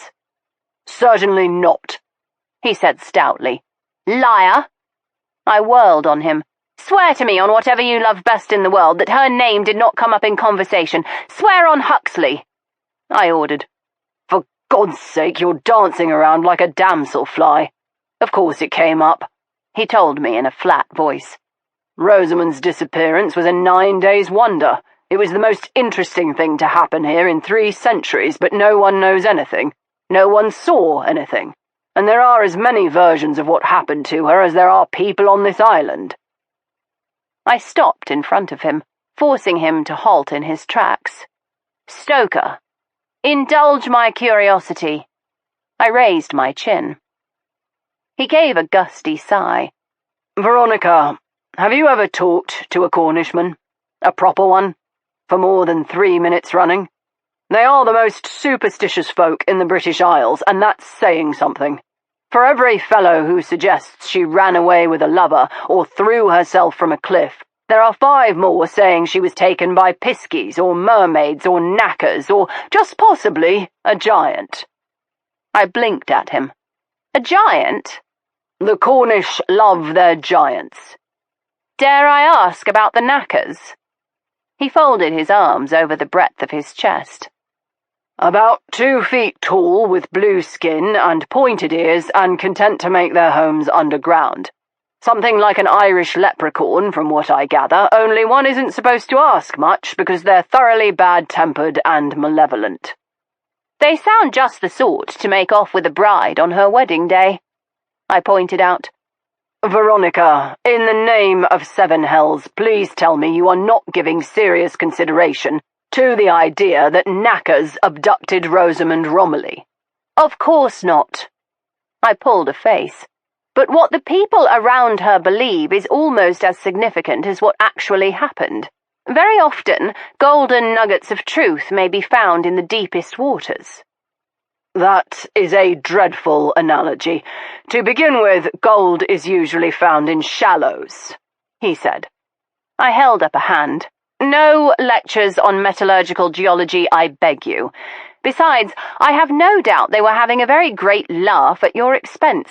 I would wager that pulling the leg of the casual traveller is a well-established sport in this part of the world. Of course it is, he replied, with an unexpectedly agreeable air. Which is why I stayed long enough to buy every man a pint and winnow out at least a little kernel of wheaty truth from the chaff of gossip. He slanted me a mischievous look. Very well, I told him tartly. Yours is the better metaphor. Tell me, what grains of truth did you discover? He shrugged. Precious little for all my trouble, discounting the piskies and knackers. And giants, I added.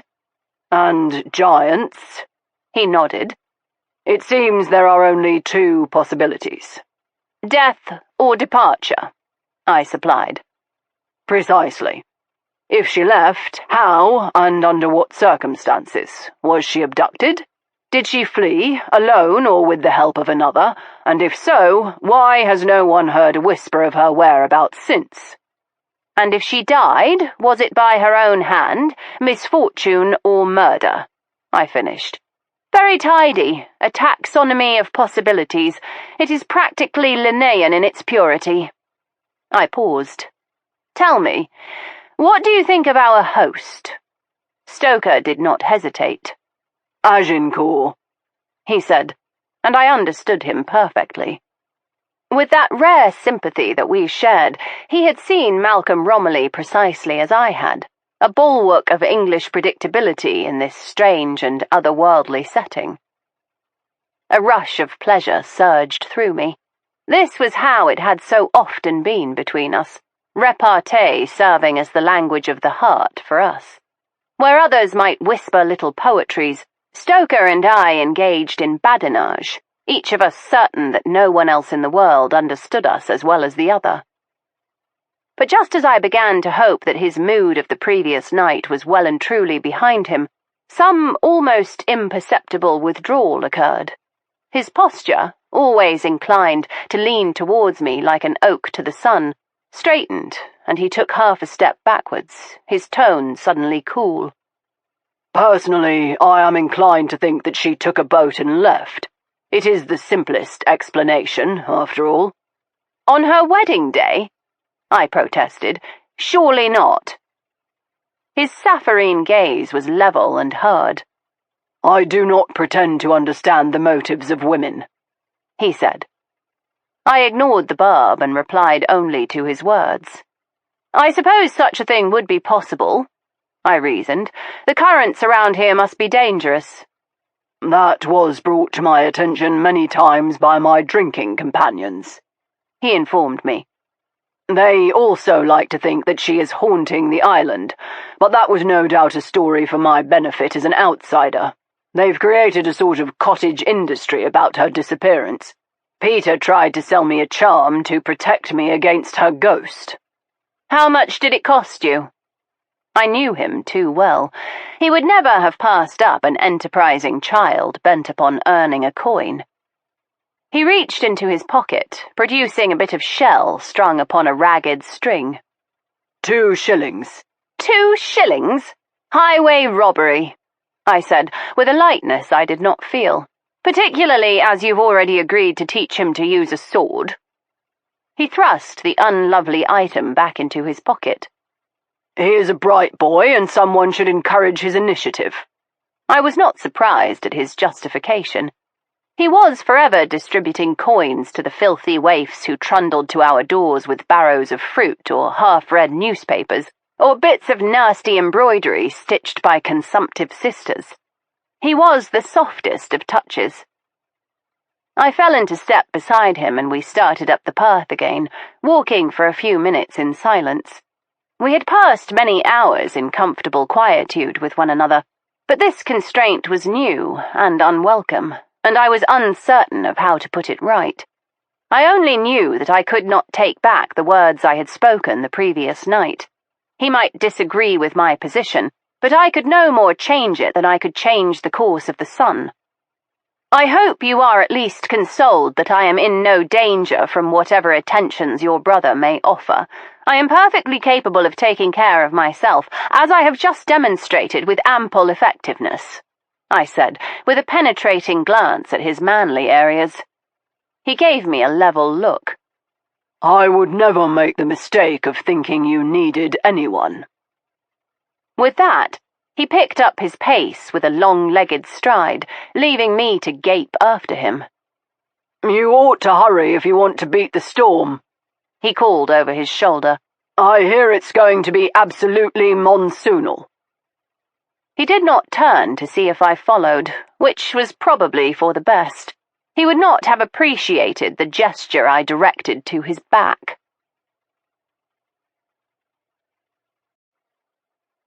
Chapter 6. I arrived back at the castle just as the deluge began. Mrs. Trengrouse was waiting at the door. "I will take those boots, if you please, miss," she said, "and I have brought your slippers." "How very kind," I smiled, "and desperately efficient. I should have tracked mud all over your lovely carpets otherwise." She took my boots, holding the muddy things at arm's length, away from the pristine linen of her apron. "The others have just gathered in the dining parlour for luncheon," she told me. "If you would like to wash, there is a small water closet just behind that bit of panelling."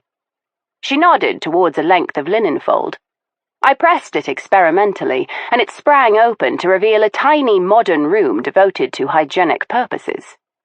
"What a clever arrangement! I should never have known it was there," I said. She gave a satisfied nod. "The castle is full of such devices. There was no way to build up or out beyond the original structure, so the masters of St. Maddern's have had to be clever in putting in cupboards and water closets and boot rooms and the like. They are fitted in wherever, which makes it all a bit iggledy-piggledy. But if you discover you are lost, you're only to give a shout, and one of the maids will come and find you. The small dining parlour is just along this corridor," she added. I thanked her, and after washing my hands and tidying my hair, made my way to the dining parlour. "Miss Speedwell," Malcolm Romilly said with alacrity, "now the company is at last complete. Please, do be seated," he said, gesturing towards the round table in the middle of the room.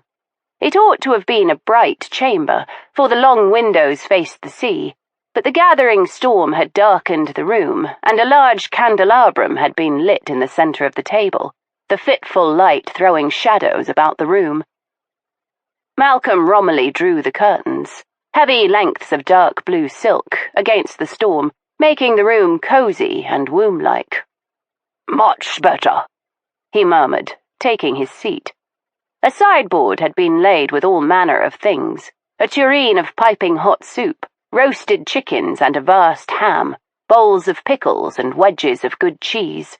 There were dishes of curried lamb and a duck salad, venison pie, and an enormous baron of cold beef, as well as baked macaroni and fresh bread rolls.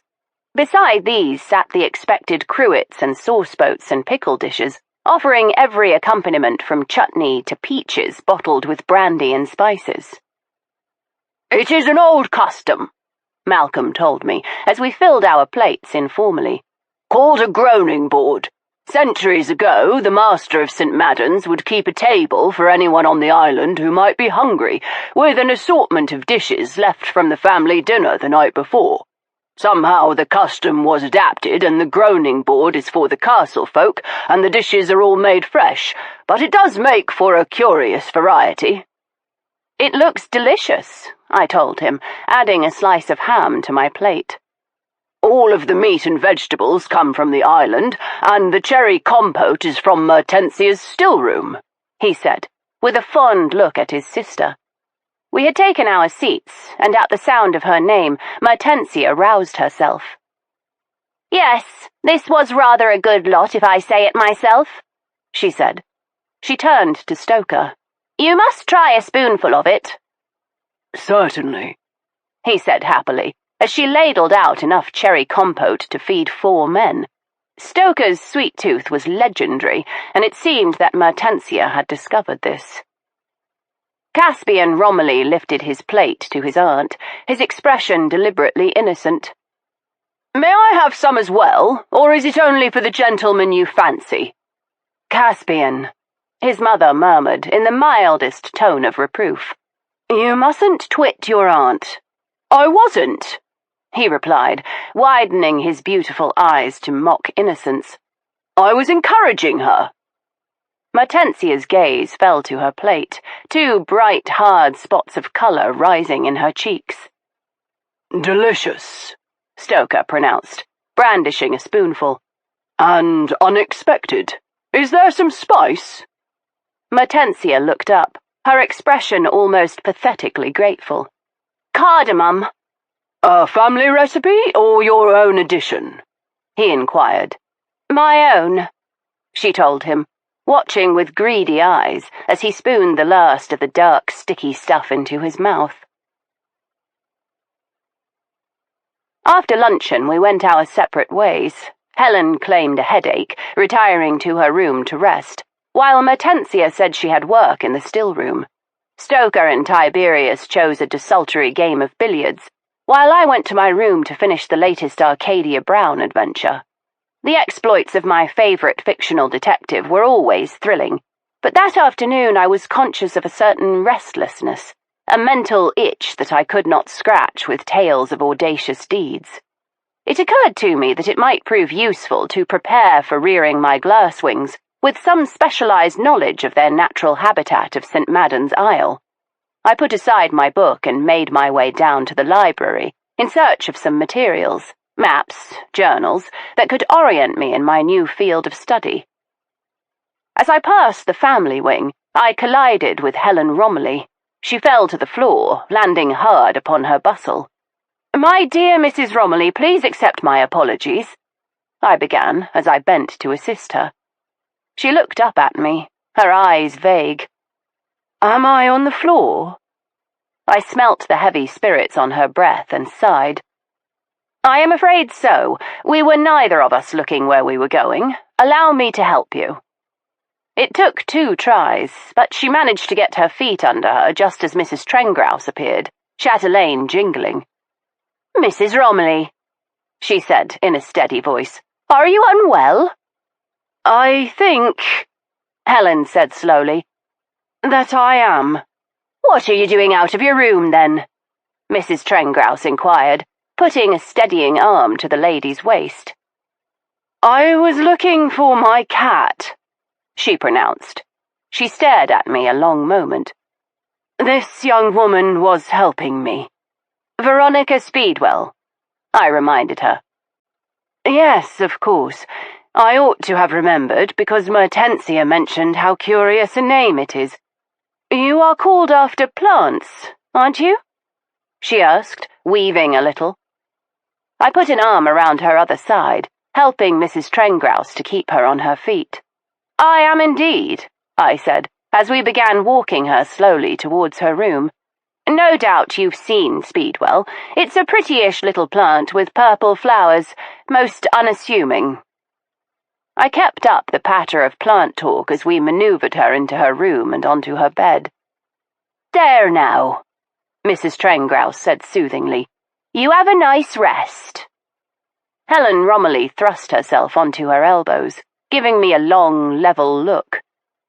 "You have done very well for yourself," she said with a slow wink. "A viscount, and a wealthy one.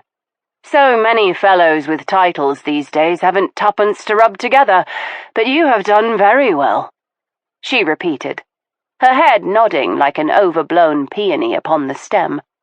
She roused, weaving a little as she leant near to me, her tone confiding.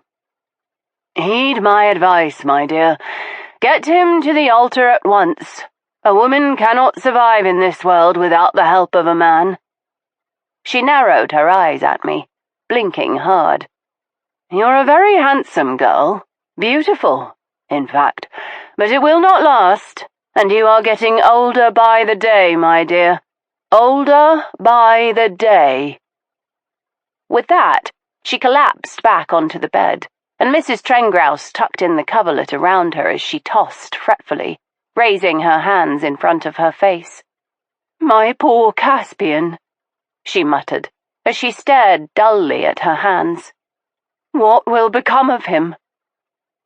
Mrs. Trengrouse made consoling noises, but Helen would not be settled. Helen struggled to sit up in the bed. "Hecate," she began. "I will send Daisy to find the cat," the housekeeper promised her.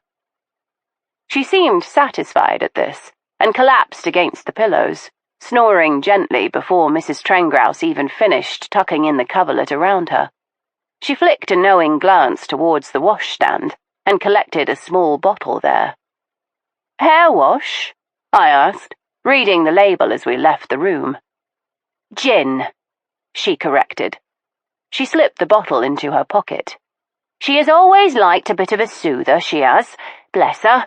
She loved Mr. Lucian. It was a terrible blow when he died." "He sounds an interesting fellow," I suggested. She beamed. "Oh, what larks he got up to. Always merry as a grig, playing a tune or painting a picture. He went to London to make his fortune, did our Mr. Lucian. We thought he might become a famous actor like that Mr. Irving, but he never did get the right parts. And the pictures he painted were never quite good enough. The story of his life, I fear," she said with a rueful smile. "Never quite good enough. The disappointments were difficult, and they took their toll. Well," she finished with a brisk gesture, "I must get on and set Daisy to finding that cat. Thank you for your trouble just now, miss.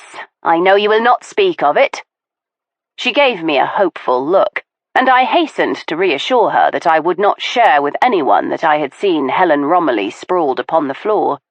"Certainly not," A lady's private peccadilloes are her own business. Bless you, miss, Mrs. Trengrouse said as she bustled away. I had very nearly reached the closed door of the library when I heard raised voices, one young and clearly upset, the other more sober and restrained but brooking no interruptions. "But you must!" the younger cried. It took little imagination to conclude the speaker was Caspian. His uncle responded flatly. "Must? I must do nothing. I cannot believe you would approach me in this fashion. I will not fund such an endeavour. You must look to yourself for the money." "But I have not the means," came the anguished response. There was a pause, and when he spoke again it was in a pleading tone of such despair a stone might have been moved to pity. "I am begging, Uncle Malcolm, for Mamma's sake." "I am not persuaded," Malcolm Romilly replied, with a coldness I would not have thought him capable of. "Then you can go straight to hell," Caspian told him, biting off each word. I heard the scrape of chair legs and the slamming of the chair against the floor, as he must have thrust himself to his feet. I had just enough time to move a few feet down the corridor and pretend to be deeply immersed in the study of a painting when Caspian emerged, his colour high and his hands clasping and unclasping furiously. He brushed past, taking no notice of me in his rage, and I crept to the open door. Malcolm Romilly was righting the chair, or at least attempting to. It had been broken in Caspian's fit of temper, and his uncle stared down at the pieces ruefully. He glanced up then. "Ah, Miss Speedwell, please come in." A tiny smile, half embarrassed, touched his mouth. "You must have heard something of my nephew's departure, I gather." "It would have been difficult not to," I admitted. "I do not mean to pry." He took up the pieces of the chair and put them behind the door. "It is hardly prying when Caspian was shouting fit to shake the rafters. I have not seen my nephew in some years, and I am sorry to say I detect no improvement in his character. Caspian can be difficult. He wants settling down." He gestured. "Do come in, Miss Speedwell," he urged.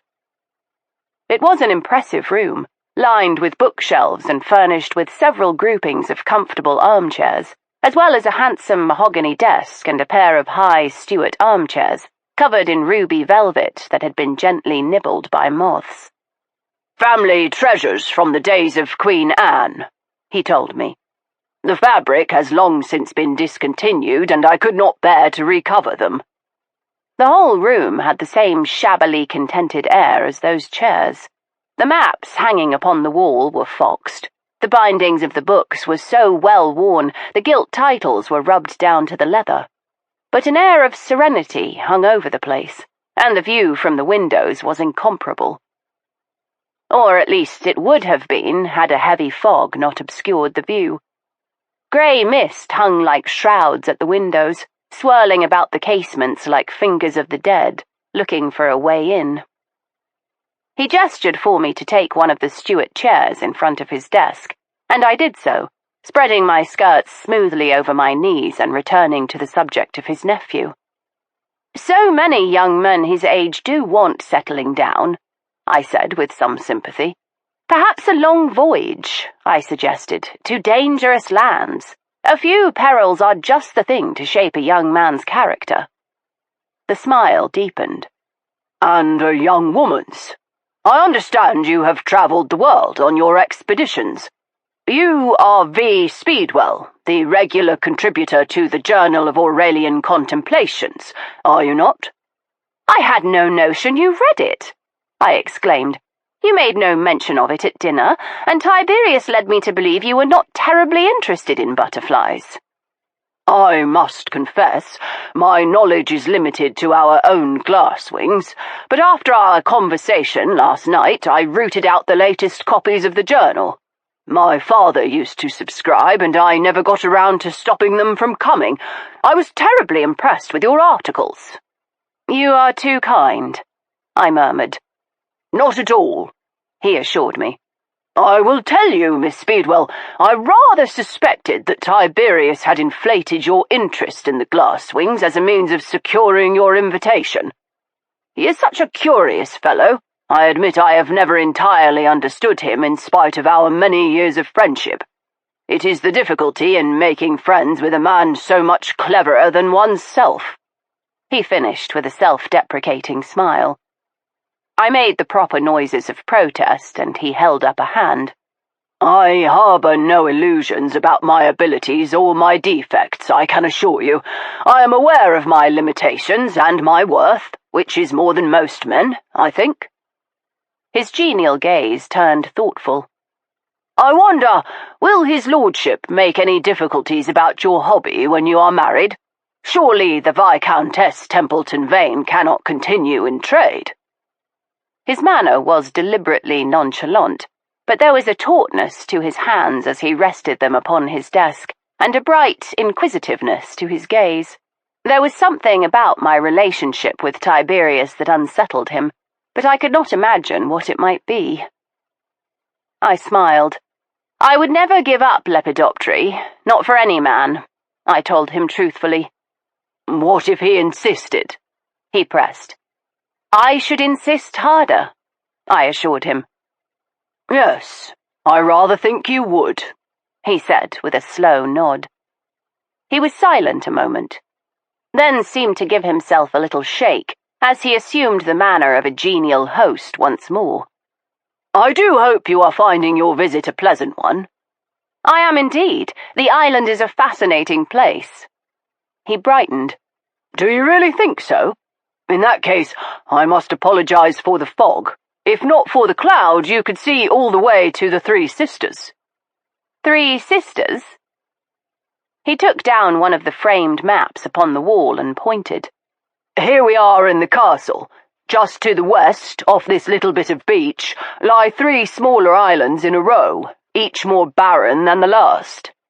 They were marked out in thick black ink upon the map, a delicate chain of islands set in a perfectly straight line pointing towards the horizon. I realized then that these were the little isles I had spied from my window upon rising that morning. "Why are they called the Three Sisters?" He smiled. "Are you familiar with Cornish folk, Miss Speedwell? We are a superstitious lot. We cannot see a simple geological formation without attaching a myth to it. But sometimes, just sometimes, there is more than myth at work. The story goes that when the castle was built, this isle was the only one, but that the owner of the castle had 4 beautiful daughters, so beautiful he was jealous of them, and guarded them so that they would never love anyone but him." "He sounds a dreadful bore," I remarked, "and possessive to boot." "No doubt," he said. "And no doubt his daughters agreed, for 3 of them built themselves a boat in secret, and one day, when he was not watching, they set out to sea in their little craft, determined to escape him once and for all." "What happened to them?" I asked. "It is said that the father was so angry he summoned up 3 rocks from the depths of the sea, and the little boat was dashed upon them, killing his 3 eldest daughters." "How could a mere man raise islands, no matter how powerful his rage?" I asked. "Ah, he was no ordinary man," Malcolm Romilly told me. "Have you heard of Peller families?" "I have made the acquaintance of Mother Nance," I replied. "Ah, then you have met our resident witch," he said with some satisfaction. "It's all nonsense, of course, but the legends draw sailors to our shores and coin to our businesses, so we must nurture them." I cast my mind back to the stories of my childhood. I remembered cloth-bound books of fairy stories, and one of Drowned Blue that talked of mermaids and selkies and other magic of the seas. Mother Nance told me that Peller families are given special powers, derived from consorting with mermaids, I believe. "Indeed. A Peller family is a family not to be trifled with in these parts. In each case, an ancestor has rendered aid to or fallen in love with a mermaid. In return, they were given a precious gift. In some cases, it is the second sight or an ability to foretell doom. In others, it is healing magic or a way with animals. And the Romillys are a Pella family? He smiled ruefully, the expression warming his face to real handsomeness. You mustn't believe Mother Nance's tall tales, he teased. The first Romilly to own the isle came over with William the Conqueror and was given this island in return for his service. He married a Saxon maiden and built a proper castle here to maintain William's defences, and then set about breeding a line of very dutiful descendants who have served their kings ever since. Dull and worthy people, he finished, the smile deepening. I protested. Mother Nance's story is much more engaging. Ah, yes, the one where the first Romilly caught a mermaid in his net.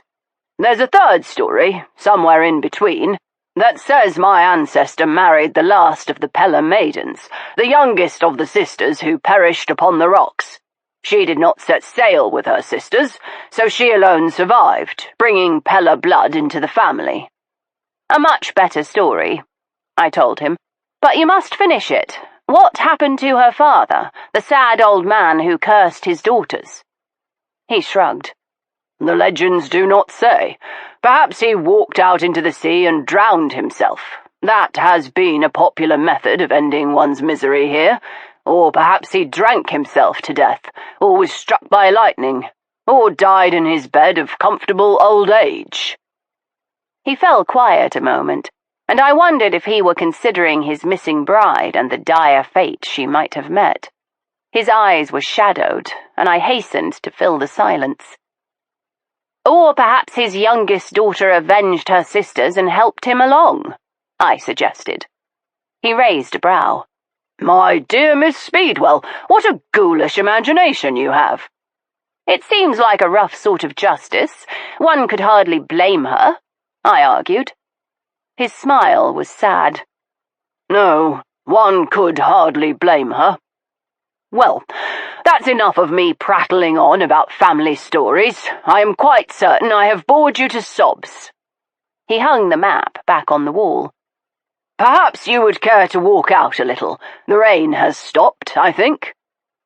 He led the way out onto the terrace beyond his study, guiding me down a series of staircases until we came to a tiny stretch of beach on the western edge of the island, the same that had been marked upon the map. It was a mixture of rock and shingle and sand, liberally festooned with seaweed. Heavy drops of fog pearled our hair. Here now, you can see the sisters properly, he told me, pointing in the distance. The shifting patches of mist obscured the islands on the horizon, but now and then a bit of wind would blow the edges of the cloud ragged, and I could just make out the three shapes. Malcolm gestured towards the small rowing boat beached at the water's edge. The storms will come and go for a few days more. It always happens at summer's end on the isle. But once they clear, one of us will be happy to row you to the first sister if you would like. The nearest one is little better than a rock, but the views are superb, and the bird life is most interesting. It makes for quite a pleasant outing with a hamper from Mrs. Trengrouse, he added. I should like that, I told him. I must warn you against rowing yourself, he advised, his expression suddenly anxious. We leave the boat about, but we really oughtn't. The passage between here and the first sister is deceptively calm. The currents change often, and it takes a strong rower to navigate the challenges. I am a good rower, but I promise not to take a boat without permission. He smiled, and he looked boyish suddenly, and winsome. Good. If the sea is calm enough, you can take the oars for a bit. My father always insisted on every house guest who wanted to take a boat being given a test. If you could not row right around the island, you were forbidden from so much as getting into a boat. I am not quite so draconian, but it is good to be cautious in these waters, and I would not have you miss one of our best beauties out there, he added, with a nod towards the sisters. It sounds quite tranquil. It is. One would think the Isle could provide such peace, but we are a bustling little place, what with a blacksmith and cider presses and quarries. On the Sisters, one has only the gulls for company, and the occasional seal. And perhaps a mermaid? Perhaps, although they have been in short supply these past centuries. He fell silent then, and I thought of his lost bride and wondered about her fate.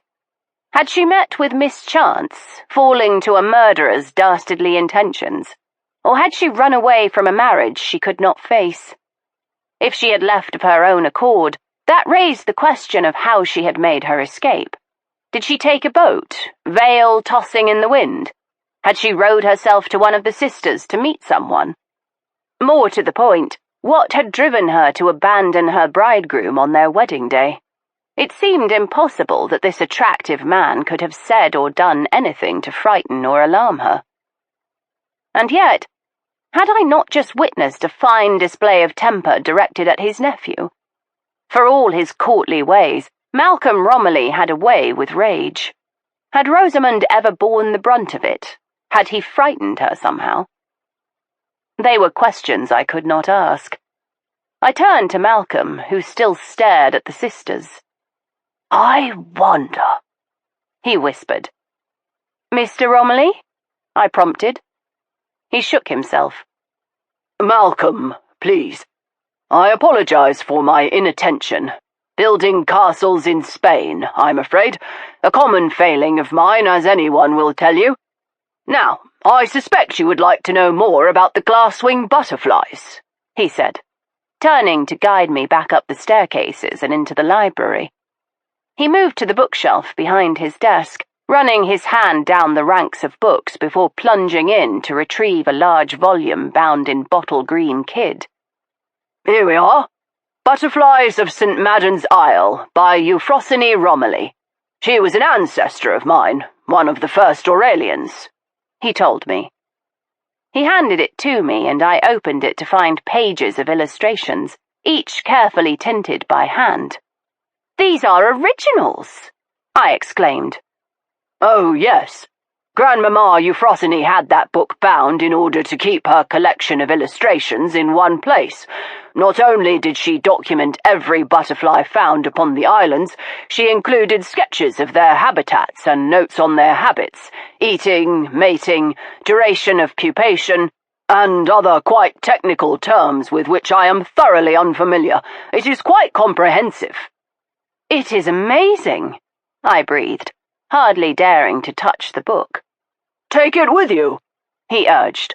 "Study it at your leisure." "Are you quite certain? It is almost impossibly valuable," I warned him. "I realize it is important to your family collection, but within the history of English lepidoptery, this book is incalculably rare." "I am entirely certain. There are notes of where to find the glass-wings that might prove useful to you. Things haven't changed all that much on the island in a century," he told me.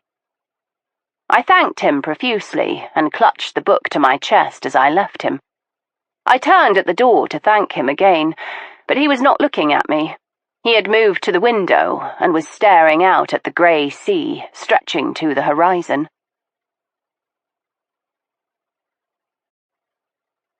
Chapter 7. I hastened to my room with my trophy and read through tea time. I missed the bell entirely, so engrossed was I, and Mrs. Trengrouse appeared a little while after with Daisy bearing a tray.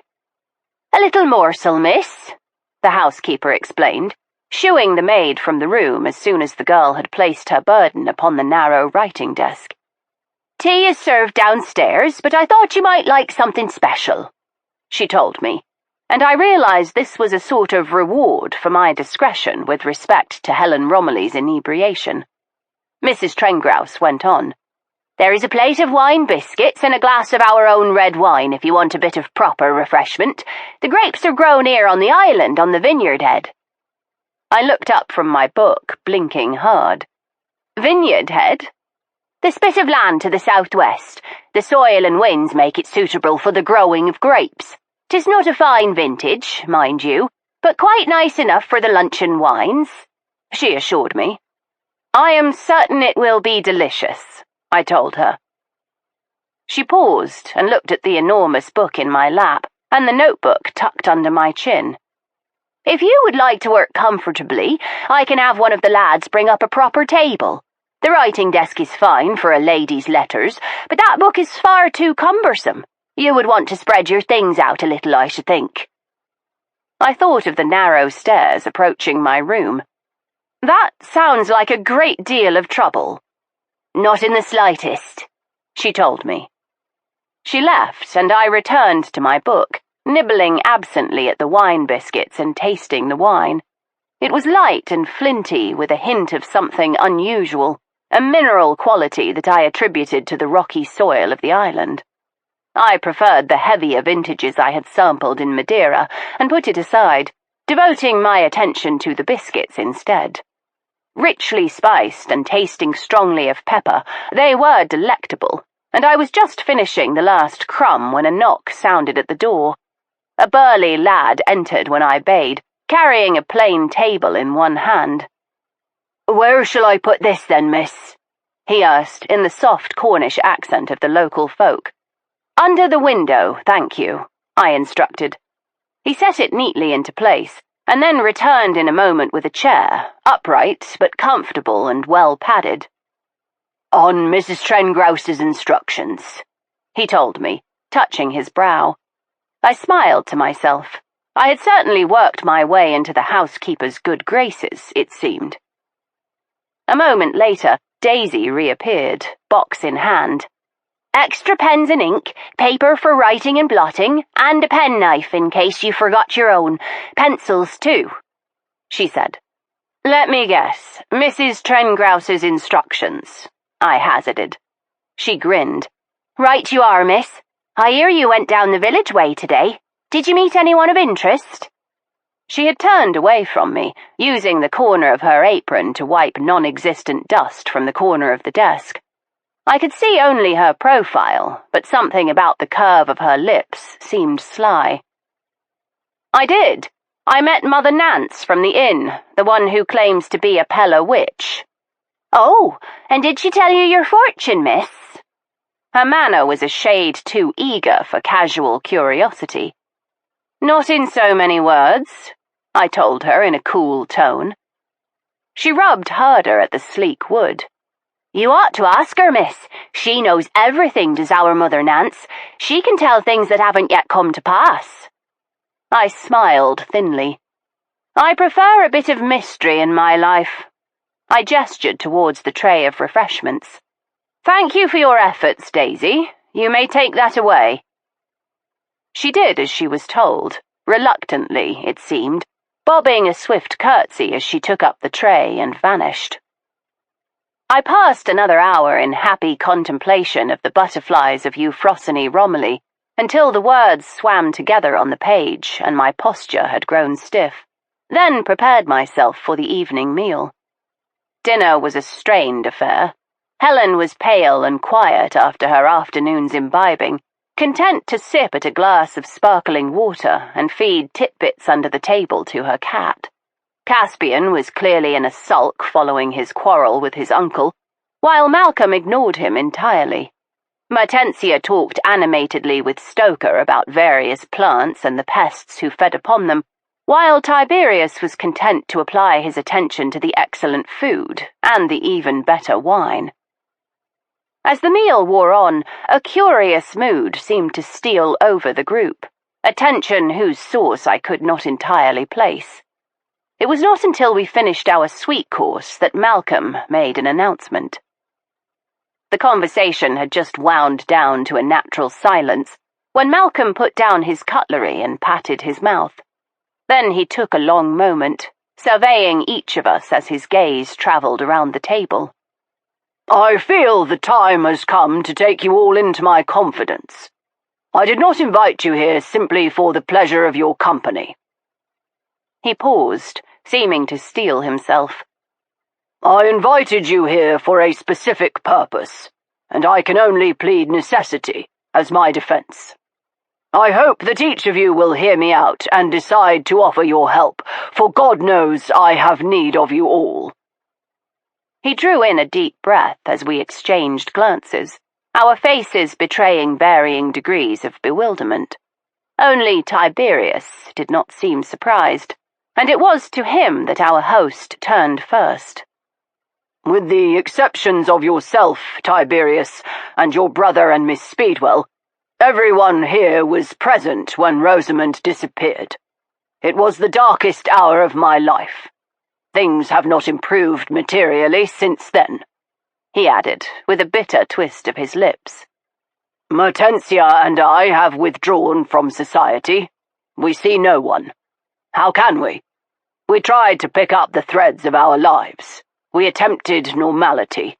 But every time we encountered friends, there were the awkward silences, the pauses in conversation that went on just a little too long, the subjects upon which no one would ever speak: Rosamund, weddings, drownings.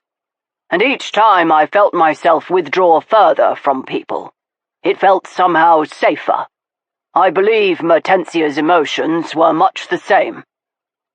He paused, and his sister gave a grave nod.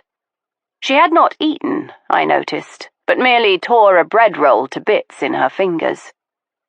Malcolm went on. "In the end, it became too much even to see family. And that is why Helen and Caspian have not been here." "We would have come," Helen Romilly began. Malcolm held up a hand. "I know. But it all just seemed so much simpler to close the doors and pull up the drawbridge, so to speak. And as time wore on, it became even easier to keep to ourselves. But now I believe it is necessary for us to discover what became of Rosamund once and for all. Only by writing a final chapter to this story can Mertensia and I move on to another. If we do not do this now, we will be immured here, and I think that way madness lies." He paused again, letting his words settle like stones falling to the bottom of a pond. "Put simply, I have invited you all here because I need your help." He looked slowly around the table. "Each of you possess some skill that I think would be useful under the circumstances." His gaze was apologetic, as it fell upon Stoker and upon me. "As for Mr. Templeton-Vane and Miss Speedwell, you came here expecting a peaceful holiday, and I do not intend that you should disrupt your plans on my behalf. But perhaps the fresh and observant gaze of scientists would not go amiss in this undertaking." "What undertaking?" Helen Romilly demanded. "He has some bee in his bonnet," Mertensia pronounced. "We had a great-granny who went entirely off her head, poor lamb. I shouldn't wonder if he hasn't done the same." "Mertensia," her sister-in-law said in frigid tones, "I hardly think it is appropriate to speak of your brother in such terms." Mertensia Romilly gave her a scathing look. "I forgot how tiresome you could be, Helen. Thank you for reminding me." Before they could continue their spat, Malcolm intervened. "It has been 3 years since that dreadful day, but to me it is as if it were yesterday. I think of her constantly, and always there remains the question, what became of her? Did she wander off and lose her way? Did she fall into the sea? Did she run away?" Helen's expression was patient, as if she was speaking with a backwards child. "I thought it was quite agreed that she left the island of her own accord. It is not pleasant to think that she might have changed her mind about the marriage, but it is the only reasonable explanation." "That is what I believed," Malcolm replied. "And it is that belief that has tortured me for 3 years. Why did she leave me? It was the most logical, if painful, explanation. I endeavored to accept it. I tried to reconcile myself to the fact that she would rather flee with no money, no prospects, than remain here and be my wife. It is a bitter thing for a man to believe," he added, with a thinning of the lips. "I knew that is what the gossips believed. It is certainly what the scandal sheets printed often enough. And these last years that has been my torment. Until now." He rose and went to the sideboard. One compartment of it was locked, and he produced a key, fitting it to the door. From inside he drew an unwieldy bundle, wrapped in a length of cloth. "Mertensia, ring for Trenny."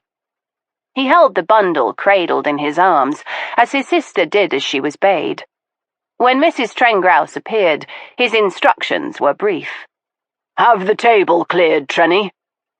She gave a doubtful look to the bundle held tightly against his chest, but nodded, gesturing to Daisy to whisk away the porcelain and cutlery. "The port," Mrs. Trengrouse began. "The ladies will not withdraw tonight," Malcolm told her. "And you ought to stay, Trenny. You are a part of the family after all." She shepherded Daisy from the room and took a post near the door, closing it against prying eyes or ears from the rest of the staff. Malcolm stood at the head of the table, looking us over as we watched with expectant eyes. "I presumed Rosamund ran away, as much as it destroyed me to believe it. I was led to this conclusion by the fact that she took her travelling bag, a small affair of scarlet carpet work. It was the same bag she had brought with her when she first arrived on the island.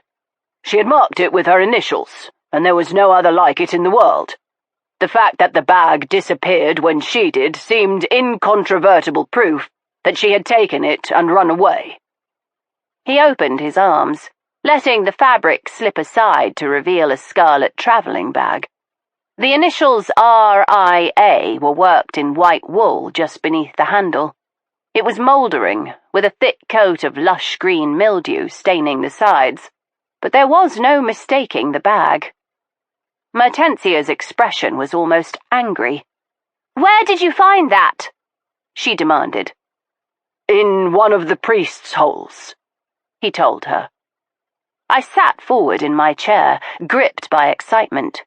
Priests' holes were common in Catholic households during the time of the Elizabethan priest hunters. Fitted in such a way as to escape detection, these tiny secret chambers could hold a man, perhaps two, for weeks at a time, as agents of the Crown searched for them.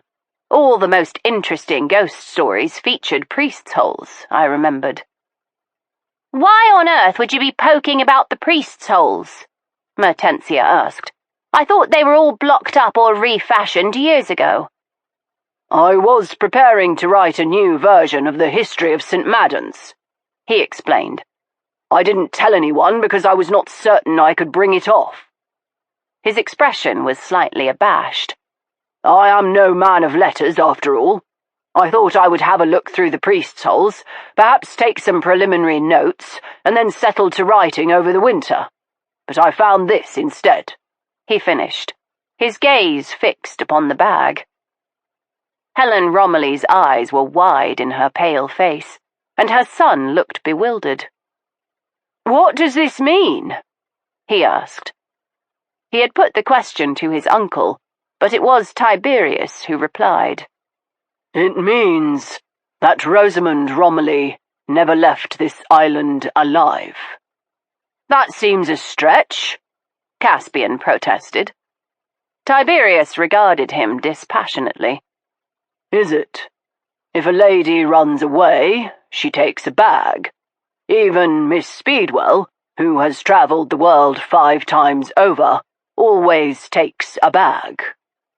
He flicked a glance to me, and I nodded slowly. "I cannot imagine a lady embarking willingly on any sort of voyage without even the most modest assortment of possessions." Tiberius went on. "So, let us carry it out to the logical conclusion.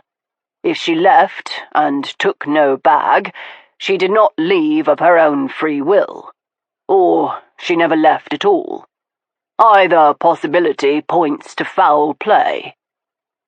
Mrs. Trengrouse covered her mouth with her hand as Mertensia gave a little moan. "It cannot be," she murmured. She reached out blindly, her fingers groping for some comfort.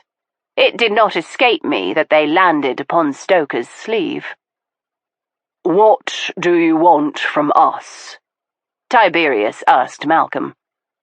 A brief smile touched our host's mouth. "I should have known I could count on you for plain speaking, Tiberius. I need your help in discovering what became of Rosamund. You want us to help you hunt a murderer," Tiberius replied sharply. At this, Helen Romilly shrieked a little and half rose.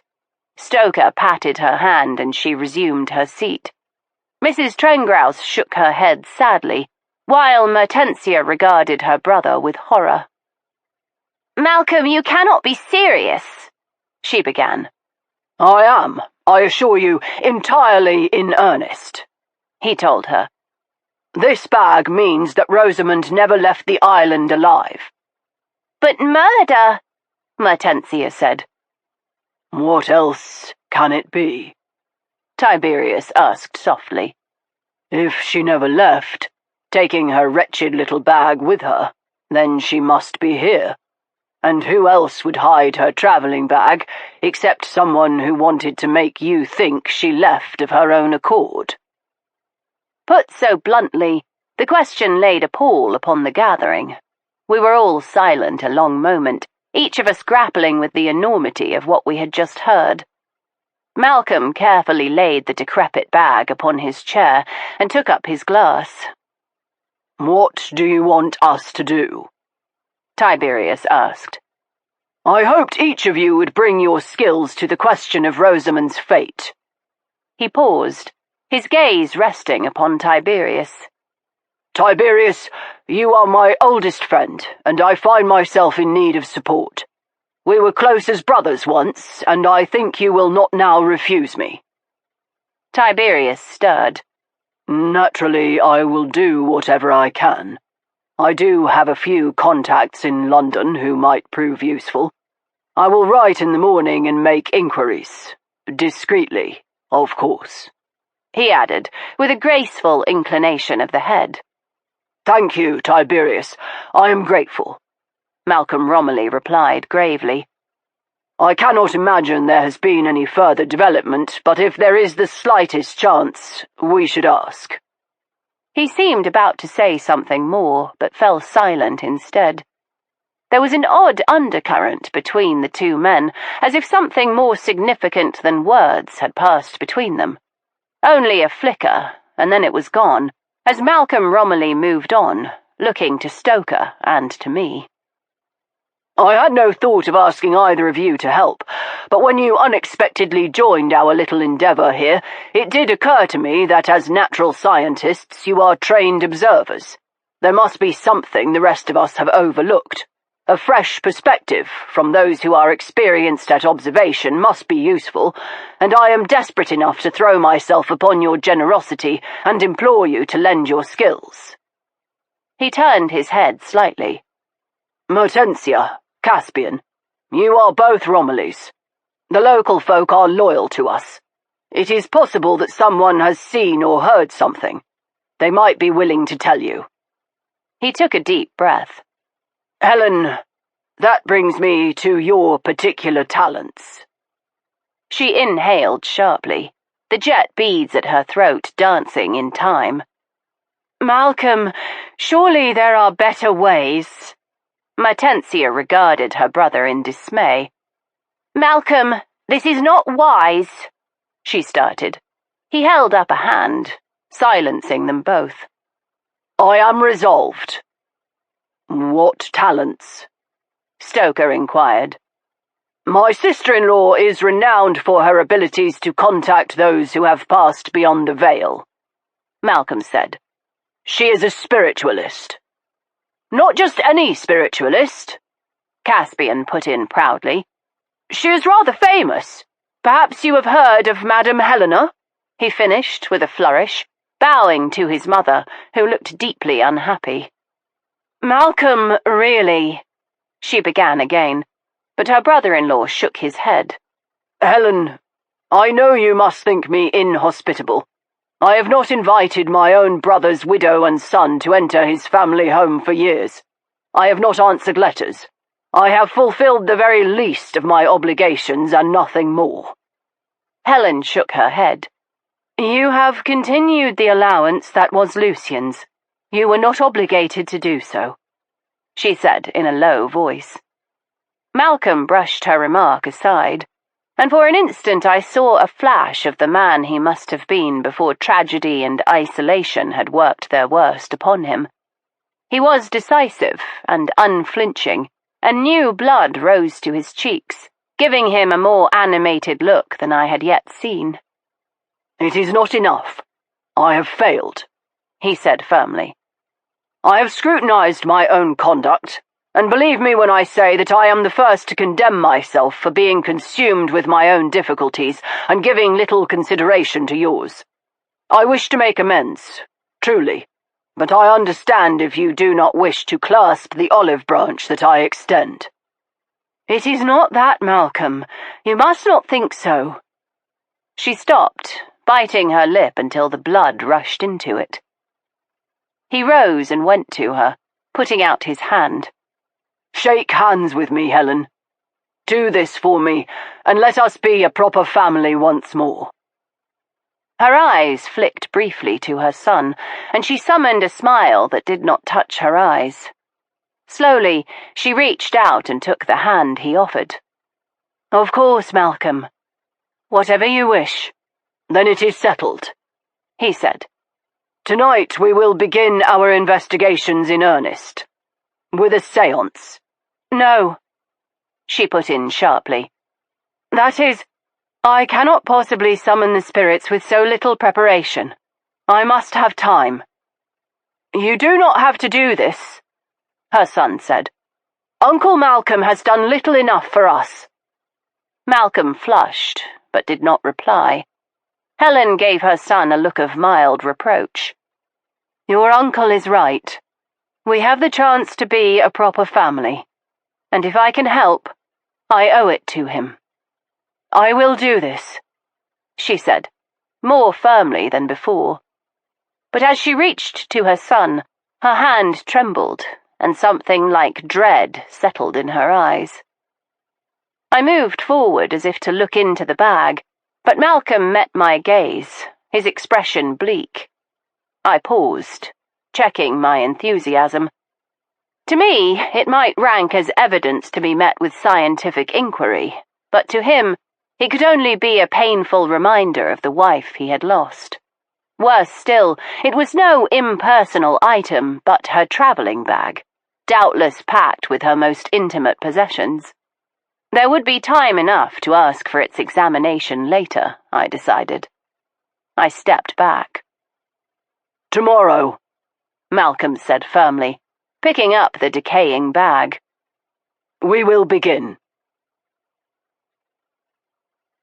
As with my visit to Stoker's room the previous night, I did not bother to knock. I entered Tiberius's bedchamber under a full head of steam, surprised to find that he was already undressing. He gave me a wicked glance. Why, Veronica, this is all so terribly sudden. Will you still respect me in the morning? You dreadful man. I ought to have known. Stoker warned me, but I would not listen. You've dragged me down here for some nefarious purpose, and I mean to know what it is. I stood with my back firmly against the door as I waited for his reply. He stripped off his evening coat and waistcoat and began yanking at his neckcloth, long fingers plucking irritably at the silk. Dragged you?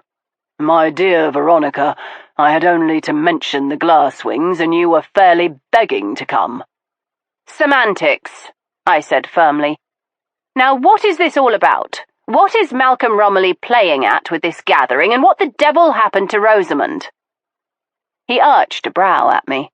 It was an effective gesture, one Stoker often attempted and rarely achieved. Excellent questions. I wish I knew the answers. What do you mean? He plucked at his studs. removing each and dropping them to a tray upon the washstand before removing his collar and cuffs.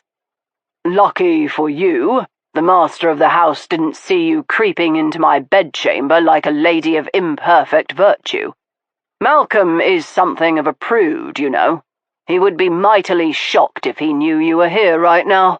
He will be more shocked if he has to treat you for the injuries I am about to inflict if you do not begin answering my questions. He gave a short bark of laughter in spite of himself. God, I was right to bring you, he said, stripping off his shirt. His musculature was not as impressive as Stoker's, but it was a glorious thing in its own right. He was long and sleekly sensuous as a Praxitelian statue, and under other circumstances my fingertips would have itched to discover if that marble perfection was as solid as it looked. He took up a dressing gown of black silk and knotted it about his waist. He gestured towards the chairs by the fire. Would you like to make yourself comfortable? Or would you prefer the bed? He chose the bed for himself, lounging against the pillows and patting the coverlet invitingly. I remained where I was. Tiberius. He gave a gusty sigh. Very well. He laced his hands behind his head and stared up at the canopy of the bed. The fabric had been gathered in a complex starburst pattern, pleated elaborately and most likely at great expense. To repeat what you have already learnt this evening, 3 years ago, Rosamund and Malcolm Romilly were married here in the castle. On their wedding day, Rosamund disappeared, apparently in her wedding gown and veil. Apparently? No one saw her leave, he said in a flat monotone. The wedding cake was left to moulder, the ropes of flowers dropped their petals. It was all frightfully reminiscent of Miss Havisham. Finally, Malcolm accepted that she was gone and was not returning. Now, with the discovery of that dreadful bag, it seems he has decided he wants to rake it all up again, hence the party. He has brought together the only people he believes he can trust to investigate the problem. Why not go to the police? The police? Tiberius pulled a face of mock horror. My dear Veronica, the police would have been quite happy to hang him for her murder, only it was rather difficult without a body. They made no secret of their suspicions, and one or more of them spoke to the press with disastrous results. You and Stoker were both abroad at the time, but believe me when I tell you I have seldom witnessed a more brutal evisceration by our newspapers. You had only to read one to be convinced that Malcolm was an unholy combination of Bluebeard and Henry VIII. The scandal nearly destroyed him. That is why he is so skittish about my being discreet with any London inquiries I might make, for fear it might all be raked up again. I was not surprised. Similarly vicious stories had circulated about Stoker during his divorce proceedings. As he was not present to defend himself, the tales had done their work, and even now many people believed the worst of him. How dreadful, I murmured. Yes, well, the dangers of an unfettered press, Tiberius returned. In any event, the result is that Malcolm and Mertensia withdrew entirely. Neither of them has been off this island since, and they do not issue invitations. That is why I suspected something was afoot when I received his letter asking me to come. Why did he ask you particularly? You said you had not seen him in some years? He did not answer for a long moment, and when he did, I smelt evasion in his reply. Our paths have not crossed for a while, but we have been friends from boyhood, close as brothers. Closer, in my case, he added with a thin smile. You will have observed that Stoker and I are not especially devoted. I think you are more attached to one another than either of you would care to acknowledge, I told him. I canted my head, studying his long, elegant form. I find it hard to imagine you as a child with boyhood friends. What were you like? Incorrigible, he replied with some relish. Although not as savage as Stoker, I was always refined in my tastes, even as a lad. Was Malcolm? Is that what drew you together? Heavens, no. He seemed genuinely amused at the idea. We were as different as chalk and cheese. Malcolm was a better oarsman. I was a more skilled rider. He liked maths. I preferred poetry, preferably the erotic sort. I was an enthusiastic adherent of Ovid, he added, with a vague attempt at a leer. And my temperament was more in hand than his. Malcolm had a temper, rather a ferocious one. Indeed, he seems rather mild, I replied. Apart from the scene with Caspian, I amended silently. Tiberius's eyes widened. His temper is the reason he was sent down from school, he told me with obvious relish. He choked a boy, bigger and older than either of us. It did not diminish my regard for him, he hastened to add. If anything, it rather increased it. He choked a boy? Are you entirely serious? As the grave, my dear Veronica. Did he have good cause? Is there ever good cause to choke a fellow human being? He asked, blinking slowly. I can think of at least a dozen, I replied. He laughed. Remind me never to fall afoul of you, although I cannot say the proximity of your person, even if homicidal, would be unwelcome. I might have pressed the issue of why Malcolm Romilly had invited him, but I knew Tiberius well enough to know when a pursuit was futile. I changed tack instead. Why did you accept Malcolm Romilly's invitation to come here? Again, he did not meet my gaze, preferring instead to stare up at the canopy. I told you. Malcolm and I have been friends for a long time. A few years' absence doesn't wipe all that away. He asked for my help, and I am giving it. I don't entirely believe you. Very well. I was bored in London, and I suspected Malcolm's little problem might present an interesting diversion. Try again. His expression was mocking. You doubt my veracity. I am wounded. I should demand a forfeit, he said, thrusting himself onto both elbows, his body stretched in languid invitation. Do be serious, I urged. I find seriousness to be the least seductive of all the virtues. I didn't know any virtue tempted you, I replied, and you have quite neatly evaded my question. Why did you come? Save your breath to cool your porridge, as my old nanny used to say, he told me, with a malicious gleam in his eye. You'll get nothing out of me.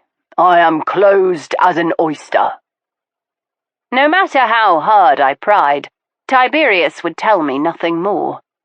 The storm had risen, hard rain beating against the windows as wind shrieked and howled as it swirled around the tower.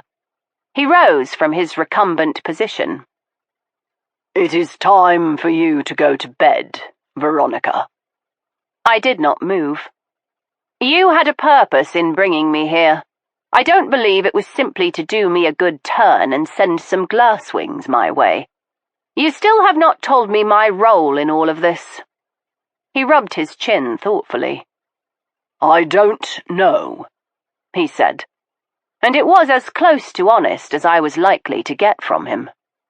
All I can tell you is I suspected Malcolm might have something up his sleeve. I suppose I hoped that with you and Stoker here, strangers amongst them, he might behave a little better and not make the whole thing so bloody awkward. If you knew this was going to be a difficult situation, why accept the invitation in the first place? To my surprise, he decided to answer. Have you ever turned over a stone, just to watch the nasty things wriggling underneath? I think every child has. His mouth thinned into a cruel smile. I am no longer a child. There's a baser word for what I like to do. Let us simply say that kicking over this particular stone amuses me. Then let us hope you do not get stung.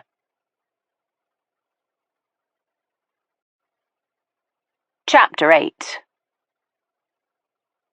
I was not entirely surprised to find Stoker sprawled in an armchair in front of the fire in my room.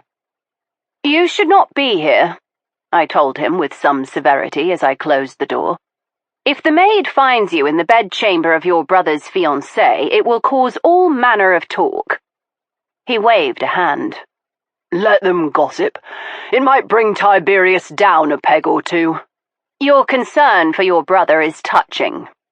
I took the chair next to his, propping my slippered feet upon the hearth. Tiberius has a distinctly nasty side which you have never seen, he reminded me. So you have mentioned. I might point out that while I am perfectly well aware that his lordship can be imperious and willful, to me he has been unfailingly courteous. Only because he wants something. He has lured you down here with the promise of glass wings, but he has an ulterior purpose. I'd stake my life on it. I refused to give him the satisfaction of agreeing with his suspicions, although I entertained a host of my own. Your cynicism is fatiguing, Stoker. It is entirely possible that his lordship simply thought to do me a good turn. You forget he has already provided me with lunar moths and a grove of hornbeams for the vivarium. Making it all the more likely that when he imposes himself upon you, you will agree to his terms, no matter how ridiculous. Such as? I demanded. Such as this ludicrous masquerade of pretending to be his fiancée, he said, lifting his brows in a gesture of exquisite mockery. You know why he felt it necessary. A respectable woman cannot travel alone with a man to whom she is unattached. It was the simplest means of offering me protection against the positively medieval norms of our society. Besides, I added with a touch of malice, I rather enjoyed the masquerade. Who would not appreciate the attentions of a gentleman of such sophistication? He shook his head, then leant back in his chair, crossing his legs at the ankles and lacing his fingers behind his neck. I refuse to believe your head could ever be turned by the facade of elegant manners and excellent tailoring. I credit you with better judgment than that. Tiberius is one of the most eligible men in London. Only a fool would refuse to at least consider the prospect of marriage to him. You have a decidedly low opinion of my pragmatism, I told him. I have a lower opinion of my brother. You do not know him, Veronica, not really. He plays the gentleman, but he is nothing of the sort. He sharpened his claws on the back of my childhood, and he has got worse with age. Why? I was curious, in spite of myself.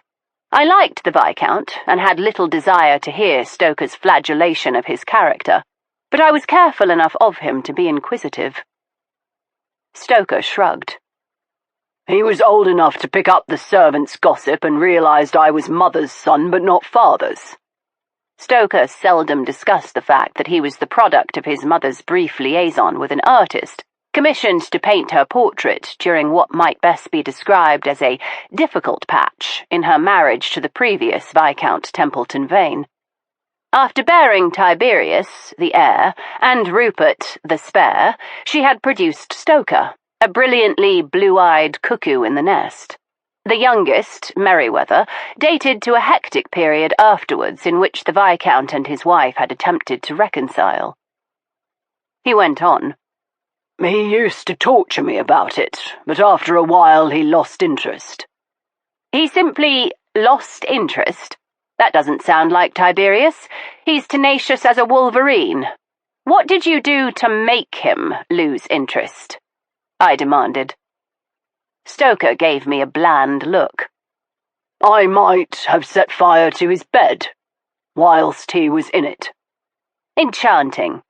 What do you know of his relationship with Malcolm Romilly? Stoker paused to think.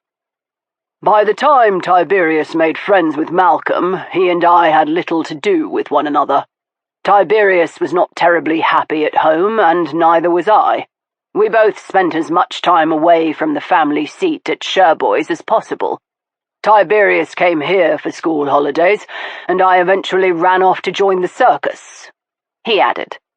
In his case, it was no mere turn of phrase. Stoker had indeed run away with the travelling show before joining Her Majesty's Navy. His youth had been a singularly adventuresome one. Tiberius is 40, I reminded him. Those holidays were long ago. But formative ones, Stoker said, rubbing thoughtfully at the shadow darkening his jaw. His battle to keep his beard in check was ongoing and uphill. And he kept returning, long after they left school. I think Tiberius was happiest here. Father couldn't berate him for every little misstep. There were no expectations put upon him. And with Malcolm's parents gone, they had the run of the place.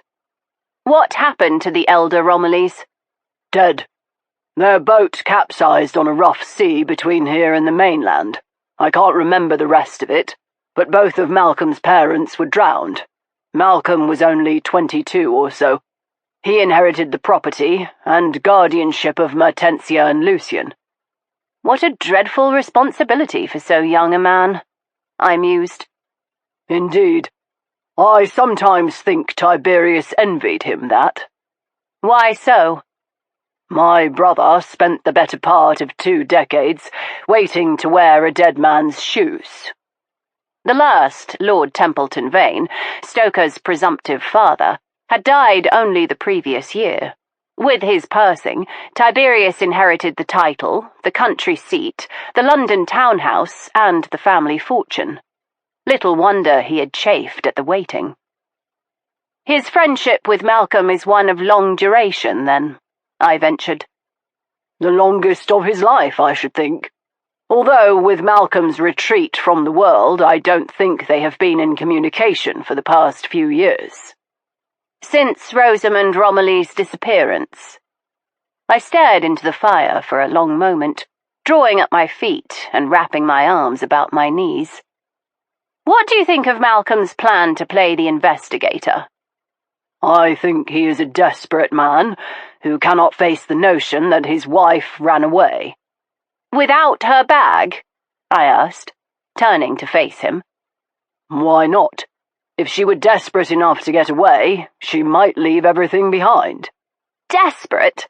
What could possibly drive a bride from her own wedding feast to running away like a common criminal in a matter of hours? I broke off. What? He demanded.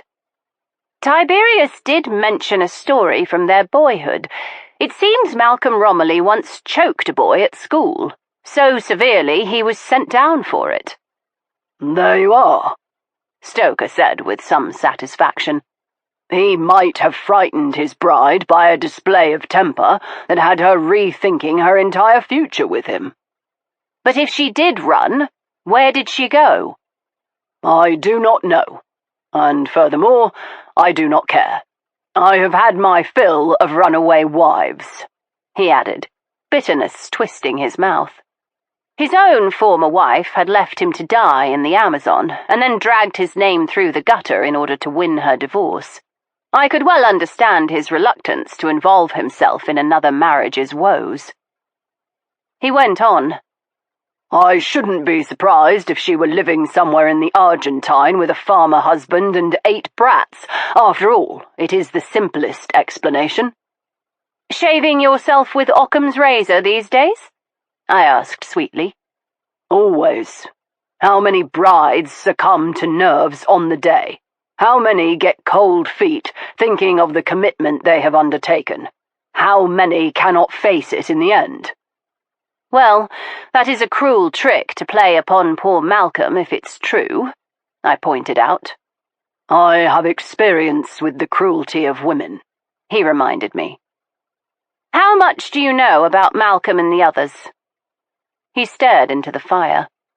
I cannot say I know much about any of Tiberius's friends.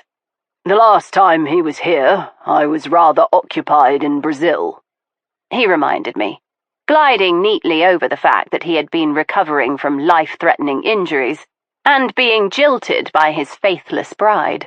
Stoker had spent the better part of 3 years under the influence of strong drink and women of negotiable affections. That is to say, his consolations were bottoms, those of both bottles and whores.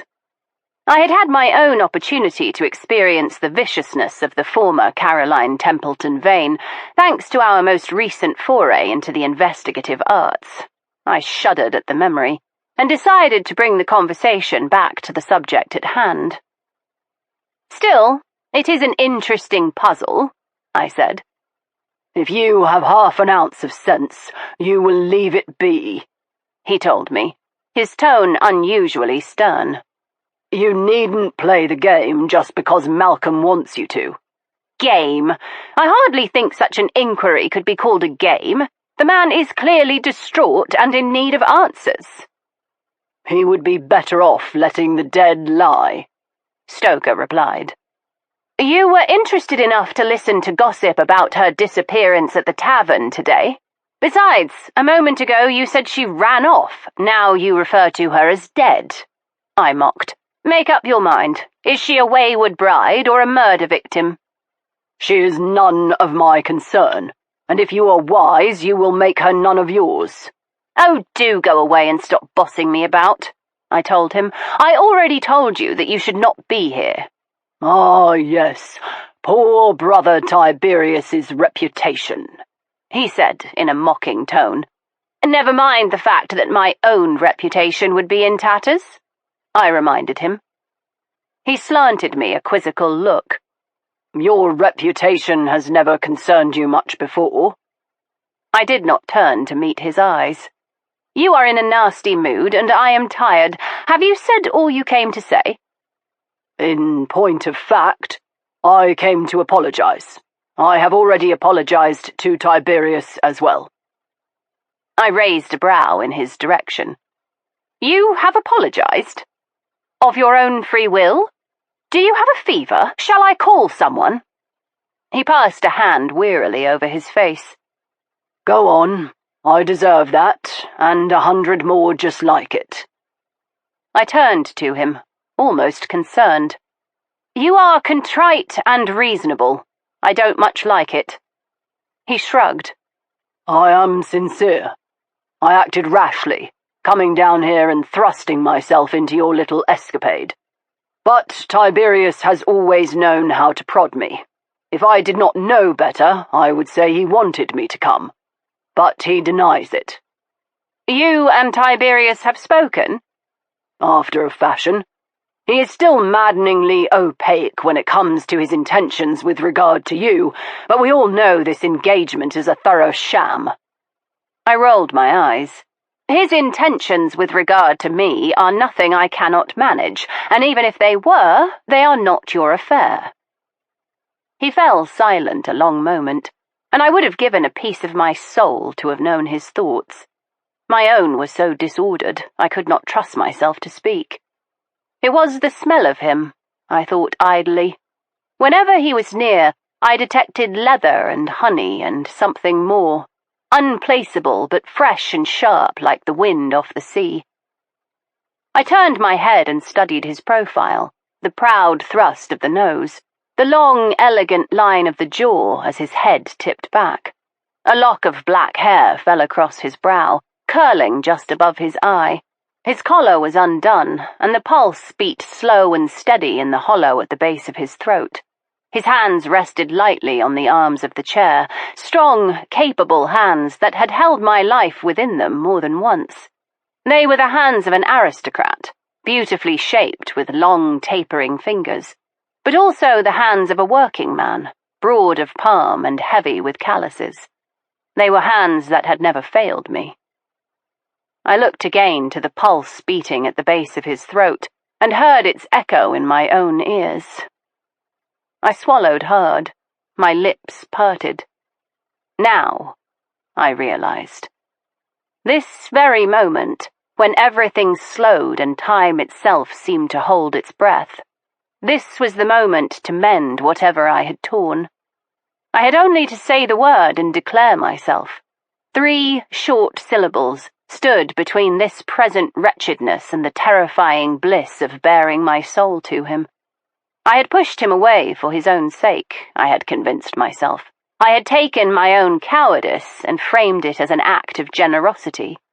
I had told him he needed to exorcise Caroline, but I was the one she haunted, that monstrous beauty with a soul as dark as sin. I was the one who trembled at the thought of being compared to her, of being found lacking somehow.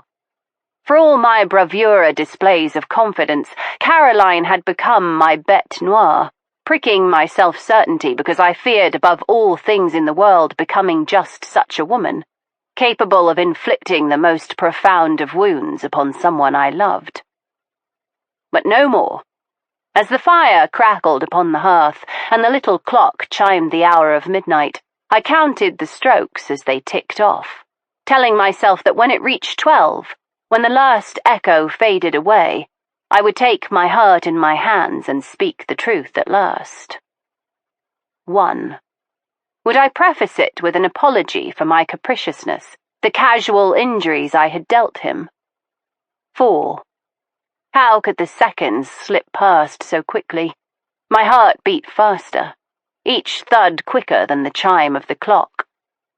7. So few seconds left before I would speak and change our lives forever. 10. Only 2 more chimes and I must speak. But how to begin? 11. Stoker. 12. It was time. I drew in a deep breath and my lips parted, joy and trepidation stretching my heart so full I could scarce contain it within me. Suddenly, he turned his head to meet my gaze. "You were quite right, Veronica," he said in a casual tone. I'm sorry, what was that?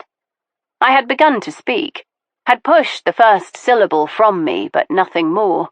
His remark cut smoothly across my words.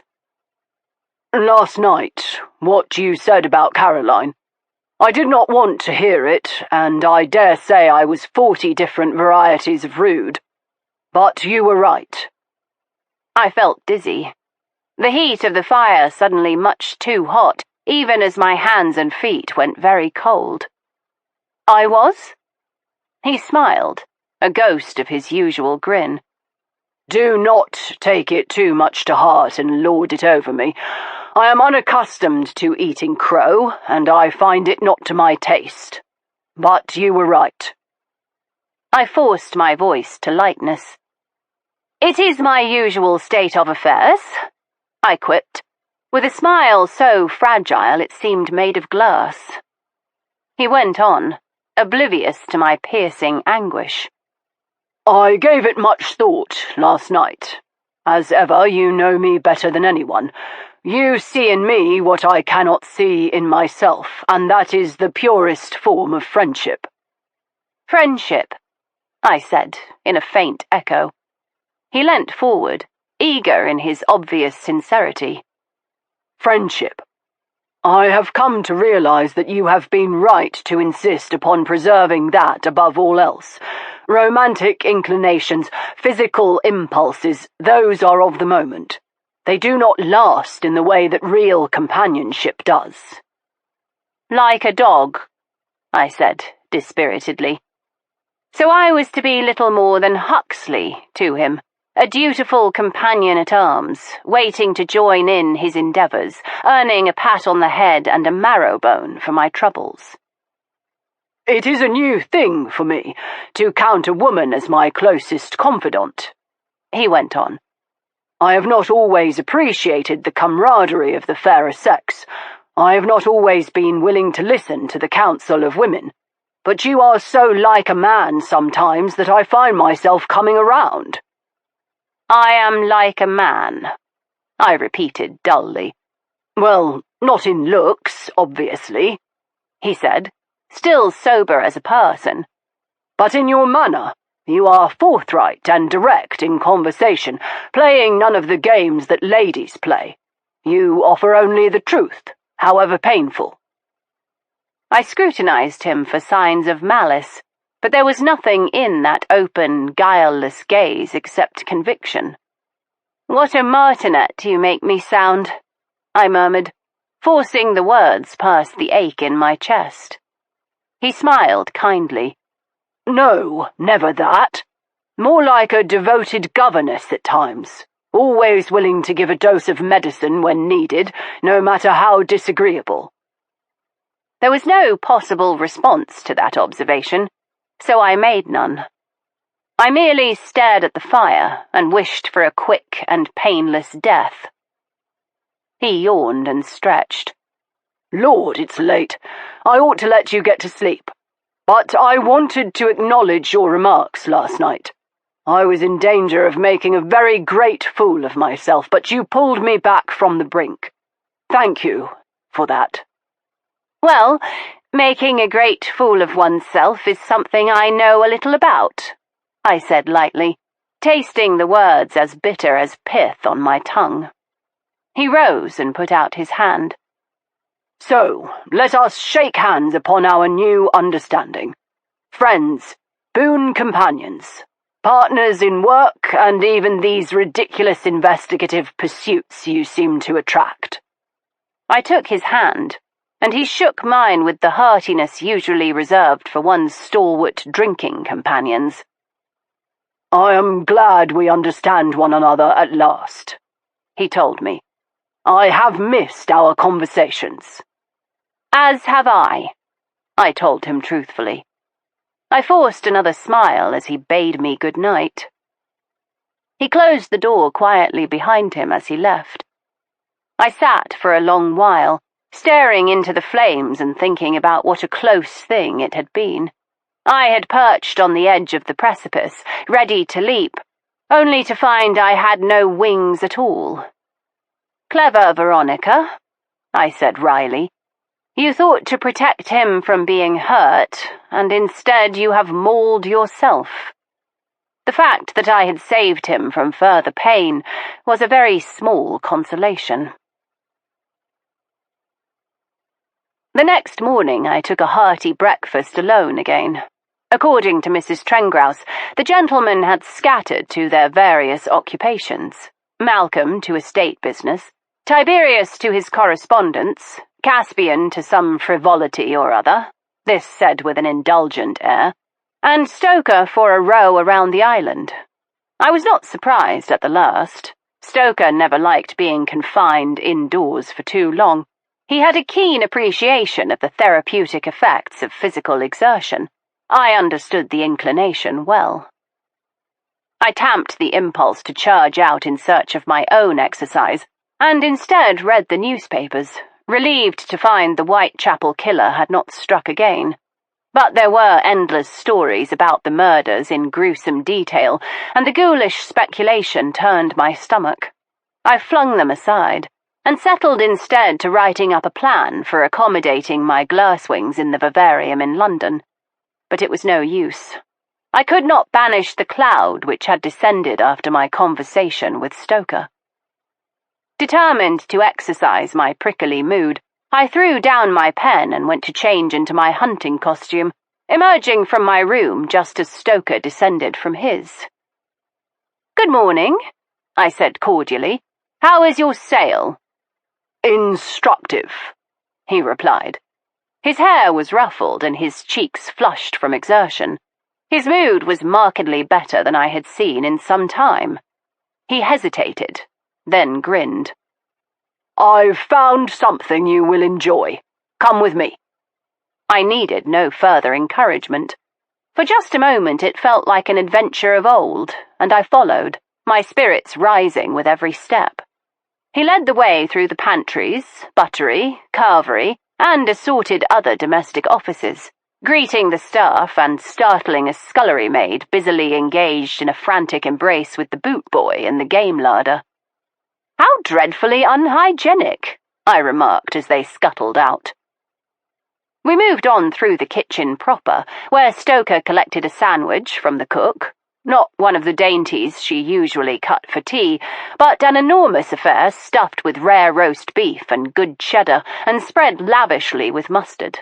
He gave a little moan of satisfaction as he bit into it, and she beamed at him. "I do like to see a gentleman with a healthy appetite," she said, urging another on him. "You're a fine figure of a man, you are. You need another." I waved her off. If he has another, he'll not keep that fine figure for long. Stoker blew her a kiss and pointed to a low door set in the far wall. "That's where we are bound." "Where does it lead?" I asked. "The wine cellars, miss," the cook replied promptly. "Mrs. Trengrouse is down there now, but 'tis proper dark, it is. Mind you take a lantern." I busied myself lighting one, since Stoker was still ravishing his sandwich. At his encouragement, I led the way through the little door and down the flight of stone steps. There was a pool of warm yellow light at the bottom, and I could see Mrs. Trengrouse with a sturdy-looking man in the rough clothes of the islanders, working together to fill a large wine barrel from a smaller cask. She looked up as we descended. "Good morning to you both. Come to explore the tunnels again, Mr. Templeton-Vane? Did you meet Mr. Pengard yesterday when you gentlemen rode about the island?" Stoker swallowed the last of his sandwich and inclined his head. "I did indeed. Manager of the vineyard, I believe." The fellow nodded. "Aye, sir, that I am." "Mr. Pengard has just brought the first pressing of this year's grapes," she told us. "We have no fine vintages of the island wines, I'm afraid. Everything is mixed together and let ferment. Mr. Malcolm believes that the dregs of the old wine give the new wine character." "Right he is," Mr. Pengard said stoutly. "We've made wine in these parts since the days of Elizabeth. The older the cask and the older the leavings from the mature wine, the better the new wine. And this year's grapes are a rowdy bunch, they are. Just you taste." He put down the small cask and drew off 2 tiny glasses, handing one each to Stoker and to me. "Will you not taste, Mrs. Trengrouse?" Stoker asked kindly. Before she could reply, the vintner gave a bark of laughter. "Not our Mrs. Trengrouse," he said, with a jovial nod towards the housekeeper. "She's teetotal, she is, sober as a judge." Mrs. Trengrouse shook her head. "It is not fitting for a housekeeper to indulge in spirits, Mr. Pengard." He laughed again, urging us to drink. Mrs. Trengrouse gave us a sideways look, but said nothing. The grape juice, unmatured and unfermented, tasted harsh and sour to me, but Mr. Pengard helped himself to a portion from my unwiped glass. "That'll put hair on your chest, it will, missus," he promised. Mrs. Trengrouse gave him a quelling look. "I can finish the rest of the cask, Mr. Pengard," she said. "I am sure you have other tasks awaiting your attention." "Oh, not me, missus," he said with a broad smile. "I've only these casks to bring up for the master. He does love the first tasting," he added, pouring out a little more into the glass he held and finishing it with a pronounced smack of the lips. "'Tis sweet this year," he said with a wink, "on account of my Anna and her dainty feet." "I beg your pardon?" I asked faintly. "We tread the grapes here, missus, just as in the old days. Some vineyards use a stone, but not for us, no. We choose the fairest maidens on the island to have a go at pressing the grapes, and this year my Anna had the honour of the first pressing." Stoker and I exchanged slightly queasy glances. Little wonder Mrs. Trengrouse did not drink the local wines. She darted us an apologetic little look while she stuck the cork firmly into the large barrel and handed the small cask back to Mr. Pengard. "Thank you, Mr. Pengard," I will be certain to convey to the master what a treat this year's vintage will be." "You do that, missus," he said with another wink. He gathered his little casks and moved to the far wall, to an iron gate set in the stone. Stoker took the lantern from me. "I wanted to show Miss Speedwell the tunnels, Mr. Pengard. If you are leaving that way, we will go with you." "Aye, sir," said Mr. Pengard, before he turned to me. "Now, you see, miss, the whole island is riddled with them. Natural caverns, they is. The first fellows used them for living in, until the castle were built and the houses and the village proper.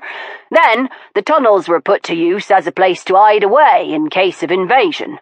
More than once a ship of villains landed on these shores and sailed clean away again when they found not a soul on the whole of the island." "What are they used for now?" I asked. "Lord love you, missus, they am used for nothing at all save keeping a man dry when the rains come in and he has to get from one part of the island to another." "Where precisely do the tunnels go?" Stoker put in. Mr. Pengard tipped his head, scratching his broad belly. "Well, now, let me have a think.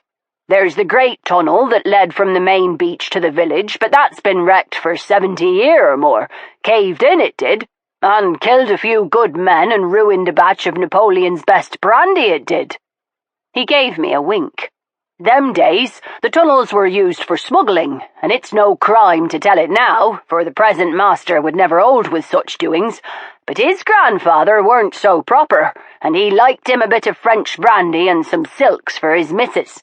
Many's the load that were brought through the tunnels in those days." "But that tunnel has been blocked for the better part of a century," Stoker prompted. "Aye, sir. That leaves the two small tunnels, one from the village up to the castle and one from the castle down to the western beach, the one that overlooks the sisters," he explained. Mrs. Trengrouse lifted her own lantern from a peg on the wall. "I will leave the gate unlocked so you may come back up this way when you have finished." Mr. Pengard scratched himself again. "I'll lead you to where the tunnels branch and then you can find your way," he told us. "Farewell, Mrs. T." She bade him goodbye, and the last we saw of her was a pale face shining in the darkness of the receding cellar. Pengard led us through the iron gate and into a cave that gave way almost immediately to a narrow tunnel. There was enough room for Stoker to stand upright, but little more than that, and I wondered how the smugglers and seamen had managed through the centuries. Mr. Pengard must have intuited my thoughts, for he called back, "This is why we use the small casks to bring the wine," he explained. "More trips, but a shorter distance by far. Now, mind your heads, for the land slopes away here and down." The tunnel took a sharp drop at this point, growing steep, punctuated at places with short flights of steps cut into the living rock and handrails of knotted rope. In other places, the floor of the tunnel was flat enough to permit easy walking, but we were always descending, and I thought what a devilishly hard time they would have hauling heavy goods. Once more Mr. Pengard anticipated me. "The last master put in a hydraulic lift, he did, for bringing goods up from the beach. Used to bring his wife's mother up that way, for the lady were so stout she could not climb it herself," he added with a wheezing laugh. Suddenly, the tunnel divided, and he stopped. "This is where I leave you." He pointed to the right. "This branch goes to the village, it does, right up into the smithy." He indicated the left branch. "Here'n what you want. Just follow it straight down to the beach and you'll not come to harm.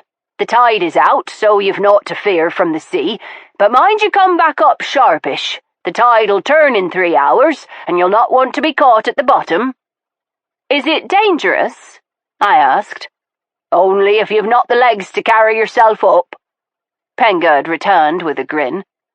"But the beach is covered and the tunnel floods up the first 20 feet or so. Nothing but the sea beyond until you reach the first sister." He touched his cap and set off, shouldering his empty casks and whistling a merry tune. Stoker and I turned towards the beach tunnel, holding the lantern aloft to cast the light as far as we could down the dark hole. "Mind your step, it's slippery here," he warned. He put out his hand and I took it, feeling the whole world in the warmth of that clasp. The air in the tunnel was fresher than I would have expected, smelling of seaweed and salt.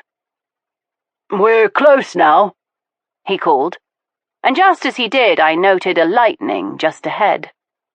The tunnel made a slight curve, and we emerged onto a narrow shingle of rocky beach. Offshore, thrusting upwards out of the sea, the smallest of the sisters lay, its barren rock lapped by the grey waters. A gull stood atop, giving us a baleful eye across the water. "She doesn't look terribly inviting, does she?" I asked Stoker, but the beach itself was heavenly. The sun had emerged for a brief time, gilding the stones and warming the air. I stripped off my stockings and shoes and settled myself at the water's edge to wait as I dabbled my toes in the surf. The water was frigid, and I drew my feet back as gooseflesh dimpled my legs. Stoker did not join me. Instead, he stripped off his clothes without a word and strode into the waves, plunging ahead with a strong swimmer's stroke until only his seal-dark head was visible. He swam for some time, back and forth, parallel to the horizon and across the current, until at length he emerged from the sea, taking up his trousers and pulling them on with deliberately provocative slowness. Water dripped from his black locks, running down the solid breadth of his chest and the flat plane of his belly. I turned back to the horizon. I pretended not to watch, but set my face to the sea, studying the gull as it flapped away from the tiny isle, wheeling overhead and making mournful noises as it searched for a likely fish. There was a flash of movement on the rocks at the edge of the shingle, a bird, no doubt, coming to inspect the shingle for an unlucky crab. Stoker eased himself down onto the beach, pulling on his shirt but leaving it open, and affording me a tantalizing glimpse of the hardened muscles that moved easily under his skin. I reminded myself forcibly that we were only to be friends, as established by the conversation of the previous night. No alluring display of masculine charms should distract me from that. "You will catch your death swimming in water that cold," I told him sternly. "You might take a cramp and drown." A tiny smile played about his lips. "How good of you to concern yourself with my health. But you needn't fear. I have no intention of drowning." "They say it is a peaceful death." Stoker shuddered. "It isn't." I said nothing, and after a moment he went on. "I've seen it. Twice. Sailors who went overboard. Once during a storm, and that was not so terrible. At least it was quick. We saw him thrashing and fighting the waves as they rose higher and higher, but we couldn't come about.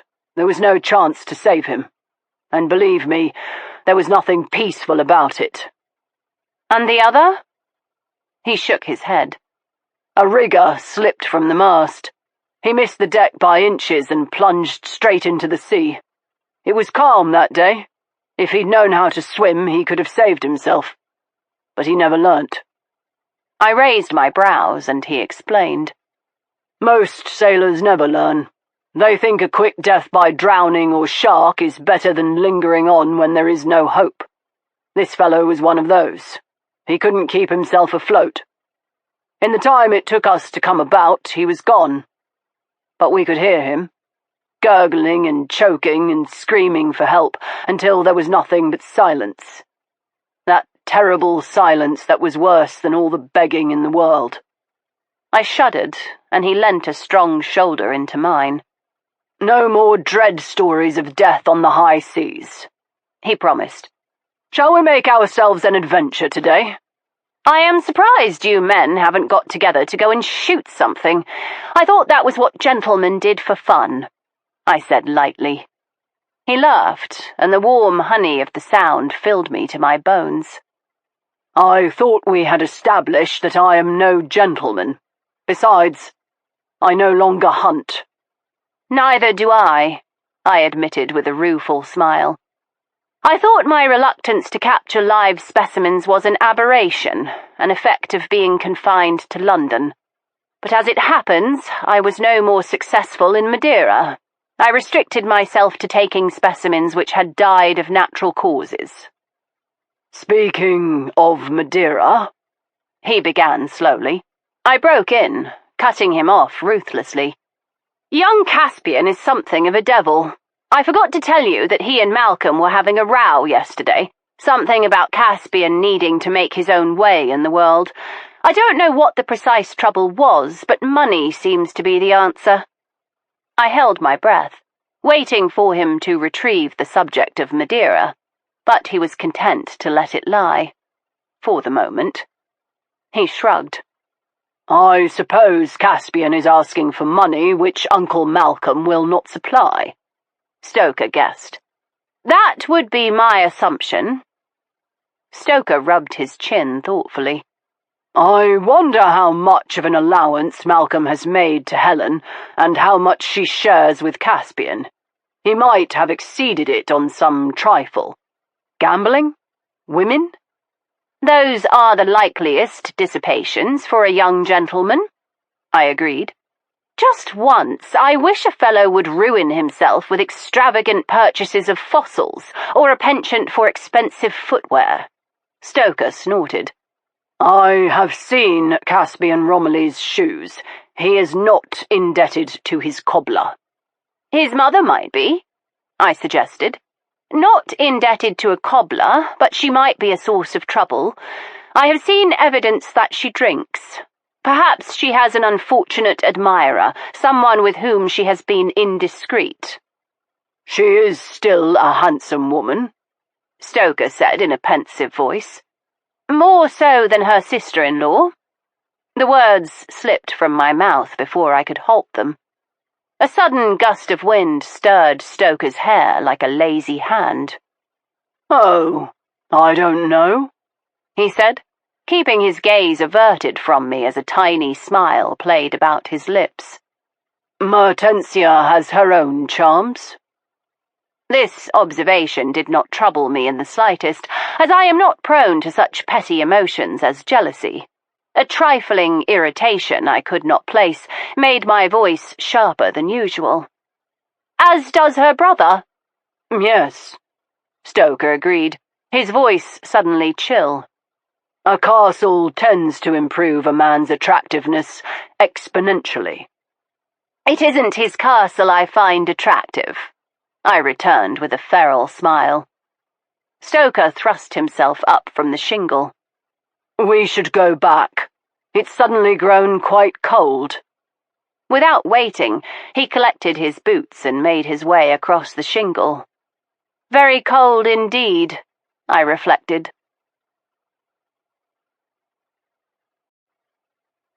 Chapter 9. The rest of the day passed slowly. Every time I glanced at the clock, it seemed to have stopped, the minutes ticking by like cold treacle as I tried to settle to something, anything. I had no wish to see Stoker. The tepid companionship he offered, the companionship upon which I insisted, I reminded myself coldly, seemed a small and wretched thing in the light of day. Over the months in Madeira, I had persuaded myself that I must take a rational and sober course. But now, in proximity to him with a puzzle to solve, old emotions, once firmly banked, had burst once more into flame, and the veritable inferno threatened to consume me. And Stoker's easy camaraderie and casual nudity did nothing to help. I thought of how nonchalantly he had stripped himself bare in front of me, as if I were no more than one of his sailor chums. He had taken me at my word, agreeing to be the best of what we had always been, partners, with no regard to our respective genders. And yet, in spite of my declarations and good intentions, that was simply not good enough. It was as if I had taken a blade to a fine painting, slicing the canvas to shreds, and now I complained I could no longer see the picture. I sat and loathed myself in silence for a little while, before taking myself firmly in hand. I wrote again to Lady Welly, as well as to Lady Cordelia, before writing up my plan for the glasswing exhibit in the vivarium. Then I rewarded myself with a few chapters of Arcadia Brown's latest exploits, with her faithful sidekick, Garvin. She was involved in solving the theft of priceless cameos from the Pope's private collection in the Vatican, and I had just come to the particularly gruesome murder of a member of the Swiss Guard, when a sudden clap of thunder nearly startled me out of my skin. The storm that had risen and quelled had revived itself, bringing with it lashing rain and gusty winds. I was surprised to find that I had filled the afternoon, and it was tea time, and I went in search of the others, finding them in the drawing room, with Mertensia looking miserable over the tea things. "I've been forced to play mother," she told me through gritted teeth. "What will you have, China or India?" "China, please." She poured a cup of steaming amber liquid and thrust it into my hands, letting some of the tea slop into the saucer. "God, I'm a fright at this. Why must we do it?" She trailed off, clearly irritated at the responsibilities of hospitality. She was a prickly creature, and I was determined to make cordial conversation with her, even if it were against our collective will. I sipped. "You mightn't enjoy playing the hostess, but no one can gainsay your expertise in the garden." "I wish I were there now," she told me. "I understand plants. People are a different matter entirely." She hesitated, then nodded with obvious reluctance towards the empty space on the sofa beside her. I sat and sipped at my tea, refusing cake and sandwiches and bread and butter. "It's all so pointless," she said at length, and with some bitterness. "Why must we sit around so stupidly, having precisely the same conversations with exactly the same people day after day? I would far rather have a quick cup of tea in the garden and then get back to my work." "Surely not on a day like today," I teased, with a glance to the window. Ribbons of rain silvered the glass. "Especially on a day like today," she countered. "Plants behave differently when they are wet. I learn something new every time I am near them. You must feel the same about butterflies," she challenged. "Butterflies do not fly in the rain," I reminded her. She tipped her head as though the thought had never occurred to her before. "What do they do in the rain?"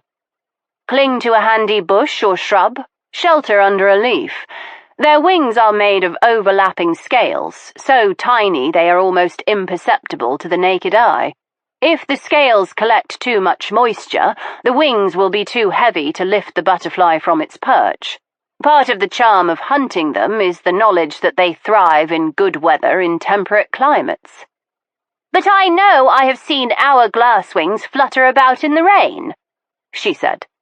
"That is what makes them special," I told her. "The distinction of the glasswing is that it lacks the scales of other varieties. It is the scales that lend colour to a butterfly's wing. A creature without those scales is colourless, but magnificent in its own way, and able to fly in the rain. Perhaps it is an example of Mr. Darwin's theories on adaptive evolution," I suggested. "You mean the weather here is so changeable that in order for a butterfly to thrive, it would adapt to the conditions in which it lives?" "Something like that." "You are a follower of Mr. Darwin's theories?" she asked. "I am interested," I corrected. "I tend towards Mr. Huxley's more reserved approach. I am an empiricist and believe what I observe. Stoker tends to give greater credence to Darwin," I added. And at the mention of his name, Mertensia flushed. She covered her blushes by munching at a prawn sandwich, and I took the opportunity to change the subject. "I am sorry if I distressed you yesterday with my question about Rosamund. Impertinence is rather a bad habit of mine." She brushed the crumbs from her fingers. "Not so impertinent after all," she said. "It seems Malcolm had a purpose to this gathering the whole time." Did he share it with you? He did not. Her dark eyes were wary. It seems he has been keeping secrets from me, she added with an attempt at lightness. You didn't know about the travelling bag? She shook her head and took up a piece of cake, but did not eat it. It must have come as a shock, I supposed, to have so much uncertainty about her fate and then to learn that your brother believes she never left the island alive. It is ghastly. Her eyes flashed to mine. I never believed Rosamund left the island, she said with brutal finality. What makes you think she never left? I pressed. Because she would never have walked away from her life's ambition at the moment she achieved it, Mertensia told me. Then what do you think became of her if she did not leave the island? I pressed. Her lips parted and she looked down at her hands, almost in surprise, it seemed. The piece of cake had been crumbled to bits. She wiped her fingers and put her tea things aside, her movements deliberate. You must excuse me now. I have spent the morning cutting hydrangeas and must put them into glycerin if I am to preserve them for the winter. She left me then, and almost immediately Helen Romilly slipped into her place. May I pour you another cup, Miss Speedwell? I assented, and she played mother. Her hand was steady, I noticed, and she passed me the cup with a small smile. I must thank you, both for your kindness and your discretion, she began. Think nothing of it, I instructed. She held up a hand. Please. You were very understanding, and I have no excuse for my behaviour, only that it is difficult being here again. You were here for the wedding, were you not? She nodded, her dark hair gleaming in the lamplight. At her throat was pinned a mourning brooch, a lock of hair woven into a cross-hatched pattern forming the centre. Lucian's, she said, putting a finger to the brooch. I do not like coming here, but I feel closer to him, knowing this place was so dear to him. You must miss him terribly. I sipped at my tea and watched a tiny wrinkle etch itself between her brows. Not as much in London. Here he is always present because this was his home, but in London we were always changing lodgings, forever buffeted by the winds of chance, she said. Her voice was light, but there was a strain in her manner, and I wondered exactly how happy her marriage had been. She went on. My husband was an optimist, almost childlike in his belief that the next great thing was about to happen. He had great power to make others believe it too, or at least he made me believe it, she added with a gentle smile. She turned and beckoned to the cat, Hecate, who leapt lightly onto her lap and settled herself, regarding me with lamp-like eyes. Helen's hands, beautiful and slim, fell to stroking the animal as it purred. There is an otherworldliness to folk from these parts, she told me in a low voice. They believe in piskies and fairies and all sorts of things we grow past when we are adults. It is almost as if they never quite leave childhood behind. They are more remote, I reminded her. They live on the edge of the world, it must seem to them. Indeed. It worries me sometimes to think that Caspian might have inherited some of that out-of-touch quality. There is a morbidity to the Romillys, a refusal to face the world as it is. It is frightening, she told me, her hands never pausing in the slow petting of the cat. I think all mothers worry for their children. She smiled. No doubt you think me silly, but Caspian is all I have left in the world. I want him to do well, and I want him happy. Those things are not mutually exclusive, I suggested. No, but the Romillys seldom make happy marriages. It sounds as if yours was, I reminded her. It was, she told me firmly. But mine was the exception because we did not live here, I think. It was good for Lucian to get away from here. But now I have brought his son back, and I wonder if it were a very great mistake. Surely it is good for him to know his family. Yes, she agreed, but there was a note of hesitation in her voice. I thought back to the scene between uncle and nephew I had overheard the previous day. Do you worry about Malcolm's influence on your son? Her eyes widened and her hand stopped, earning her a rebuke from the cat. She resumed petting as she shook her head. Certainly not. Malcolm is a gentleman.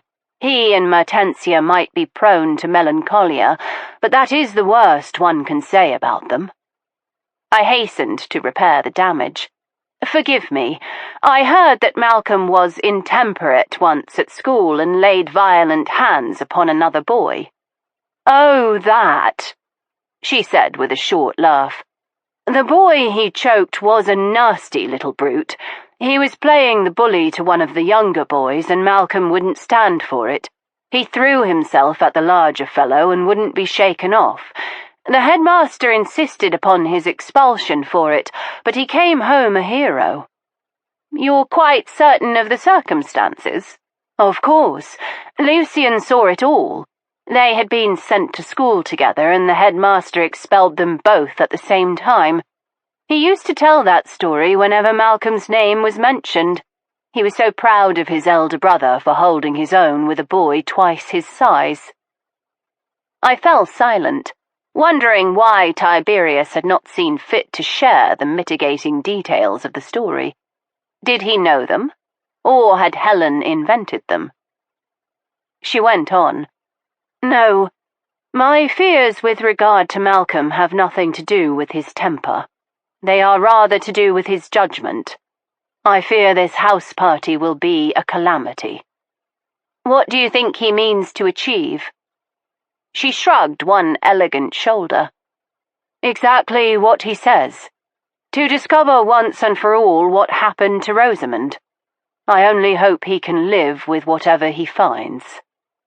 What do you think happened to her? Helen shook her head. I do not know. I cannot believe Rosamund would have run away. It would have been so out of character. Did you like her? I asked on impulse. She gave me a level look.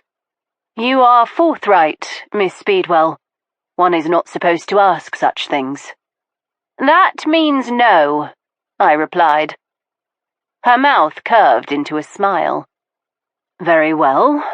I did not.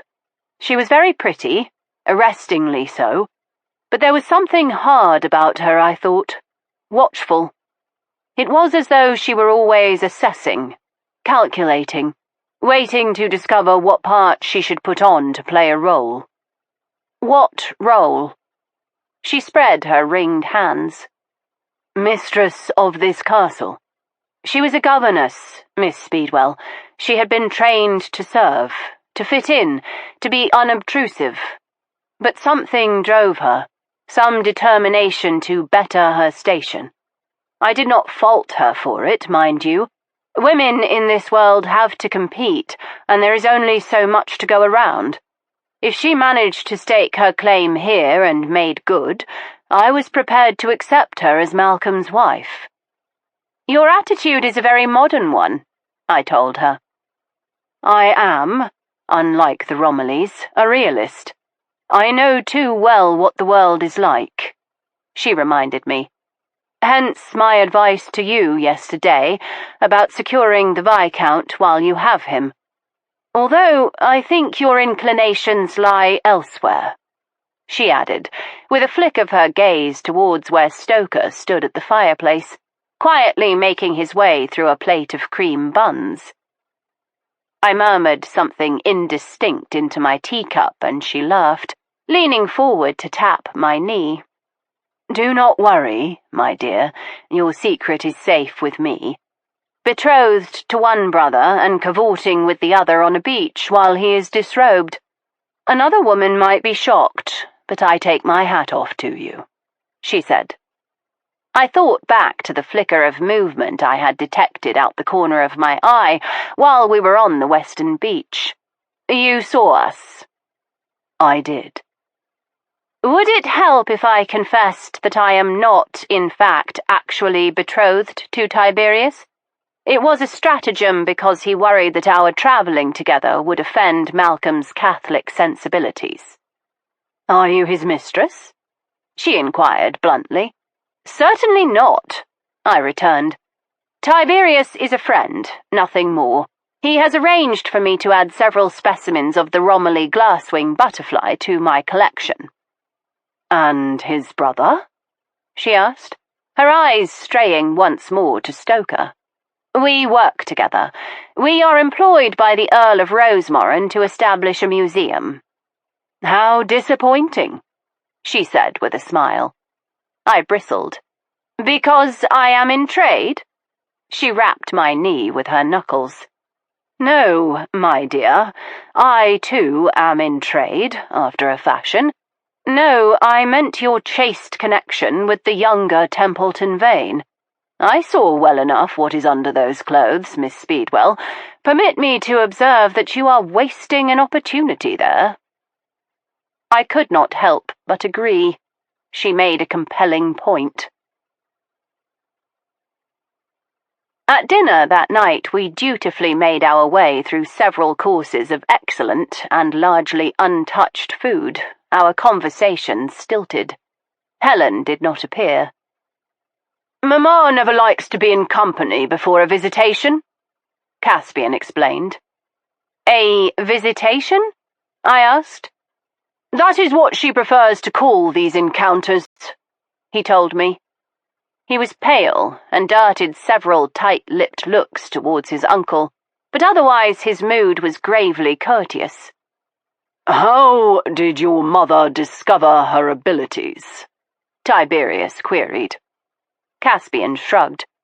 She has always been sensitive to atmospheres. After my father died, she was inconsolable. She called upon a medium in order to speak with him, but we never heard from him.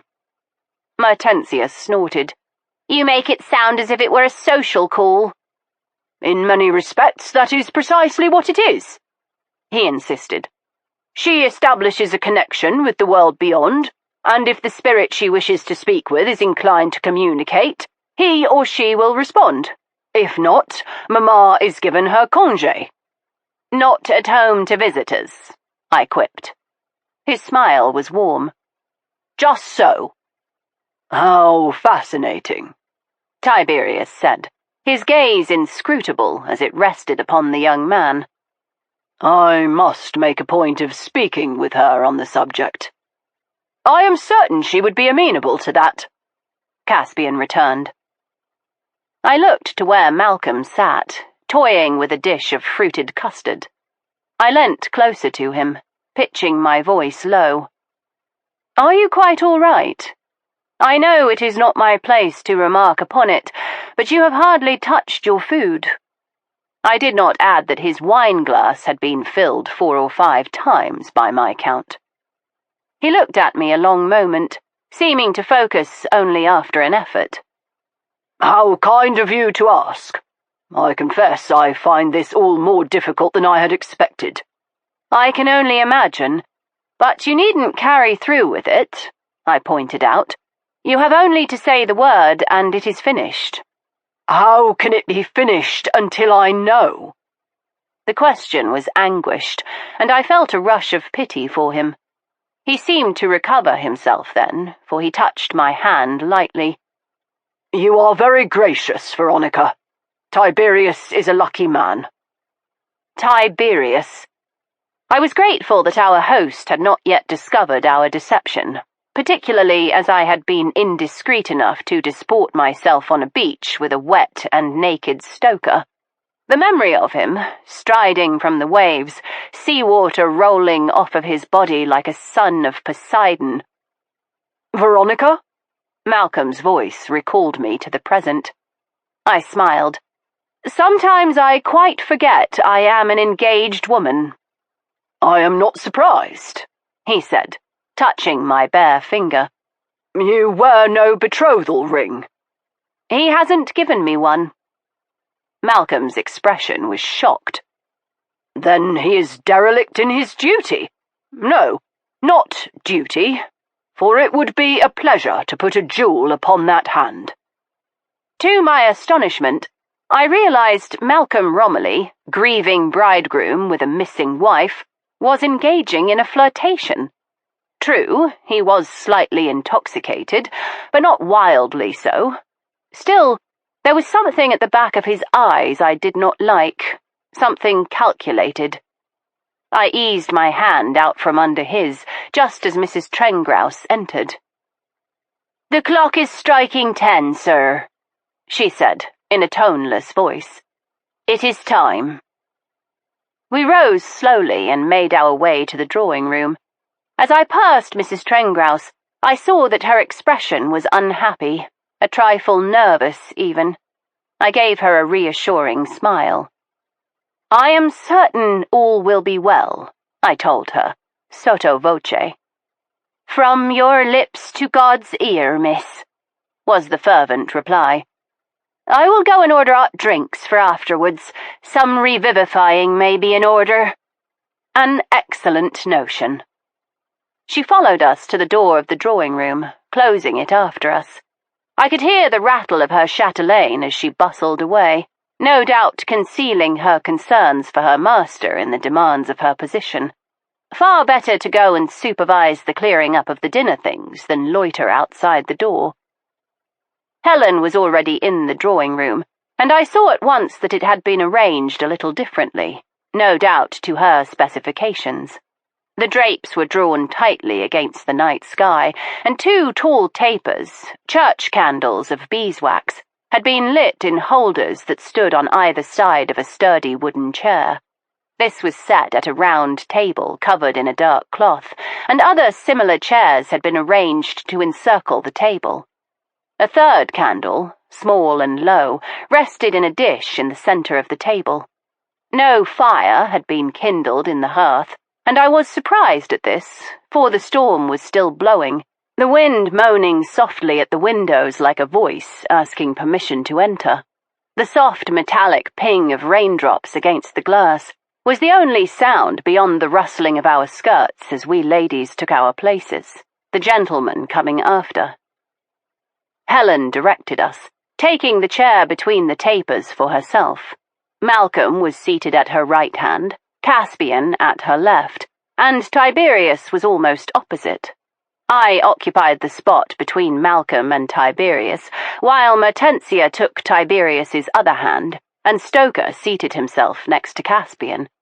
We exchanged glances, none of us entirely comfortable, it seemed.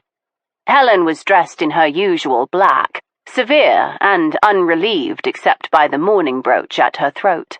A veil of black lace rested on her coiled hair, and her eyes were enormous, the pupils inky against the pale irises. "Let us begin," she said in a low voice. She put out her hands, indicating that we should do likewise. Tiberius took mine with a light clasp, his fingers warm, and I felt the weight of his signet ring. Malcolm's grip was firmer, a slight callus between his middle and forefinger where his pen rested when he wrote. He shifted his hand, putting his palm flat to mine and folding his fingers over as if we were preparing for a waltz. I gave his hand a slight squeeze of reassurance and glanced across the table to where Mertensia was holding Stoker's hand tightly, her knuckles white in the dim light. "I must ask that you do not speak," Helen instructed us. "No matter what occurs, you must not intervene when I am communing with the spirits. It is dangerous. For me, and for you," she said ominously.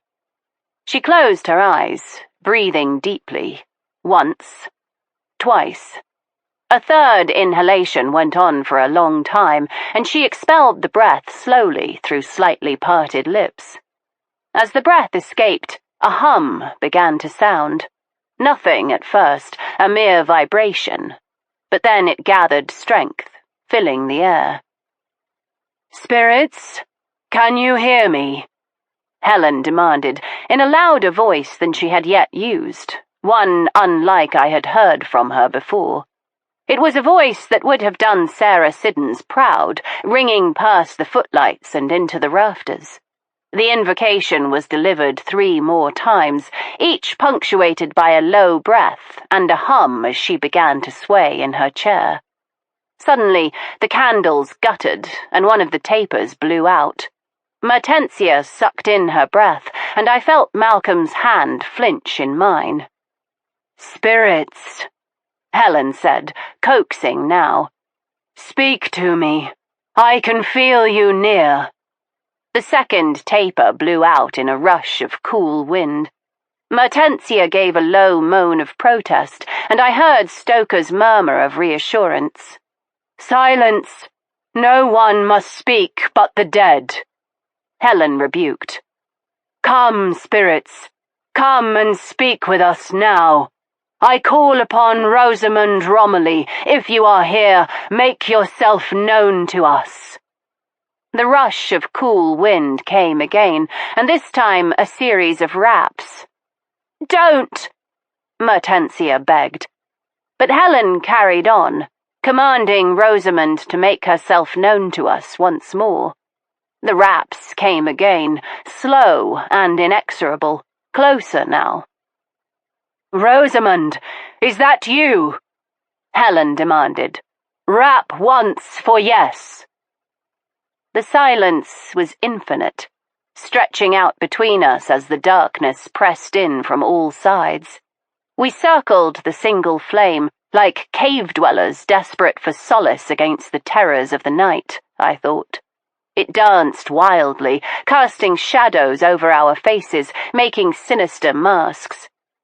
I realized that Helen had opened her eyes and was staring into the flame, never blinking, her black pupils reflecting the light. We waited, the silence growing taut and unbearable, until at last it came. A single knock. Malcolm's hand grasped mine convulsively as Helen moved almost imperceptibly forward in her chair. "Yes, spirit, tell us again. A single rap if you are Rosamund." Again it came. One knock. Mertensia moaned again and closed her eyes. I saw Stoker's fingers tighten over hers in support. Helen spoke, her voice coaxing. "Rosamund, tell us now. You are in the spirit realm. That means you have left your body. Is this true?" Another single knock. "Rosamund, were you murdered?" Helen breathed out the words, barely above a whisper. Beside me, Malcolm clasped my hand like a drowning man. I thought I heard him murmur in protest, half begging not to hear what he knew he would. We waited, in the silence, the candle flame flickering. It settled, the golden light holding almost still for a long moment. Then, without preamble, it streamed sideways, flaring once before it blew out.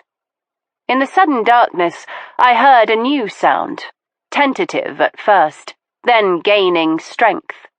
Soft at first, so distant and quiet I almost thought I imagined it.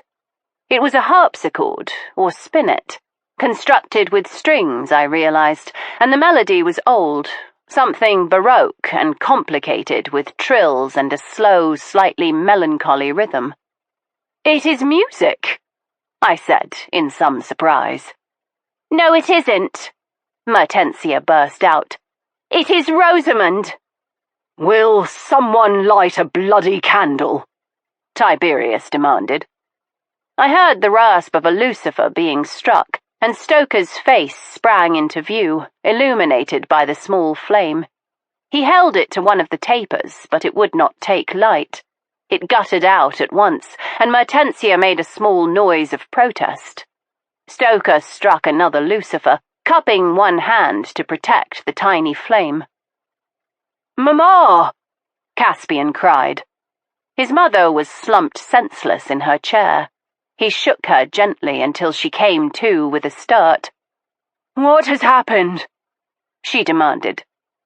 Then she heard the music, sitting forward, clutching at her son's sleeve. "Rosamund," she breathed. Stoker's lucifer burnt out and he struck another. "There are lamps in the hall," Malcolm told him.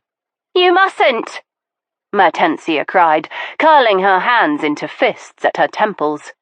"We must stay together. Do not leave," she pleaded. Malcolm half started from his chair. "The music is getting louder," he said, still holding fast to my hand. Stoker vanished with the tiny flame, plunging us once more into darkness, before returning a moment later with a small lamp lifted just high enough to throw his face half into shadow. "The music is louder in the passage. The music room," Malcolm managed in a strangled gasp. We rose almost as one, Malcolm, Stoker, and I at the front of the little band, leading the way towards the music room. The door was closed, but we could hear the music clearly, growing louder with every step. The trills and flourishes seemed to surround us in the passage, music conjured from nowhere, teasing and tormenting as snatches of it danced around us. "She is still here," Helen said in a strangled voice. Her son supported her, one stalwart arm at her waist. To my surprise, Mertensia supported her other side, gripping her sister-in-law's hand with her own grubby one. For once, Helen did not pull away. She seemed instead grateful for her kindness. Instantly, the music stopped. The last notes cut off sharply, but an echo of them lingering in the passage. Malcolm burst through the doors of the music room, leading us as he held the lamp aloft. In the centre of the room stood a harpsichord, the lid lifted, music scattered upon the floor. Attached to the harpsichord was a bracket for a candelabrum fitted with slim white tapers. The scent of blown candles filled the air, and a slender wisp of grey smoke spiralled lazily upwards. Stoker put his finger to the smoking wick. "Still hot," he murmured. "What does that signify?" Malcolm demanded. Stoker opened his mouth to speak, but paused as Tiberius came forward. He moved like a sleepwalker, slowly, inexorably towards the harpsichord. He put out his hand and lifted something from the seat, turning towards Malcolm with an expression I had never seen before. Clutched in his fist was a single striped rose. He held it up, but Malcolm did not touch it. He stared in horror, his white lips parted, his breathing heavy. Suddenly, with a choking gasp, Helen slid to the floor, crumpling into a heap of black taffeta. Caspian bent to his mother, just as Mrs. Trengrouse bustled into the room. "Mr. Malcolm, I am sorry. I'm afraid the storm—" She broke off at the sight of Helen Romilly huddled on the obeson. "Fetch a vinaigrette, Trenny," Malcolm said wearily. "I think it is going to be a long night."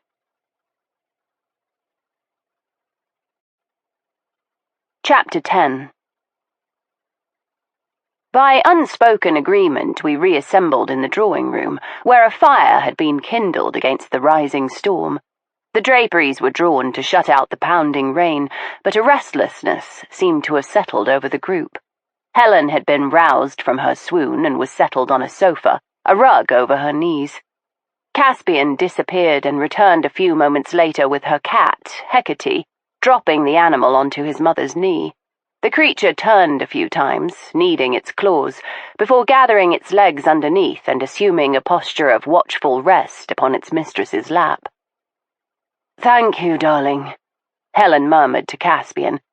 He shot her a fond smile and then ducked his head, as if embarrassed at being caught in the act of a kindness. The rest of us said little, listening to the ticking of the clock and the crackle of the flames, and after a long while Mrs. Trengrouse reappeared, leading Daisy and another maid bearing platters of sandwiches, bread and butter, and bouillon cups of steaming beef tea. There were pots of strong black tea as well, and Mrs. Trengrouse set the maids to serving. Mind you all have a cup of the beef tea. It is sustaining and should prevent anyone else from succumbing to shock. Strong drink, you mean? Mertensia put in. She was seated on a sofa next to Helen, not touching her sister-in-law, but keeping a curious eye upon her. Whatever fright Mertensia had taken during the séance, she seemed determined to recover herself. I knew well the inclination to explain away the inexplicable. It was easy to forget the things that waited in the dark when one is warmed by the light. But there was a tautness to her expression that made me wonder if she had been more frightened than she would like to remember. "Mertensia!" her nephew called sharply. His aunt shrugged, and Helen bestirred herself. "Never mind, Caspian. It is true that I drink more than I ought. It is the only thing that quietens my head." She trailed off, letting her words hang in the air. "Be that as it may, no one can deny that what happened tonight was sufficient to disturb the stoutest constitution," Malcolm said evenly. "I confess that I myself was startled." "Startled?" Caspian's handsome mouth curled in scorn. "You looked as if you had seen a ghost. That is—" He stopped abruptly, a warm flush creeping up his cheeks. "You never expected that, did you?" he demanded. "You thought Mamma's gifts were a joke, but now the laugh is on you because she did conjure something." Something? Or someone? Mertensia asked softly. Silence blanketed the room, save the sound of the crackling fire and the rising wind, and Stoker, munching happily at a slice of cake he had unearthed behind the sandwiches. I pulled a face at him, but I knew better than to remonstrate with him when he was indulging his sweet tooth. "I presume Rosamund played the harpsichord," I said to Malcolm. He turned to me in surprise. "Why, yes, she was quite accomplished. It was an old-fashioned pastime for a modern girl. She took no end of japing about it, but she refused to give it up. She could be stubborn like that," he added, his expression far away as he no doubt thought of his beautiful bride. "And that was her instrument?" I pressed. He nodded absently. "It was a wedding gift. I don't know from whom. She demanded that it have pride of place in the music room. The evening before the wedding, when there was a reception for our guests and a dinner to celebrate the upcoming nuptials, she spent it in there, playing hour after hour, the same Baroque melodies." "Like the one we heard tonight?" Stoker asked. Malcolm nodded again. "I think so. They all sound alike to me," he said, his manner slightly abashed. "I am afraid I don't understand music. Never did." "The Romillys, none of us are musical," Caspian put in, "which is why the music room is usually shut up." "Is it?" I asked. Malcolm shrugged. "There are instruments in there that my grandparents played, badly, I recall, but after their time no one took an interest, save Lucian. My father had been made to practice as a boy and loathed it, so when he inherited the castle, he left the room shut and that was the end of it, apart from Lucian noodling away as a boy. He was the only one of us who had any sort of feel for music. I don't suppose I have been in it more than a dozen times in the whole of my life." "Until tonight," I observed. "Until tonight. I certainly never went in there after Rosamund." He did not finish the sentence. Caspian gave a sharp bark of laughter. "Perhaps ghosts know how to pick out a tune," he ventured.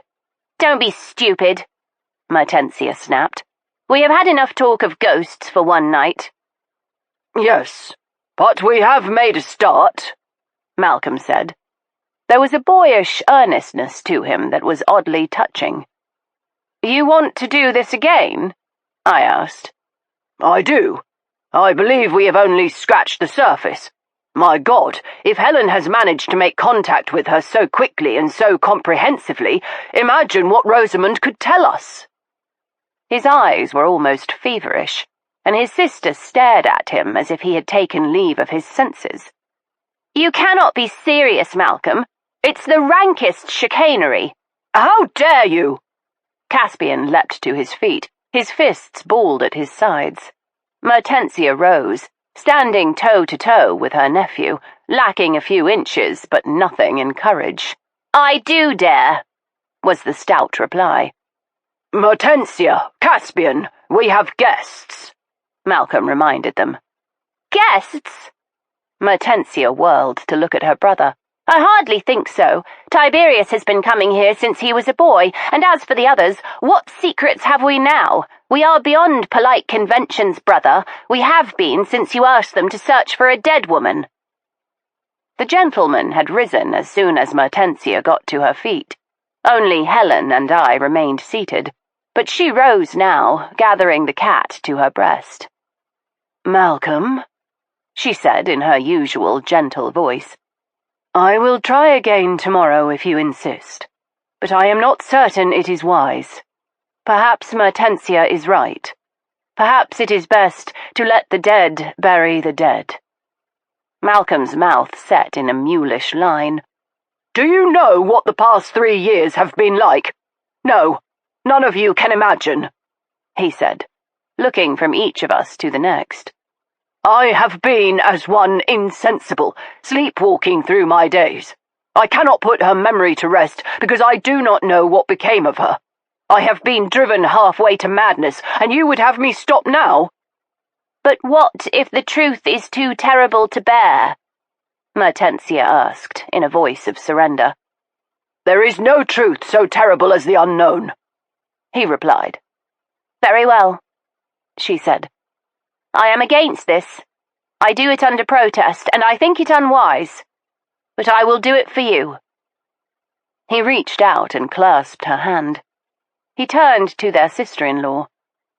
"Helen, I do insist that you try again tomorrow. After dinner, we will attempt once more to contact Rosamund." "As you wish," she murmured. "I will do my best." But I noticed that the hand that stroked the cat trembled, and the smile she offered her brother-in-law did not meet her eyes. We neglected the sandwiches, but the beef tea and hot whiskies did not go unappreciated. When we had drunk our fill, the party began to break up, with Helen retiring first, followed swiftly by her son and Mertensia. The rest of us filed out a few minutes later, each taking a lit taper from the housekeeper, who stood stationed by the foot of the stairs. Stoker disappeared up the spiral stairs, while Tiberius gave me a low bow, his expression thoughtful as he closed his door. I took the opportunity to slip back into the corridor, following the housekeeper's shadow until she reached the dining room. "Mrs. Trengrouse?" I called.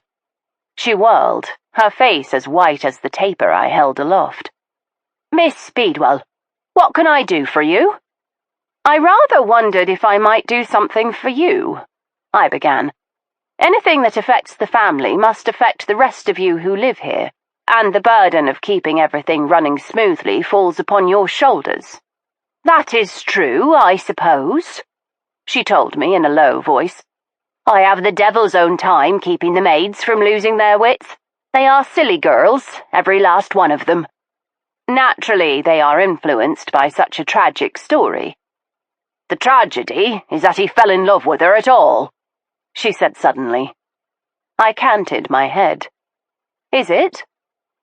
She spread her hands, sturdy, capable hands that were no doubt more accustomed to keys and chatelaines than handkerchiefs and vinaigrettes. "I should not have spoken," she began. I put an impulsive hand to her arm, the black bombazine rustling under my touch. "Were they ill-suited, do you think?" "What difference does it make now?" she returned sadly, her tone one of resignation. "I thought her relationship with Mr. Malcolm might shed a little light upon why she might have run away. You must admit, it is unusual for a bride to flee her own wedding." She hesitated, then beckoned me into the dining room. She poured us each a tiny measure of brandy and handed me the glass. "I think we might be excused a medicinal dose," she told me. I smothered a grin, wondering how often the allegedly teetotal housekeeper indulged in such a remedy. She tossed off the drink, putting a hand to her mouth when she was finished. I sipped mine and waited for her to speak. She busied herself a moment, locking the brandy away again in the tantalus before turning back. She plunged ahead as if she had made up her mind to speak hard truths and wanted the task done as quickly as possible. "I would never say a word against Miss Rosamund," she told me sternly. "But she and Mr. Malcolm were as different as chalk and cheese." "Some say opposites attract," I reminded her. She levelled a glance at me. "I know a thing or two, Miss Speedwell, and I recognise a lady with experience of the world when I see one. Have you ever found that opposites attract?" "No," I admitted. Emboldened by her frankness, I pushed further. "In what ways were they not suited?" Mrs. Trengrouse shook her head. "It is difficult to explain if you haven't known Miss Rosamund. She was unlike any woman I have ever met." "How so?" "She was a lovely creature, perhaps the loveliest I have ever seen, all dark hair and eyes like sloes. But there was something more, an expression I cannot quite describe, as if she were in on some great joke the rest of us didn't know. I used to wonder sometimes if she were laughing at us, but I think it was something different. She was a world apart, quiet sometimes, watchful. I never quite knew what she was thinking." "That sounds uncomfortable," I mused. "Oh, now, miss, don't take it like that," she begged. "I'm not saying a word against her, but I wondered sometimes if she were the right one for Mr. Malcolm. She was so very clever, and he and Miss Mertensia, well, they're simple folk. My little lambs, I called them when they were small. Under nursery maid I was when they were small. Their mother was poorly after she had her babes, every one. She would take a dark turn, staring out the windows for months on end, never holding her littles or taking an interest in them. It was left to Nanny and me to care for them." "Childbed takes some women that way," I observed with a shudder. "All the more reason never to engage in the practice of reproducing," I decided. "That it does," she agreed. "And after Miss Mertensia were born, the mistress never quite recovered. Just black moods and melancholy. So I played with them and sang them songs and made them rhymes and taught them their letters. And in time I moved up in the household. Nanny left to live with her sister on the mainland, and I was put in charge of the nursery. When the old master died and the housekeeper gave notice, Mr. Malcolm couldn't bear to think of having anyone else in charge of things. 'You know us better than anyone, Trenny,' he told me. 'You must take the helm.' And so I did." She had changed, her cool propriety giving way to a casual Cornish warmth, as her accent broadened and her choice of words became more colloquial. "They are lucky to have you," I told her. She looked pleased. "Very kind of you to say." Her expression turned a little sly. "I remember your man, his lordship, from a long year back. He first came when he and Mr. Malcolm were schoolboys together. A charmer he was even then. I could see he would be a handsome gentleman when Mother Nature finished with him." "Yes, his lordship is very attractive," I agreed. "And jealous of what belongs to him, I should think," she added, her expression perfectly neutral. I realized then that Stoker and I had indeed been seen together upon the little shingle of beach, him brazenly unclothed and me entirely unconcerned. Before I could speak, she leant close, and I smelt the sharp spiciness of good lavender on her clothes and the merest hint of brandy upon her breath. "It isn't my place, miss. God knows it isn't," she said fervently. She gripped my arm suddenly, and all semblance of the gentle housekeeper was gone. Her eyes were pleading, tears dampening the lashes. But if you don't wish to marry his lordship, break it off.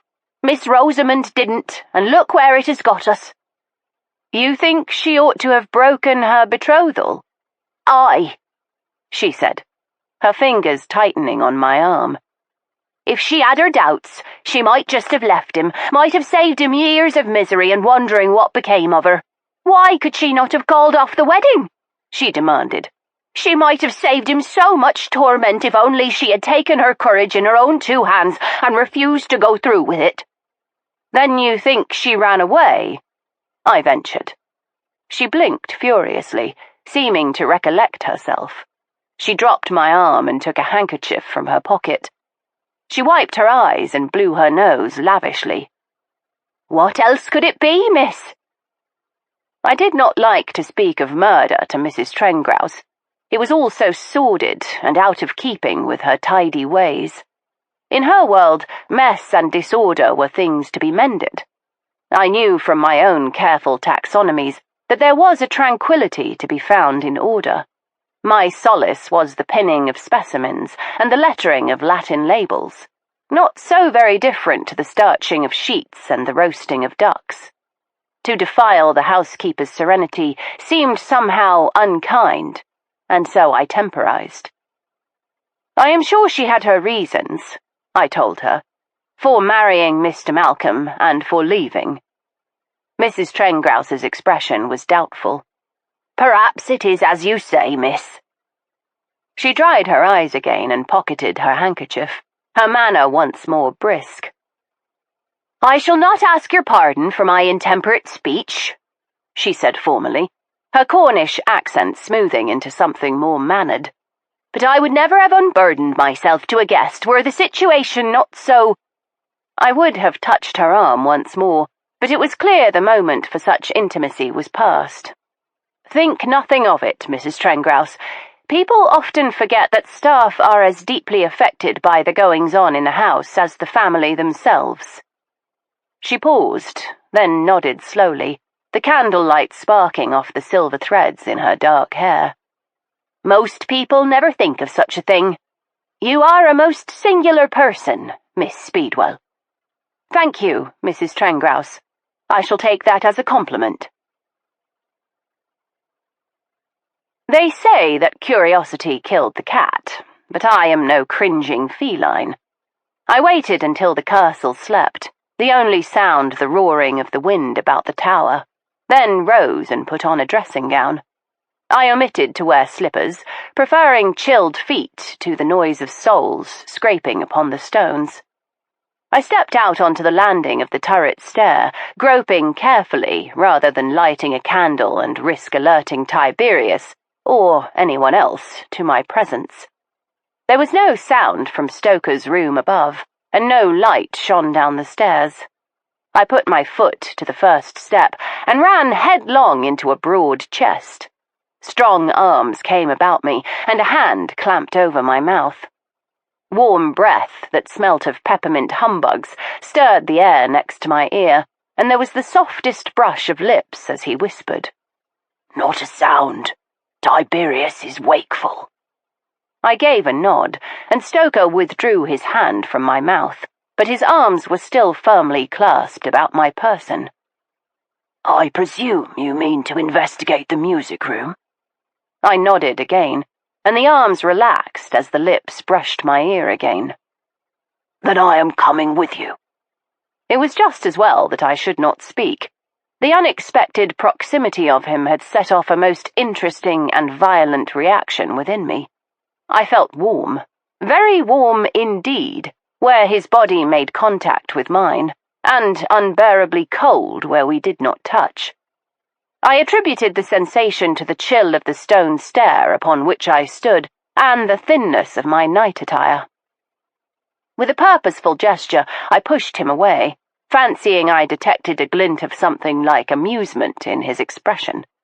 It must have been a trick of the fitful moonlight slanting through the open arrow slit of the tower, I decided, following him silently down the winding stair. We crept past Tiberius's closed door, and I paused, detecting no sound from within. At the foot, a nightlight burned in a glass chimney set upon a stone plinth, casting feeble light towards the end of the wide passage.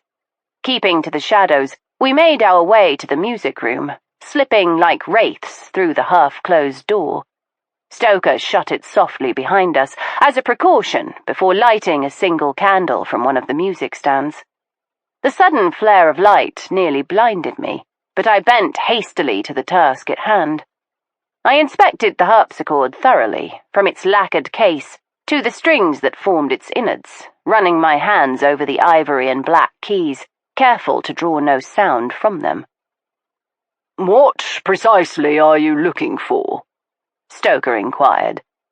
He had made no move to help me, merely stood with his back to the door, arms folded over his chest as he watched me. "I will know it when I see it," I pronounced. He grinned.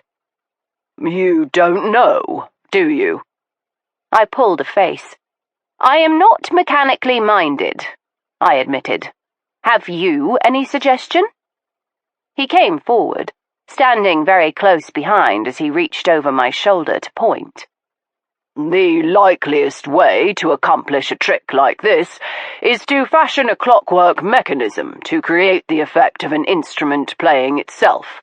It would have to be housed just here," he added, his arm brushing mine as he reached.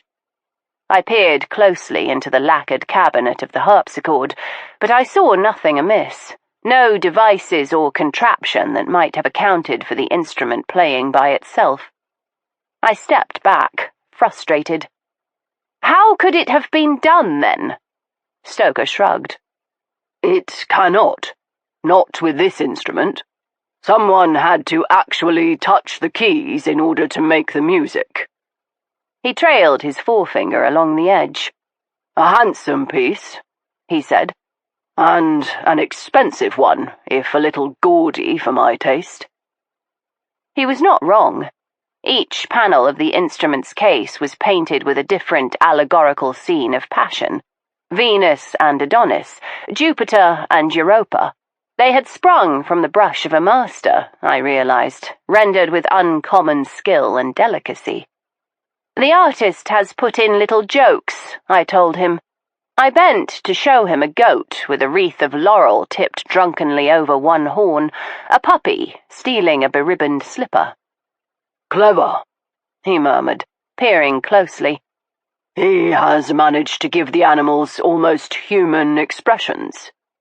His shoulder was pressed companionably to mine, and if I turned my head, even the slightest, my mouth would brush his cheek. I straightened at once, brushing in my haste against the rack above the keyboard, sending sheets of music tumbling to the floor, a single harsh note ringing out in the silence. "How clumsy of me!" I exclaimed, diving beneath the harpsichord to retrieve the sheets. As I went to replace them, I noticed another picture I had not yet seen, one that had been concealed behind the display of sheet music, and positioned just where a musician might see it when playing by heart. Situated above the keyboard, this image was the most beautiful of all, an exquisite depiction of Jupiter and Leda. The god was in the midst of his transformation from swan to man, his form beautifully sculpted and entirely human, but his arms still broad and powerful wings, stretching to embrace his beloved. She was crowned in roses, her face turned into the strong column of Jupiter's neck. He was in profile, but something about his posture caught my eye. I leant near, holding the candle close to the painted face. It was small, the entire figure of the god no bigger than my finger, and I had to stand quite near to see it clearly. "How lovely!" I breathed.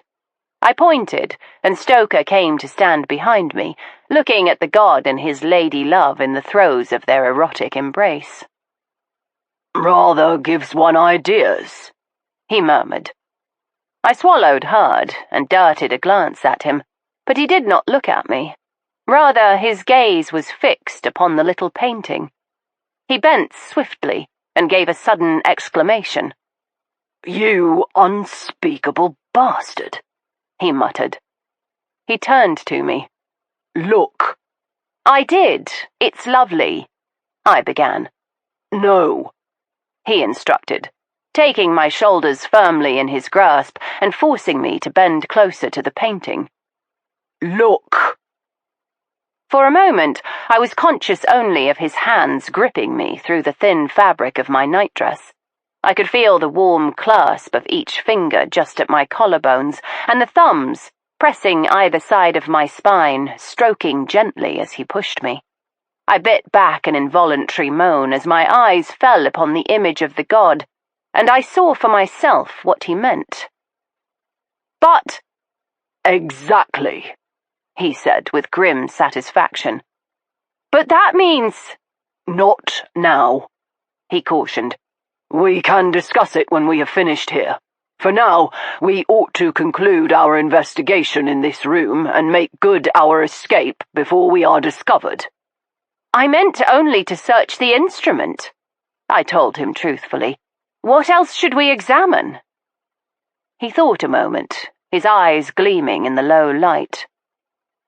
Unless Helen actually conjured the dead, a possibility I refuse to countenance, he said resolutely, or a clockwork mechanism which we have not discovered was used, then some human took the opportunity to play the spectre, picking out that melody on the harpsichord. Impossible, I told him. How could anyone elude us so swiftly? There had been a matter of mere seconds between the playing of the last note and our arrival into the empty room, insufficient time for anyone to have escaped past us and down the corridor without notice. He gave me a coolly superior look. I cannot fault your logic, Veronica, but you fail to take it to its natural conclusion. Obviously, the phantom must have found another means of egress. I opened my mouth to protest, but there was no point. He was right, and I chafed at my own shoddy logic. I could not account for it, the conclusion was so patently obvious, but I was deeply aware of a certain mental confusion stemming from my disordered feelings for Stoker. A whole minute never passed that he did not touch me in some fashion, putting a hand to steady himself when he squatted to examine the base of the linen-fold panelling, or brushing my arm as he reached for a candle. I moved away with a decisive gesture, putting several feet between us. He gave me a quizzical look, but I ignored him until he stretched up to feel a panel some distance above his head, his shirt pulling high over his taut, muscular belly. His trousers slid a little, revealing a sharply cut iliac furrow which my fingers twitched to explore. Nothing there, he said cheerfully.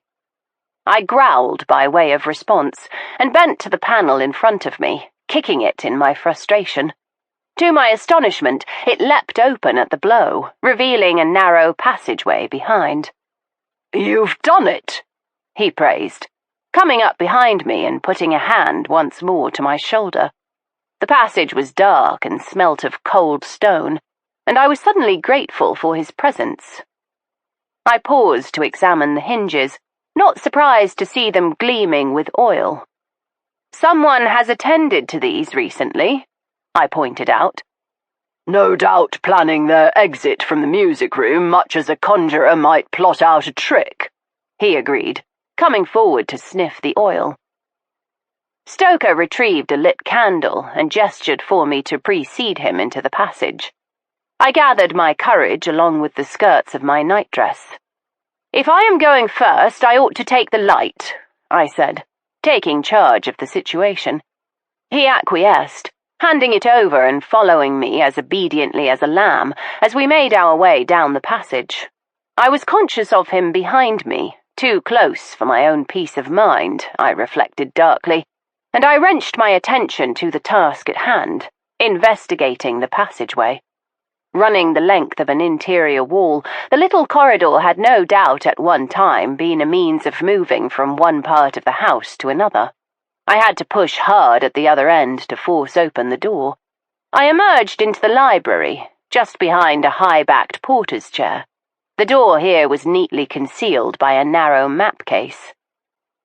Useful to have a passage such as this, if the Romillys were hiding recusant priests, Stoker said, as he emerged into the library. It would have helped to move someone quietly from one part of the castle to another. In extremis, a clever Romilly might have permitted the Queen's soldiers to discover it, gambling that perhaps they would look no further and the rest of the hidden chambers would go undetected. Without further discussion, we secured the panel and crept back the way we had come, pausing at the music room. Just as I was about to close the panel, I heard a footstep, and Stoker and I turned as one to see that the doorknob was turning.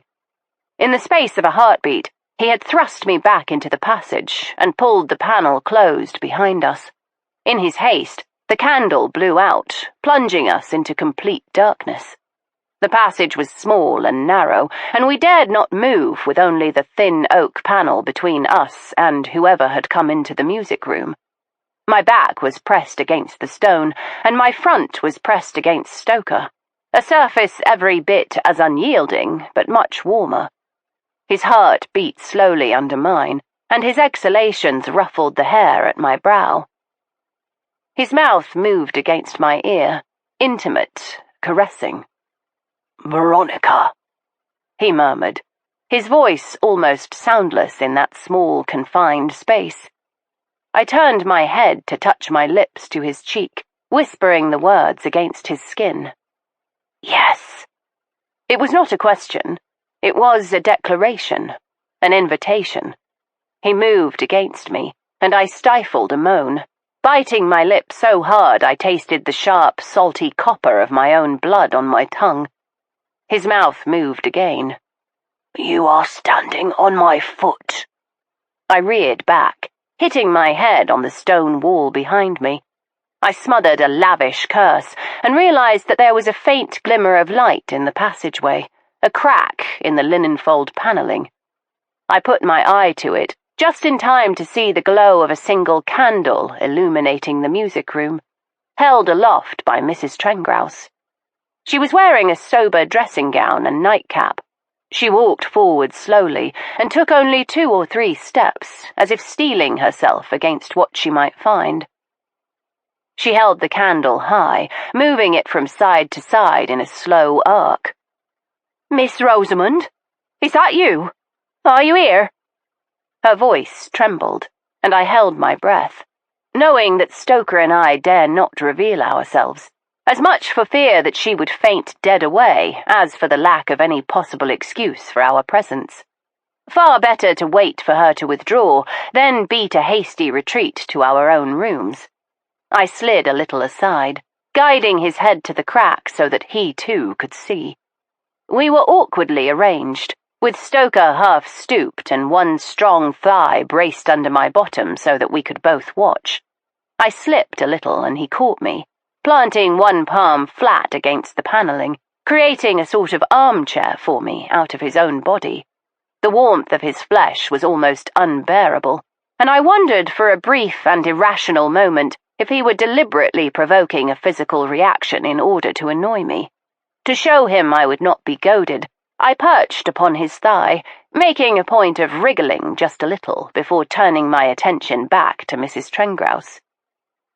She stood still for a long moment, listening, I suspect, and I fancied I could almost hear her heartbeat as well as my own in those seconds as they ticked by. "Go away," she said, with sudden ferocity. "You will not harm this family." I froze, certain she had spotted the gleam of our eyes in the crack of the panelling, but she made no move to command us to come out, and I realized she was not speaking to us at all. "Go away, Miss Rosamund," she called, a trifle more gently. "It is time for you to rest." With that, she left, closing the door behind her. We listened to her footsteps as they faded away. After several minutes, Stoker eased his posture, setting me onto my feet and releasing his arm. I nearly pitched over, for my legs had gone quite numb in the chill of the passageway. He took my hand as we crept out of our hiding place. We dared not light the candle again, but we knew the way well enough. There was no sign of Mrs. Trengrouse in the corridor, and we hurried hand in hand past the various closed doors. Stoker started up the turret stair, and just as I started up after him, I heard a noise behind me. I made a shooing gesture, and Stoker continued on as I turned. After a moment, I heard the almost imperceptible click of his door closing. The noise I had detected was a sort of strangled gasp, stillborn in the throat, the sound choked by emotion. I turned to see Helen Romilly at the opposite end of the great hall. The nightlight by the turret stair had blown out, and there was only her candle to light the distance between us. Against the inky shadows of the staircase behind me, my white dressing gown must have appeared ghost-like, the hem trailing along the ground like the draperies of a phantom. My face, half shielded by my black hair, would look as if it floated above my body, making a wraith of me. "Rosamund!" she cried, starting forward a half step. "Did I summon you? Go away!" she urged. I did not move, but just then a gust of wind blew from an opened window in the turret, billowing my dressing gown about me and tossing my hair. She gave another gasp, and her candle fell from her trembling hand, the fitful flame guttering out as it landed upon the stone with a dull thud. She called again in the darkness as she fumbled for it. "Rosamund, you must go," she moaned. "You must leave us in peace." I did not wait to hear more. I could hardly reveal myself to her. She would be utterly humiliated if she discovered I was no ghost, and I had little inclination to subject myself to further histrionics. It seemed a quick retreat was the easiest for both of us. Without another thought, I slipped up the stairs, making my way on silent feet into the shadows above. As I ascended, a pool of warm light spread beneath me, rising through the darkness. She had relit her candle and was making her way to the turret. I hurried, very nearly tripping over the hem of my dressing gown as I charged up the stairs, determined to elude her. I came to Tiberius's door and flung myself through it, easing it closed just as the golden light illuminated the step below. I had closed it soundlessly. Helen would not find a ghost this night. But while I had successfully eluded both the housekeeper and Helen, I had created a new problem for myself. Lounging upon his bed in his dressing gown of black silk, Tiberius surveyed me through heavy-lidded eyes, his mouth curving into a thoroughly salacious smile. "Well, my dear Miss Speedwell, what a delightful surprise," he said, tossing aside the book he had been reading. I put a finger to my lips to urge him to silence. I did not know where Helen was, and she might well be just outside the door. "Oh, don't worry," Tiberius assured me in a whisper, as he levered himself off the bed and made his way to my side, his lips grazing my ear as he took my hand. "I will be as quiet or as loud as you like. I am yours to command," he told me, and then his mouth settled on mine.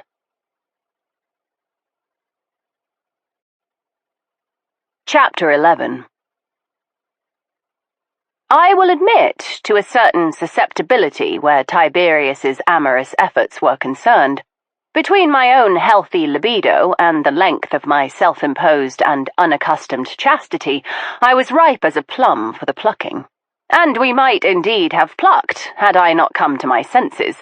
As much as I enjoyed Tiberius's exertions, he had graceful, deft fingers and the nimblest tongue of any man I had ever met. Experiencing them only made me deeply aware of Stoker and the thwarted embraces we had shared.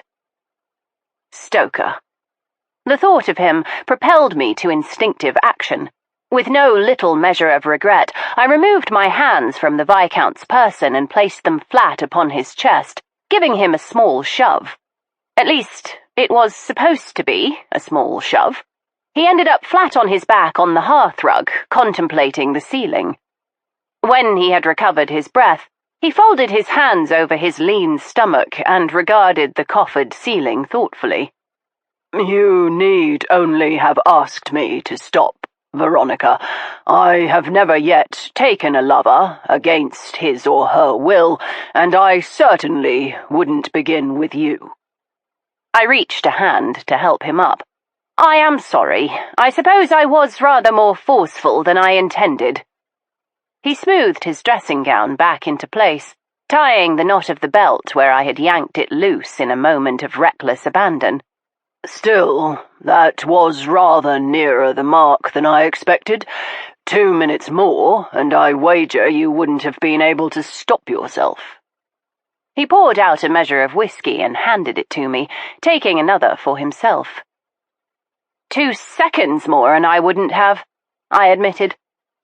I sipped deeply at the whiskey to calm my jangled nerves and persuade my insistent lust to quiet itself.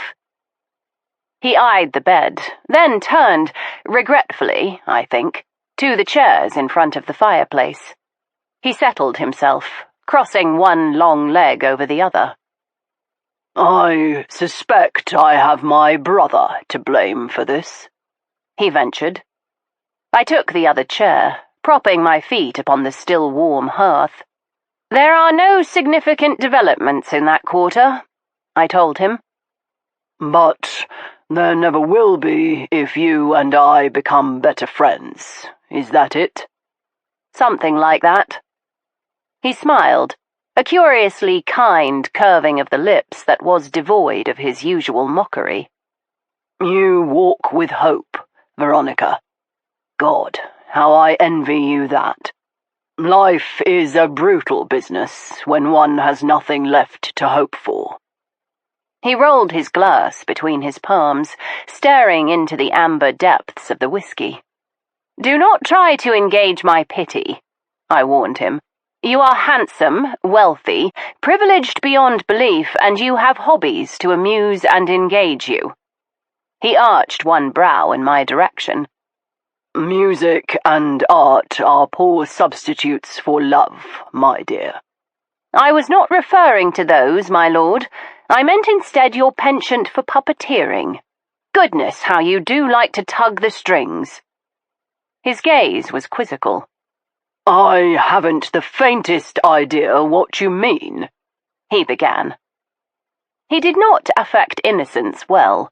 There was something a trifle too mocking about the mouth, a little too knowing in the eyes. I gave him a thin, mirthless smile. We are all so many marionettes to you, are we not? How you enjoy this. I know you brought me here for some purpose beyond butterflies, I said flatly. He lifted his glass in a toast to my décolletage. My dearest Veronica, with assets such as those, you can hardly blame a man. And, I went on, as if he had not spoken, for a purpose other than dalliance. You could as easily have attempted a seduction in London, but you had a reason for coming here, a reason to do with Rosamund. He hesitated a fraction too long before replying, and it was that pause which told me everything. I cannot imagine what fevered fancy has caused you to think such a thing. I saw the harpsichord. Of course you did, he returned politely. We all did. It was sitting in the music room. I mean that I saw it. Specifically, I saw the panel above the keyboard and I recognized a familiar face. My, Miss Speedwell, he said after a long moment. What sharp eyes you have. The better for hunting butterflies, I replied. Noticing details and, more importantly, understanding their significance makes the difference between a dilettante and a prolific in my profession, and it is an excellent likeness. Do you think so? He rubbed one hand over his chin.